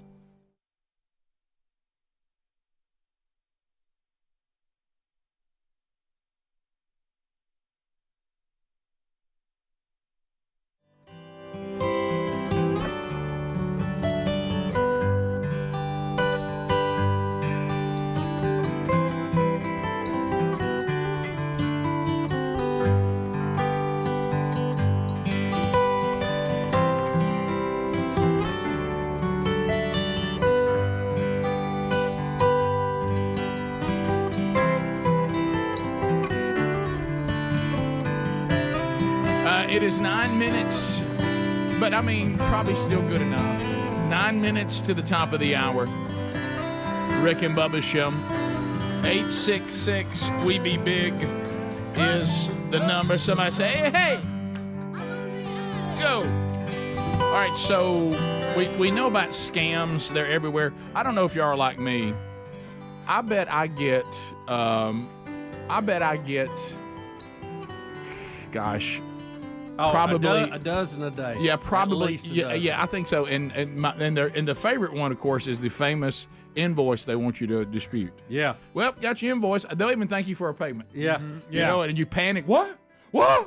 And they try to get you to click on it and start disputing it, and they need your information, of course, to correct it. Yeah. I get a lot of the thanks for changing your password. If you did not do it, let us know immediately. Right. Yeah. Oh, yeah. That's my favorite. The one I told you I finally called one of the invoice people. And they answered, and all I said to them is, "How stupid do you think I am?" And they hung up on me after calling me an SOB. All right, so all right, let's. I'd like to find them. Oh gosh, I would love it. I'd like to be the new consumer protection program. Oh, I'd love to come in there With a and stick. just. Oh my goodness. All right, so but here is a person. You taking advantage of little old ladies and getting them to send you money. How about that? Wouldn't you like to see Buford Pusser get hold of them? Yes. So now, be careful saying that. we haven't right. Yeah. Easy. Good, buddy. Boy, to take on that last name when things right now are so volatile. I know. We have a principal. I can't pronounce this county where they are. Volusia, a county, has resigned after sending $100,000 to a scammer posing as Elon Musk. Now, why in the world would they be sending? We have a that? package. Yeah, let's see what this is. We have a package. Courtesy NBC2. NBC2 WESH. Dr. McGee have always been well thought of. Yes, Stu. Burn Science and Technology here is A-rated with just under 1,000 students and a huge waiting list. And the principal who's guided it all these years, Dr. Jan McGee, a superstar in many circles. But a lapse in judgment has cost her her job. Uh-oh. I am a very smart lady, well-educated. I fell for a scam. Dr. Jan McGee told a packed audience she was taken in by a fake Elon Musk, someone posing online as the space pioneer, someone she'd been talking with for at least 4 months, despite being warned by staff the person was a fraud. She claims he groomed her. Grooming is when you talk to somebody and you believe in them and they get you to trust them that this is really real. And so I fell for it. For years, Principal McGee had talked to anyone who would listen about getting Musk and his money involved in the STEM school, a stone's throw from the Space Coast, and apparently thought she'd finally gotten his ear. Somehow she believed it. He must have been really convincing. So much so, says Burns School Board Chairman Albert Amalfitano, McGee wrote this $100,000 check out of the school's account. No. She reportedly believed the person she made the check out to was Elon Musk's right-hand man. Matching funds with this guy, and he was supposed to give like $6 million to the school. The principal had authorization to write a check up to $50,000 out of the account, but no more without board approval, which she did not get. Come on. Fortunately, the school's business manager, Brent Appy, got wind and stopped the check before it cleared. There we go, I Brent. put myself into this position and into this mess, and I made a bad decision. Dr. McGee apologized to the board and the community, but other issues with the principal were brought up, some describing a toxic work environment. When 3 other administrators said they would leave rather than work for her, McGee resigned and left the meeting with her husband, who was a teacher but has also resigned. Yeah, he's got to go. The board chair says it was the only possible outcome. When you lose the respect and of when your leadership is now in question, you can't properly lead, and if that's going to cause chaos. He's right. I mean, she can't stay after that. I mean, I don't care how good a person some people you like. can tell too, the ones sitting around her, they didn't. Mm-hmm. Well, let me ask you this. I heard what she said, but I don't follow. One, I can't write a check for more than $50,000. So why did you write one? Yeah. And 2, on what planet do you think you send them $100,000, they give you $6 million? Yeah, how's that work? Well, she said she was a smart lady. First of all, if anybody ever tells you that, if he was going to give $6 million, he would just give it. You wouldn't have to give them money to get it. Well, did she make that call herself and just? Yeah, I've been involved in. We've been involved even on the show with this term she used, or that guy used, saying she'd said matching funds. Yeah. Matching funds never involves you sending them money. Matching funds meaning if you raise this amount, I'll match it, meaning you now have double that. Right. They don't ever ask you to send them the money so they can match it with $6 million. First of all, that's not a match. No. I mean, and really, $6 million, $100,000 is such a drop in the bucket to $6 million. If he was going to give that, he would just give it. I mean, I don't know what the matching. I've never heard of that. Well, and Helmsy said it. Radar. And Danger, Will Robinson. Luis Alberto Fernandez. I don't know if y'all could hear it, but Helmsy said when people tell you how smart they are and they have to go up and say it for themselves. That's a good point. Yeah, and look, the school sounds like it was rocking along, and I'm not saying she didn't do a good job, but I'm just saying in this particular case, this lapse of judgment. It'll be an all set up. And when making out the check, they weren't sure if it was February or March. They had to change that. I see that. Sure did. Yeah, right. They sure did. That's funny. What does it say on the funds line? Matching funds. See there, that's not a. There's no that doesn't. For matching funds. Don't they know how matching funds works? Let me say this. Well, it's all speculation. I will take back. That almost looks like a payoff. Yeah. Or something. Yes. Her saying that she's smart. Almost. If Elon Musk ends up sending this school money, I'll go back and say, yes, you were. You were a genius. Yeah. You were an absolute genius. Smarter than I thought you were. And I owe you an apology. And I'm saying I don't think that's far fetched. It's not. No, I think that school's going to get some money. He gets a hold of the story. Yeah. That's what I was thinking. Now he ain't going to give $6 million. Nah. He may actually match it. Yeah, give him $100,000. You know. So, but I mean, he could give $100,000 like we would give a bum $5. Yeah. No, one. Yeah. It'd be more like a one. Well, I'm using one to inflation, me. but I'm using inflation. 10 to you. Unhoused person, Rick. Unhoused person. We don't say bum anymore, Rick. Do we not? No. Okay. I'm joking. Yeah, right. I know you are, but I mean, there's two terms that I am not going to give up to the woke. It's bum and hobo. That's right. Because if you're a bum or a hobo, it's I obvious. am not giving those terms up. Because if you're a bum or a hobo, you know what? You know you're a bum or a hobo. And that takes away an entire culture from New York City. Ah, you're a bum. Ah, you bum. Ah, you bum. You're a hobo. Don't hear that a lot. Did y'all play like you want to be a hobo when you was a kid? Absolutely. Get that stick. Absolutely. Every Halloween. I thought they had an awesome lifestyle. Top of the hour. Rick and Bubba.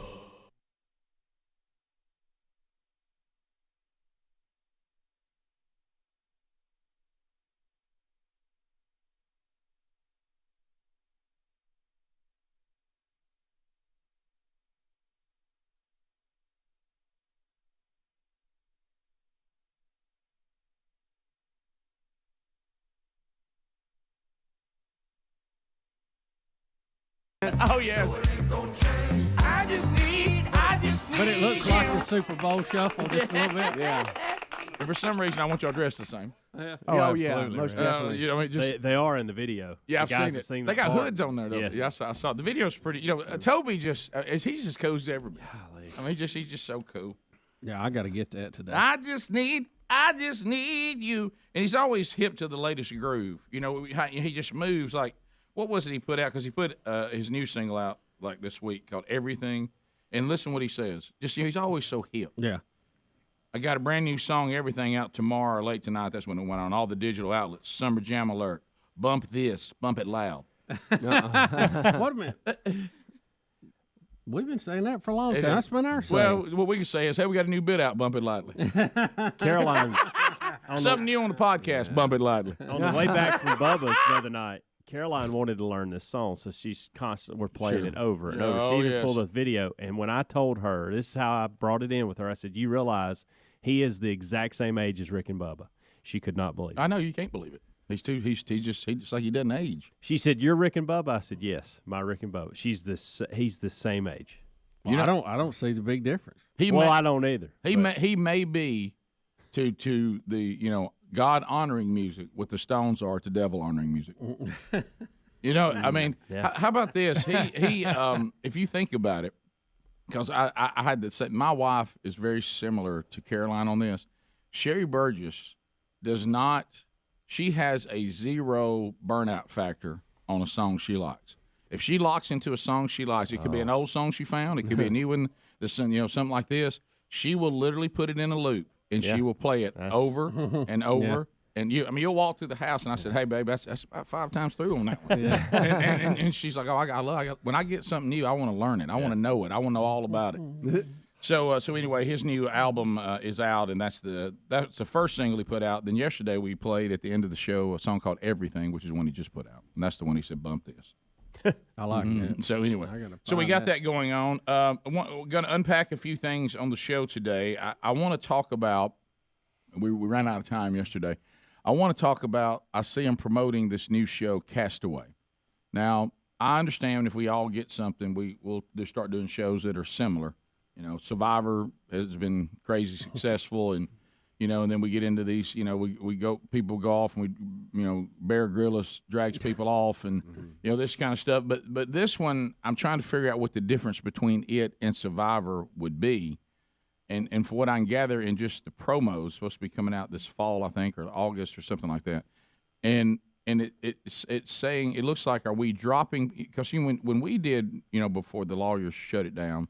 Because they thought people were about to start having medical problems with their kidneys, if you remember. Right. We did Rick and Bubba's Real Survivor. Because we were always mad that Survivor wasn't really Survivor. Right. I mean, ours was Survivor. You went out there and you stayed. Right. There was no breaks, no timeouts. Yeah, because Survivor right now really is just social war on an island. Because we vote people off and we don't like so-and-so and we get factions and we try to put – now, certainly they have to try to find ways to eat, and I got all that, but you feel like we said, what if you want to do this real, drop some people somewhere and see who's the last one standing. And this looks like this is what they're going to do, that they drop you on an island, and then as you tap out, you're gone, and you just have to make it until the last person gives up, which was what we did. Right. Now, sadly, even though we had a doctor standing by, people were willing to go for the prize, which I don't think was all that great. Well, it was fabulous. It was one of the greatest radio promotions ever. Right. But I'm talking about people were willing to try to win whatever it was. Do you remember we built an island in a parking lot? Do you remember that? What are you pointing at? Is that it? We're running the promo reel for the the one Castaway. thing. Do you remember all the sand we dumped in there? Yeah. Well, I remember watching this promo, and at one point they've got this really large brother. I mean, a member of our fraternity, Fat Five Fat. And he's out there waving for somebody to come get him. And I mean, and somebody said he's from Birmingham, and that he did this to lose weight. Really? Bubba, we know it's just a desperate move. He thought, if I'm gonna lose weight, I tell you one thing: drop me on the island. I can't. And Is that him? Is that him? That's him. And if I keep doing what I'm doing, I will. I know be him. dead. I think I do too. I know that guy. Out of the military. It's pretty tough. He looks familiar. He does. I think we know him. Nobody knows that I live in a shelter. You just have to overcome whatever life throws We at know you. him. They've come here to push themselves to the limit. I'm so hungry. There are only 2 ways to escape the island. Here it is. Survive until the rescue team arrives, or quit. Oh, we're just waiting it out. This revolutionary series tests the human need for companionship. Will they choose to survive alone? Or will they attempt to find the others? Watch swim across! There he is! Okay. So they all got their own island. I These kind of like 12 castaways must decide. This is their story. August 7th. I'm in. I hope my you island's waited bigger out. than that one. That last one there. So they got their own islands, and you can stay there and try to do it on your own, or you can try to see if you can't find a way to find the others on the other islands. Okay.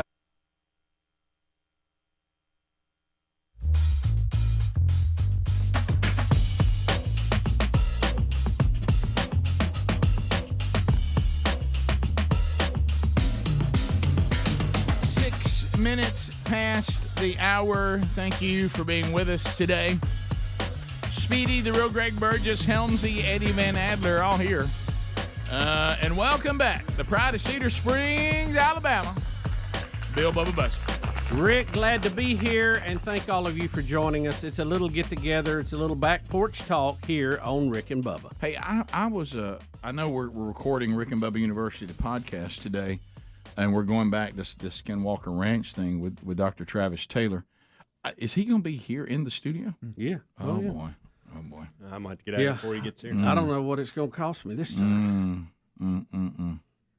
What is this Skinwalker? I ain't got much more to give. I know we asked him this before, but now they're about to start it. When you go to a Skinwalker live show, what in the world is that? Well, that's what I want to know, too. Yeah.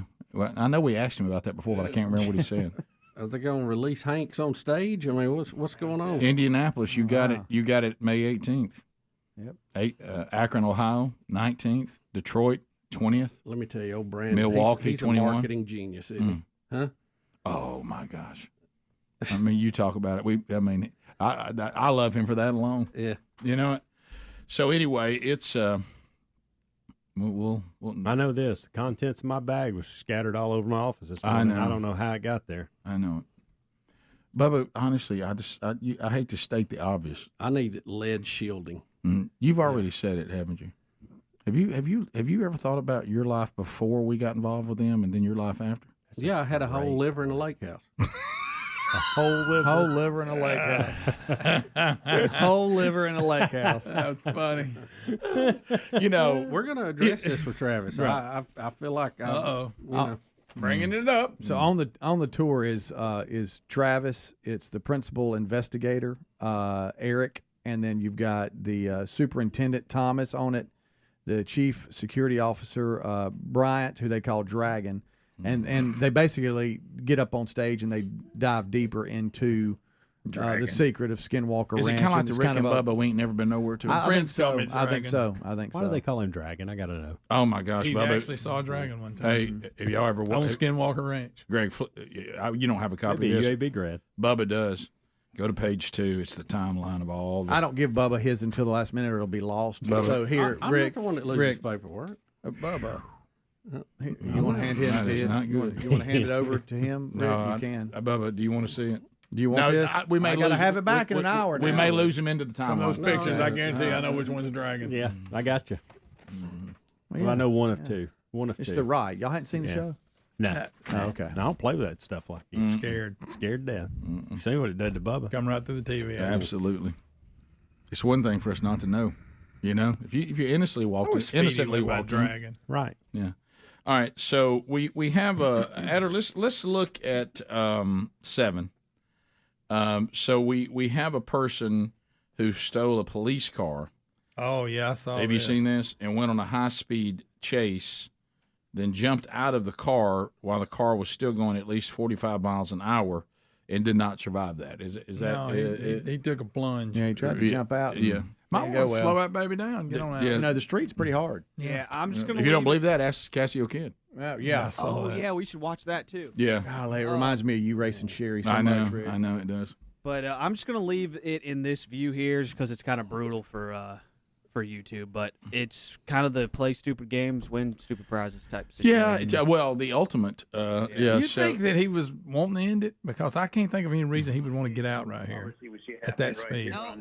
Dennis, I want to bring back Stu. Stu, what's going on? He's jumping out of the car. Oh my goodness. No, oh he my thought he goodness. was going. He just bailed out of the car, out of a moving car. Look, it just crashed into the light pole. Oh my goodness. So he'd been better off if he'd crashed in the light.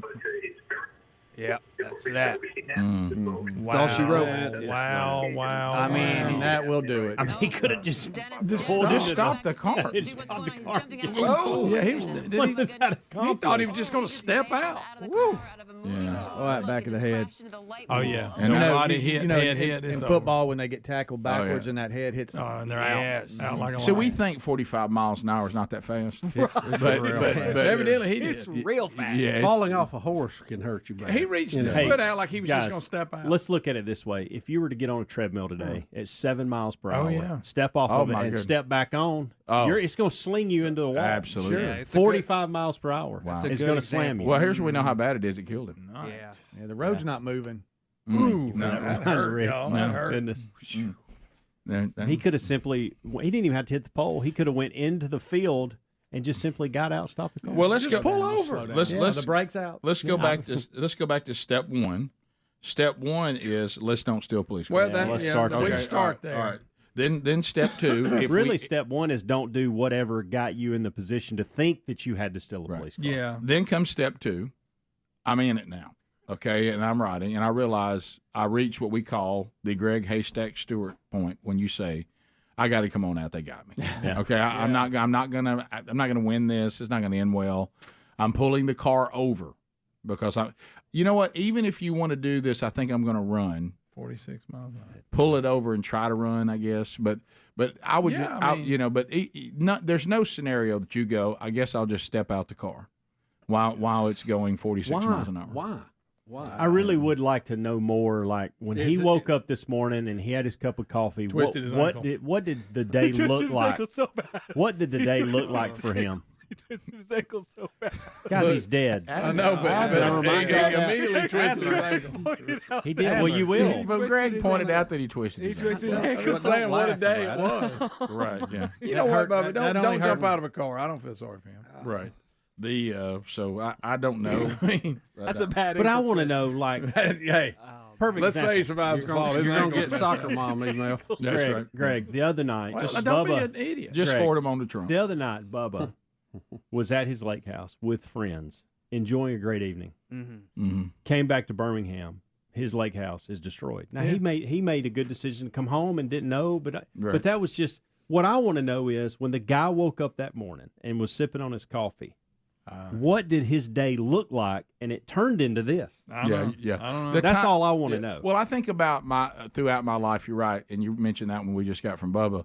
Well, I know if he got up thinking he was going to step out of a car going 45, he made a bad call. He did. But what I'm saying is, how does a day turn? Right. That all of a sudden, you ever watch Monday morning, he did not know until he got the phone call. Talking about His Bubba, day completely turned. Right. I can still remember Bubba A little walking. bit of it was Bubba's I can remember Bubba saying to me, "I got some kind of water issue. I'm getting a water sensitivity." Yeah, he said, as soon as the door's open. Yeah, and we were like, "Well, it'll probably be a little hassle." Well, you've dealt with that stuff in the past. Yeah, and it's, we've all all wasn't dealt, that big yeah. a deal. But on this particular thing, you know how now, I don't know why, and I'd like to see some of you that make movies and TV shows to stop because it's been done. We're done with we start with the end. No, that's everything's that way. This is us started it, and everybody else thinks they have to do that. Guys, this going back, I cannot remember the last time I watched a movie or a series that actually started with a narrative and just let it progress and then it ended. Can we please just we go back and forth? Can we please just walk through things as they're happening?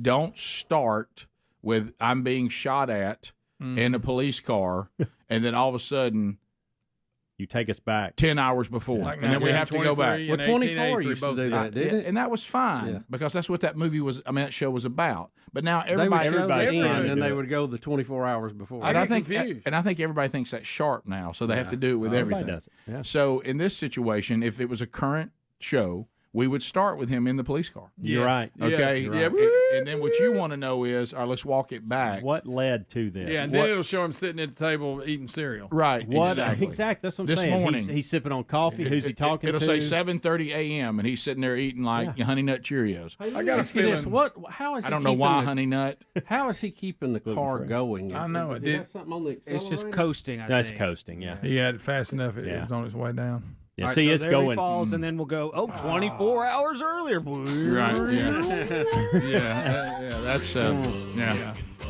Boy, it hurts my head. Just Well, I did. you know, he never knew what happened. What is the correct way of jumping out of a car? that Stop, ain't drop, it. and roll. Stop, drop, and roll. You got to roll. You got to roll. Well, Roll I know and that. find a You're grassy going area. 40 miles down the And road. go out the other Tough to side. roll. Don't go off the side into the pavement. You Go don't out step the on other the side. yellow line. And it does hurt, And roll, roll, roll. but you can survive that. Rick and Bubba, Rick and Bubba. He. All right, so it looked like Big Man wasn't leaving. He saw some.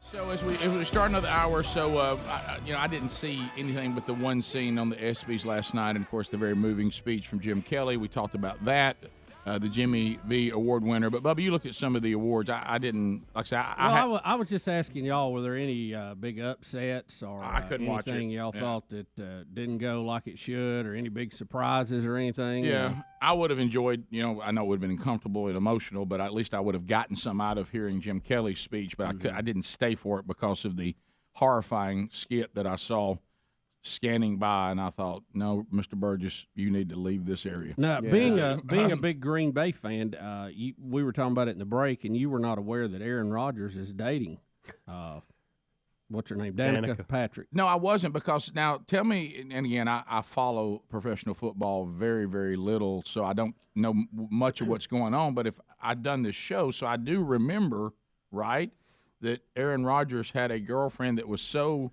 divisive that it caused the relationship between him and his family to be really, really strained. Whatever that actress, yeah, what happened there? I guess is that over? They split, obviously. All right. So did the Rodgers like Danica Patrick? Are they back on now? I don't know. Are they, I is the family back together? When his brother was on The Bachelor, he what his brother's doing right now. Oh yeah, he's on the SEC Network, and he is doing a phenomenal. I saw him yesterday. I don't know what's going on with SEC Network, what personalities, whatever. And I flipped over and I said, "Well, who's this new sharp guy?"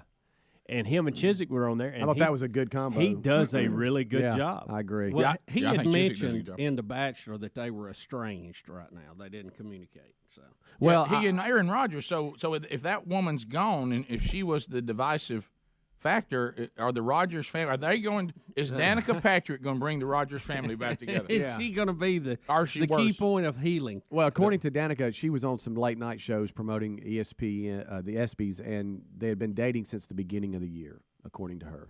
Yeah, this was their first time to be seen together out in public at a big event. I didn't know anything about that, and more importantly, how's that going to affect the Packers? Right. There's no really big surprises here. Best NBA player, LeBron. Best NFL player, Tom Brady. Major League player, Trout. You've got best male golfer, Spieth, and the list goes on. Shaun White won best male Olympian. So there's no real big surprises here. How are they selected? Because, I mean, when you say, and I was looking at some of the tennis things too, when you say, hey, this is the best golfer or the best tennis player or the best who votes NBA, on that? Yeah, how do they decide that? Is that fan votes? I thought it was fan votes. Is that what it is? I don't know. I thought that's what it was. If it is, and this is going to surprise y'all what I'm about to say, if it is, then it makes more sense because of popularity of certain things, like when you compete, you have sports compete against each other in a category. Right. Because the only thing I saw, because it was right around the skit, was the best play in sports, and I thought, which I would have enjoyed because I love American football more than any other sport, the Minnesota Vikings catch that did win. Stephon Diggs. And it was but the reason why it surprised me, and this may surprise you a little bit, I really thought as far as impact, because it won the national championship, that last second shot by the girl at Notre Dame. Thanks for bringing that up. Probably was, and so in my mind. Now, she won something though for that shot, didn't she? Well, let me tell you what because this is what surprised me. The minute I saw that shot, and I wouldn't have had a problem with it, by the way, because it's the best play of the year.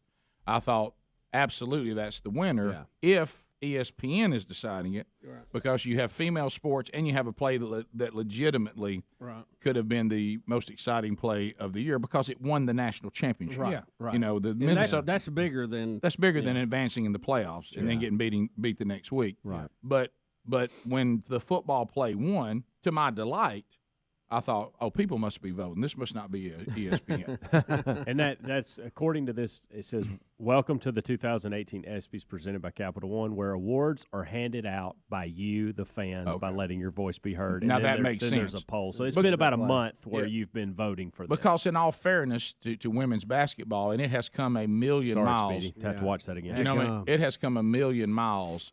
And this was legitimately one of the biggest plays, if not, of the choices. I thought maybe what really should have won. Yeah.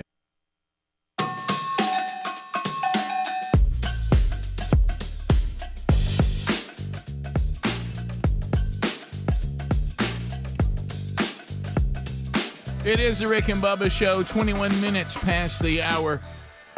The Rick and Bubba Show available to you live Monday through Friday. And there's live options everywhere, including America's boldest radio stations on the Rick and Bubba Radio Network, our 24/7 TuneIn app, which gives you the live show and archives 24/7. Also, you can watch us on YouTube. There's a live option as well. But there's also all sorts of options for you to get the show on your own time or just pick up parts of the show that your schedule wouldn't allow you to get live. And you can do that by going to our YouTube channel. There's a video archive every day. There's also an audio archive of the whole show every day available on our podcast channel. You even get a best of hour both on the YouTube channel, Blaze TV, and our podcast channel. So know that those options are available live and archived. There's no reason for you to miss any of the show, and you can find those at rickandbubba.com. All right, so, Bubba, we have a pretty heroic audio video here, and the video is not that great, but the audio is this features Greg Spike, because I don't know about you, I need kind of an uplifting story here. Yeah. And Greg Spike, who is 74 years old, grandpa to 16 grandchildren. He was on his morning run, which if you're going to be 74 and have 16 grandkids, you got to be in shape.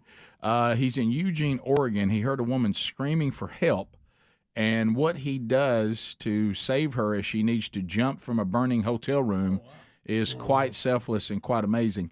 Adam, you said he's holding his phone, Rick, and then when he goes to tell her to jump, he drops his phone, so you kind of just see the grass or whatever, but you can hear the audio and the struggle of her trying to jump from the balcony into his arms and him soften the fall. Yeah, he basically lets his body act as one of those safety mattresses things. And it's 74. Yeah. In fact, he's jogging at 74 is pretty good. It is. The fire is just... Wow, the fire. It is large. Substantial fire. Oh, wow, the fire. Where is she? Should have seen that point. Oh, no, I hear her. Get out! Get out! Get out! We got that, buddy. Get out! Should I jump? Yeah, you got to jump. Better jump. Here! Hurry! Drop it! Drop it! Drop it! Drop it! Here!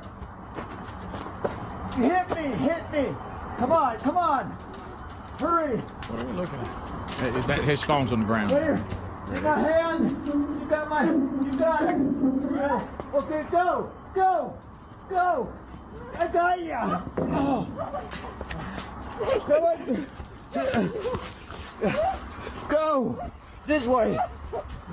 Oh my God, is anybody else up there? I don't know.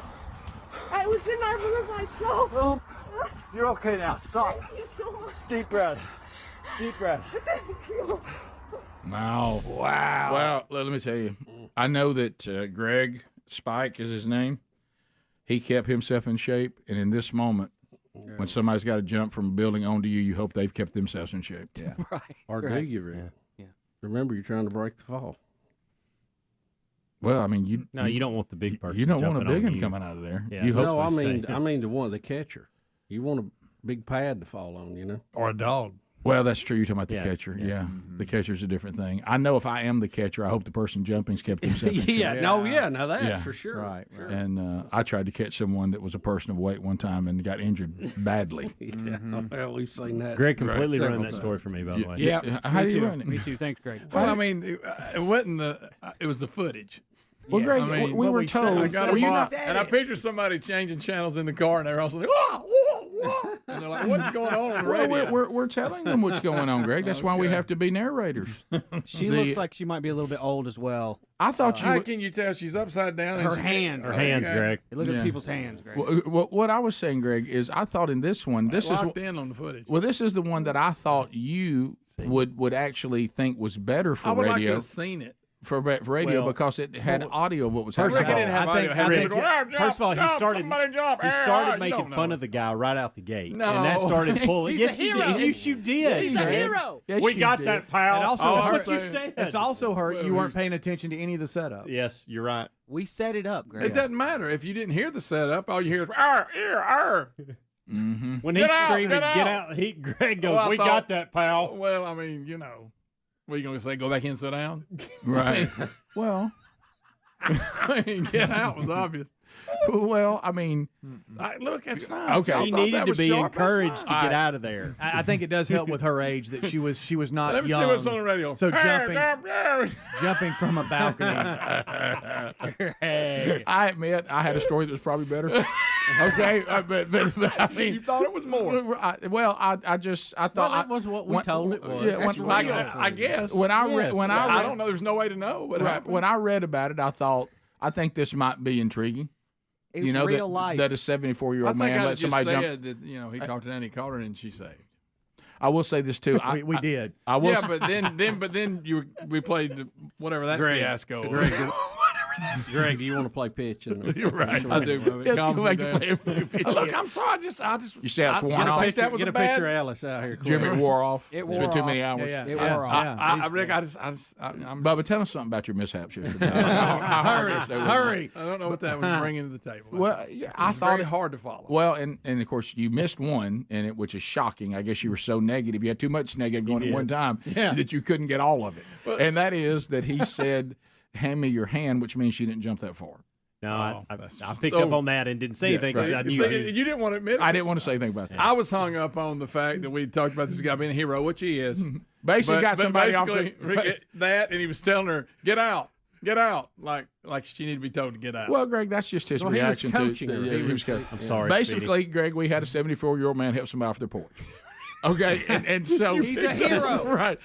And she came over the rail. And he helped her over. She came over the rails. I honestly thought that it was like somebody threw a deep post and he laid out and caught her. The way we were talking. I thought I was going to see somebody jump from the third floor and land on the old man. That's what I thought I was going to say. Listen, I will say this: in that lady's mind, that's exactly what happened. Amen. Yeah. I think because it showed we couldn't tell. You heard her reaction. Not all heroes wear capes. I tell you what, we couldn't see was the expression on her face. Well, we couldn't see anything. Would you want him to hold the phone? Greg, and Yeah, I catch it? did actually, or somebody else do it. Greg, you would have been critical of that. Well, you'd have been like, "This person's life's on the line." So What you were you wanted- trying to get a footage of it? That's true. You can't win. So he should have had somebody with him filming. Look, I just think it was a very confusing segment. Right. There it is. Right. Well, the footage did show, if you were looking, the height of the balcony, and she was right there. See right there. There you go. That And part. if you're older, that one jumping. How from do you know there- she's there? Well, Yeah. because she obviously jumped, and she wasn't Right. on She the wasn't second in the level. flames though. She was in one next to it. Right. Right. Yeah, and they had. But hopefully she's not. You talking about Are a you scene. saying he Now helped, that's he something helped her else. down the steps? That was the best part of the video. Help her down. I thought she was going to jump out of that on fire and land on him, and he was going to roll and put her out. Yeah, That's when what you I reach thought up, like Bubba said, somebody's coming down the steps and you help them because they're fragile. When I heard "Hand me your hand," I admit the story. Then you're right. It was. She reached down from the top, and right, that's how and she then did jumped. That's But right. That's just right. the audio version made it less thrilling. Okay. Well, then you would have been mad if Okay. it had been all video with no audio. Right. No, We you came get in somebody you had kind of to. off in a distance. Right. Yeah. Would I like to seen all the video? Yes. But I mean, You did not like that segment. You didn't. Let's call it. Look, if I'm in a burning building, I hope Greg Spike is around me, not Greg Burgess. Well, Let me say that. Amen to that. Greg, the good news is I'll never hear it again because it won't be on the best of. Okay. Rick and Bubba, Rick and Bubba. Okay, but Can't believe A she big made it. play to win a championship outranks a big play just to win, or and whatever. But and a lot of you realize that. Not outwank. But what I'm saying is, but when fans vote, in all fairness, American professional football has more fans than women's college basketball. Oh yeah. I mean, you just had. I mean, the voting block would not be in your favor. even though if that shot had won, I would not have had a problem with that at all, because I think that was an incredible play. It really was. Even though the Stephon Diggs was bizarre.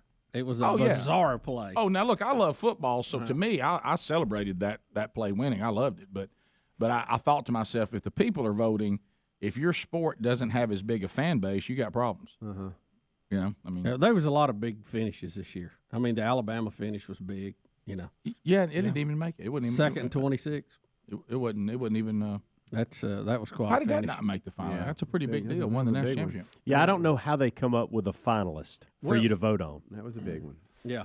Well, I know. Hey, I'll tell you exactly why Bama was not in the finals, because ESPN hates us and we don't get our due. Roll Tide. We don't get our due. They ignore us, and then nobody thought we was going to win the national championship this year, and we showed them. Roll Tide. ESPN hates us. I'm telling you, Hams. Well, I'll tell you this. We don't get no I'm coverage. hearing a ton of references throughout things now about Saban and Alabama football.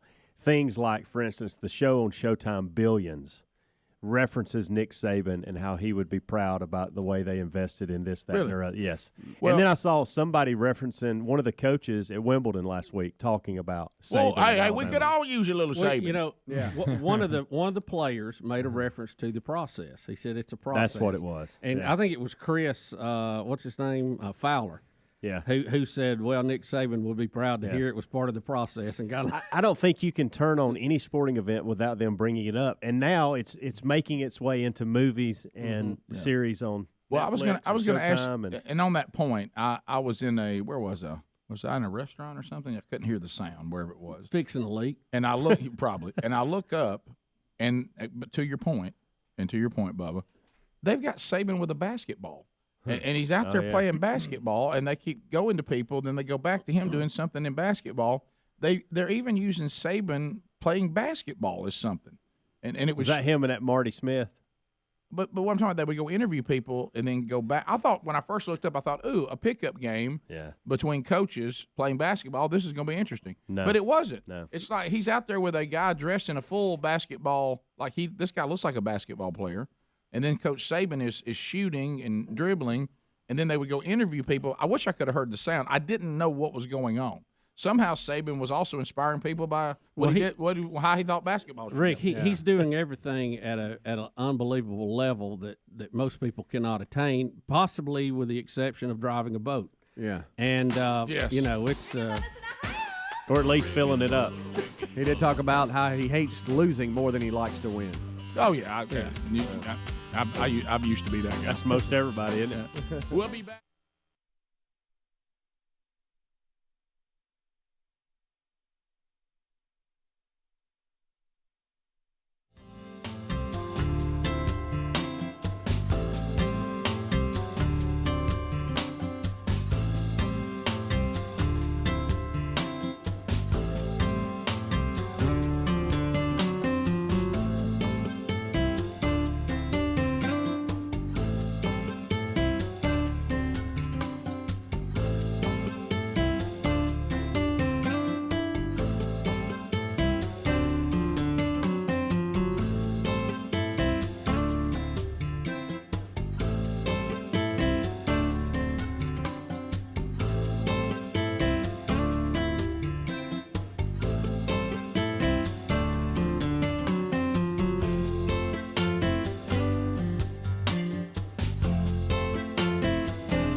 Minutes past the hour. Rick and Bubba Show. We're thankful that you're here. HelloFresh.com/Bubba.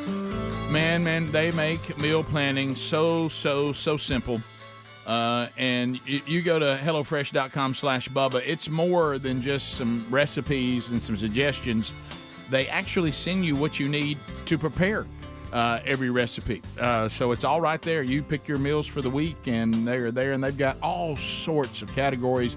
Their chefs make dishes that are fabulous. We love it. Now, if you're trying to do just a little bit better, and you're thinking, it's so hard to prepare these meals, and I don't know how many calories are in this and that, and here we go, and what about this, and I want about this, the things that are nutritious. And well, look right now at HelloFresh.com/Bubba. You'll see a category called Dietitian Win. Every single meal is under 700 calories. So now you know. You can track it calories easy. I know each meal's less than it's 700 or less. Also, if you're looking to power up with protein, choose the new Protein Smart recipes. And boy, they got some delicious stuff there. Creamy Dijon dill chicken is outstanding. The one-pot pork and bean chili, yes. You may need some time to yourself after it. But they all feature 30 grams or more of protein per serving. So it's everything you want without all the hassle. Also saving you money on your total food bill. Go now, and we'll get you America's #1 meal kit. And we'll get you that at 60% off. That's substantial. And free shipping using the code Bubba at HelloFresh.com/Bubba.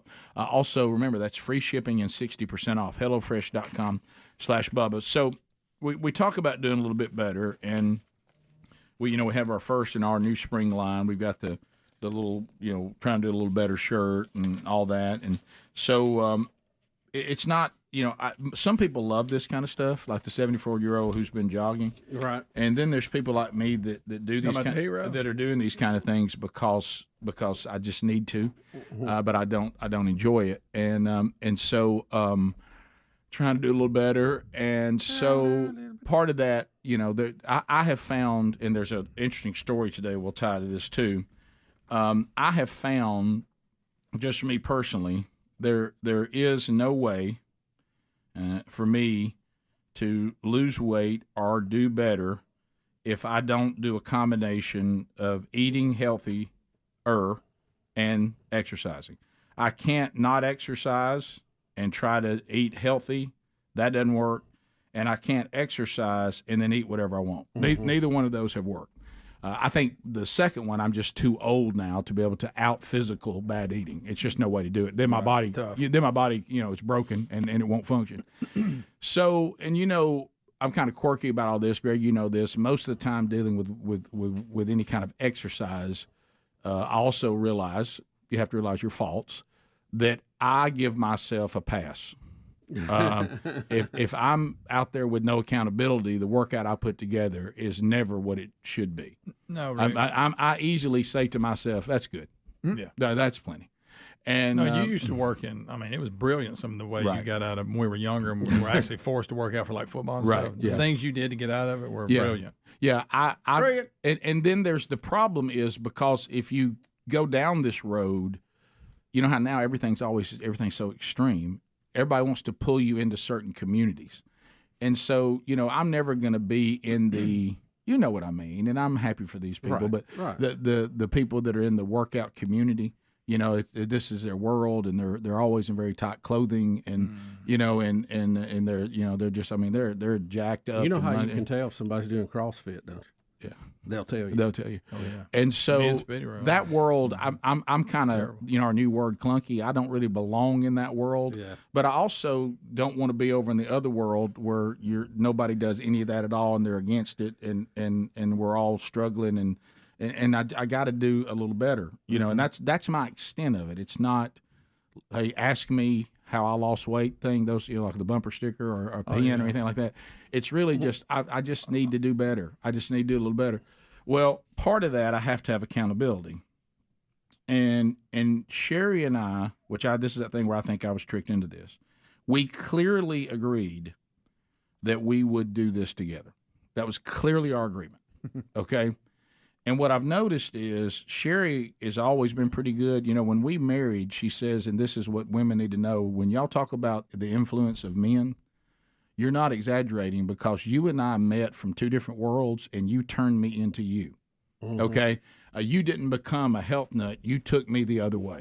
Okay. And she said, so now, but she has She even had a mullet back then. Right. Yeah. But she has a foundation of, I actually used to eat healthy and run and exercise and was in great shape. So this is not a new place for her. I walked away from a gym where coaches screamed at you and never went back. Right. And then of course, you could tell that. So I have to have somebody say, here's what we're doing. But I thought that Sherry and I would always do this together, meaning, as you know, Greg, what I look for, someone would have to pay attention to what she's doing so they don't watch me the whole And you time. can drop a rep. That's important. And that's a great point. Stop, Rick, get a breather. You're not going to believe today. And I mean, you know how we get to do this sign over our head, like a storm's over your head? Sorry, Bubba. But that is the signal. We got something we're thinking about. Mm-hmm. So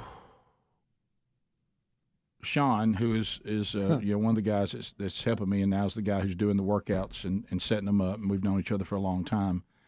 He said to me, to us, let me rephrase that, to us, I've gotten to the point that I need to consider adding another trainer. And I have a guy in training. Apparently his name's Mike. Of course. And he says, do you mind if I bring Mike to y'all's next workout? You're in trouble. And I said, well, yeah, I guess that's fine. Sure. Please tell me Mike not going to be cheering, encouraging you. Oh, no. Just wait.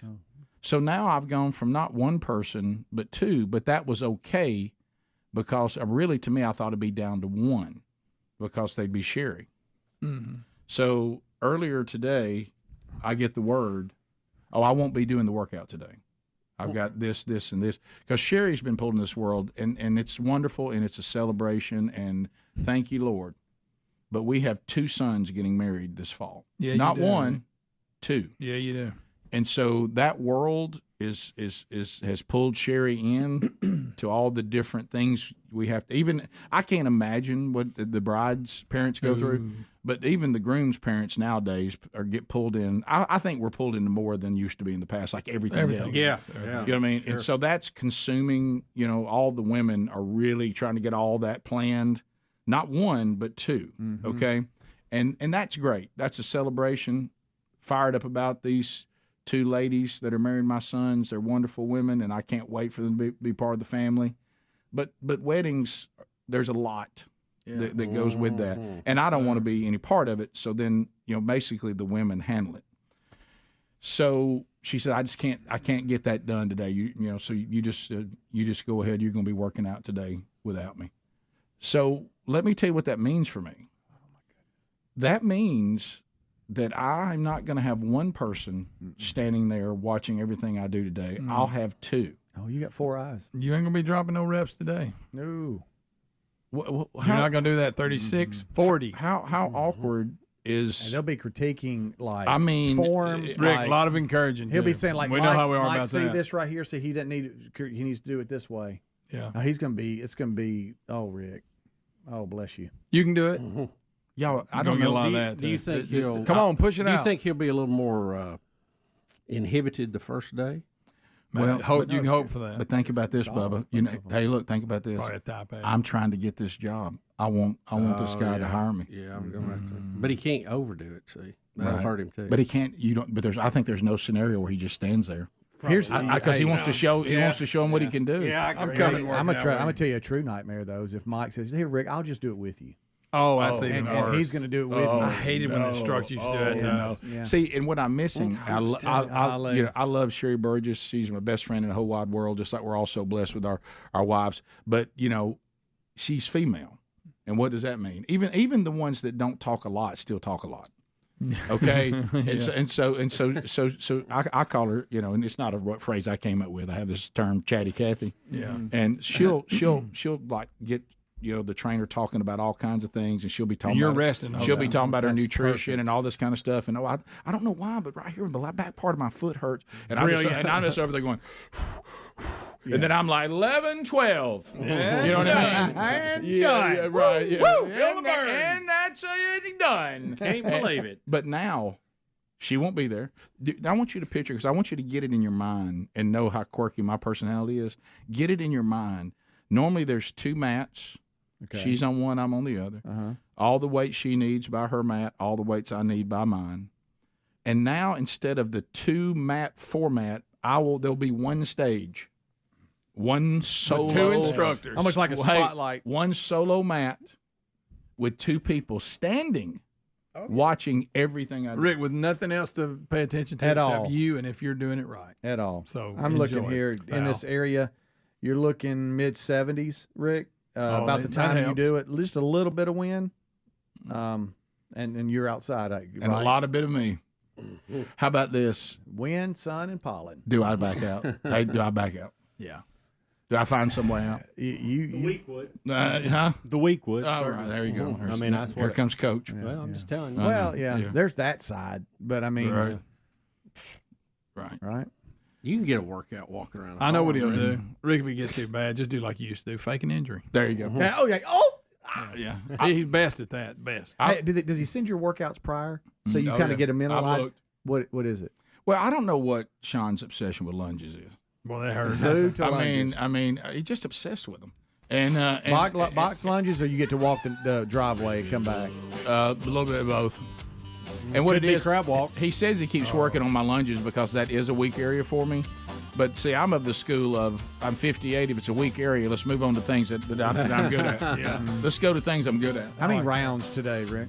Tremendous amount of rounds. Tremendous amount of rounds. You won't be able to drop a rep. So. No. We'll be right back. Rick and Bubba, Rick and Bubba.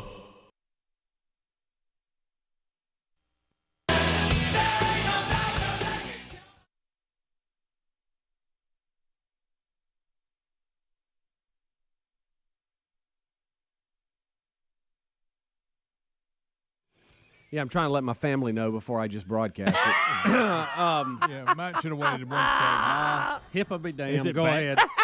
Is it bad? So true. I think you're putting on. I don't think it's bad. It's nice and good. It's He's doing What is it? charades. Yes. It's not as low as I wanted, but it's not. It's not. What is it? Well, it ain't great. but it's not bad. It's not How hard. long are we It's gonna not have to hard. It's not stent worthy, is it? If it's not stent says- worthy, who cares? From the doctor, it says, so the score, which is going to stick, is 84. Ooh, I'll win. Greg won. You said 82. What do you mean? What do you say? He says this is more than doubled in the last several years. However, it's not high enough to indicate any significant blockage at this point. Well, good. That is good news. But it's We need to climbing. start you Real on good cholesterol-lowering medication, probably a high dose. That's nothing. I'd also recommend a baby asprin daily. I got that. Yeah, Too. you're 50. You need to do that. He said if anyway. we do that, you should be in good shape long term. I would recommend, and then he says what brand and all that at bedtime. I would also recommend you take the baby aspirin daily, like I just said. Yeah, you want to put that liver in overdrive at night when it's doing its work. So, Do I get the Sports Art trophy or what? Greg, I mean, that's pretty good. You said 82. That's good. good. That's real good. That's real good. it's not. I'm sorry I'm celebrating at that, but I mean it's not bad. Yeah. But I did win. Nothing's happening now. You're just not on a good trend. You got. No, you but got. yeah. You got to You get. just know you He got to pay said. attention. He to said it. because of the cholesterol, it's adding to the problem. Sure it now is. let's guess how You many can o- milligrams for the statin. Well, he said it was going to be a large You'll get that. dose. You'll get that stat. It'll knock it way down. It'll 80. knock it way down. Is this the first time you've had to take medicine for things like this? Well, they tried to put me Well, on I'm the same cholesterol way. medicine probably 15 Years years ago, and he ago, wouldn't and I take- took it for 30 days and stopped. Well, yeah. Well, Why? Like an idiot. Well, because I didn't like the did- side effects of it. I did the exact same thing, but now I'm back on it. Yeah, I got had 80 to. I had milligrams. cramps What do you about I got? couldn't sleep. I don't know. What They are finally you put me on. taking? They finally What put me kind? on one. Doesn't do it much. What is it? What is that? It says- What is that? What was that sign? Us cholesterol guys know what we're talking about. Lipitor. Well, nobody in the room knew what you That's were what doing. I used to take. I thought you were you were saying. calling us a loser. I thought you were saying they got a new report on your prostate with that signal. I thought he was shooting me a bird for guessing it right. One tablet at bedtime. Gosh almighty. Well, I mean, it's just, Well, that's this is good news. This is getting old. The good news about it is I've had a full checkup, and this was the only problem. Yeah. And this That's is a how big they're one. going to give you But little it's, medicine. You're it- good. it's something you've always had, though. I know. But dadgummit. At least now he feels like we can hold what we got, and we're rolling. Does it cause stopped up nose? Man, I don't know what's going on. Of course, you don't care. So, Speedy, I think it's all good news. It's not super bad, and you can manage it. What was your last calcium score? I think it was 0, but that was like 3 years ago. Did you have one after your cholesterol medicine? I mean, cholesterol deal here? Current, right? no. My last one was 5. Yeah. Yeah, I think you need to get yours done. Which is a lot lower than 84. But a lot lower. Mm-hmm. Thank you, Rick. You're right, Rick. And how old are you, Speedy? I'll be 50 in December, Bubba. I've So told you that 1,000 you times. track. I'm just thinking. All right. I hope this isn't a side effect of the cholesterol medicine I can experience. Yeah, there is some of that. Can I tell you, though? You're tracking. You'll be about 160 in 4 years, so you'll be fine. Well, according to him, he thinks that if we can get this good, on, bud. he said we can. You're fine. This is all good news. It's not great news. No, I tell you what good news is a 0. No, it could have been better. Yeah, no, that would be a perfect score, Rick, and that's what I want is 0. Yeah, but if you're in the margin of error, I mean, that's not a big deal. At night. I keep reading this Rick, line. again. Yeah, Greg, there you go. He says, you should be, I just keep reading this, you should be good long term. He blew by my 40. I thought That means good. Take a little pill before you go to bed. Mm-hmm. You're good. Yeah. I thought 67. Let your liver fix it. What was your number? In my mind, I didn't. I got have it right to here. Do this. Here we go. No, I'm We got talking Bubba about, what was your 40. guess on? 33. Larry Bird. That's yeah. He is a honky. So Bubba had 40, Rick had 67, Adler had 100, Helmsley had 33, and Greg had 82. Boom. And you were 84. I mean, that's all over it. Eat Good that. night. Greg, the cardiologist of the group. That's it. Yeah, I was just trying to, because I thought, bad cholesterol, I've had it as well, and I didn't expect yours to have climbed that much. Well, Speedy's is about half of mine. This is so good right here.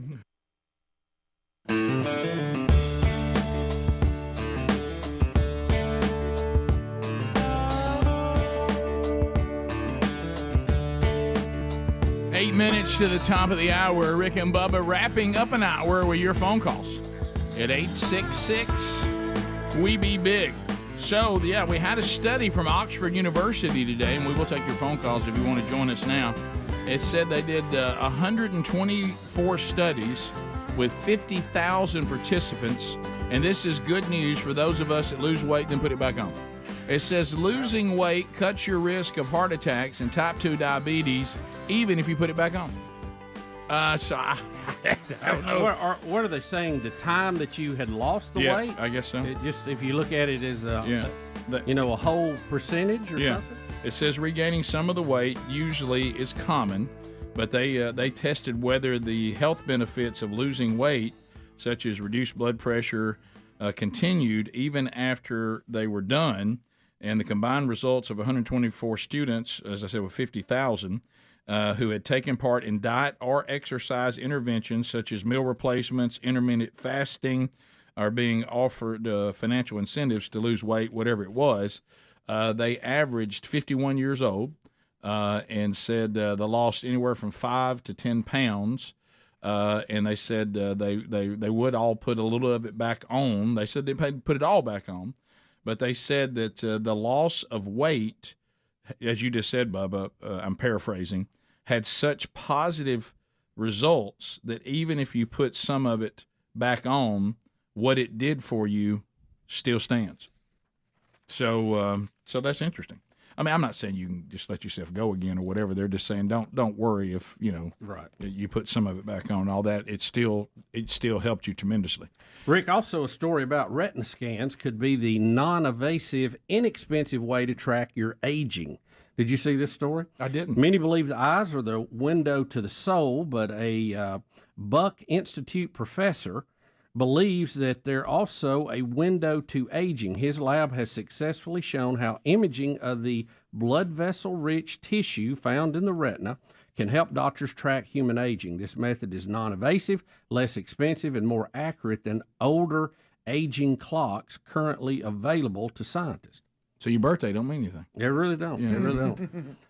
Let's go to Chris in Florence, Alabama, WLAY. Chris, go ahead. Biggins, how's it going this morning? We're good, buddy. Bubba, hope everything goes well. We were I'm without power for the 6th straight day, so I know you've got a lot more going on. So sorry.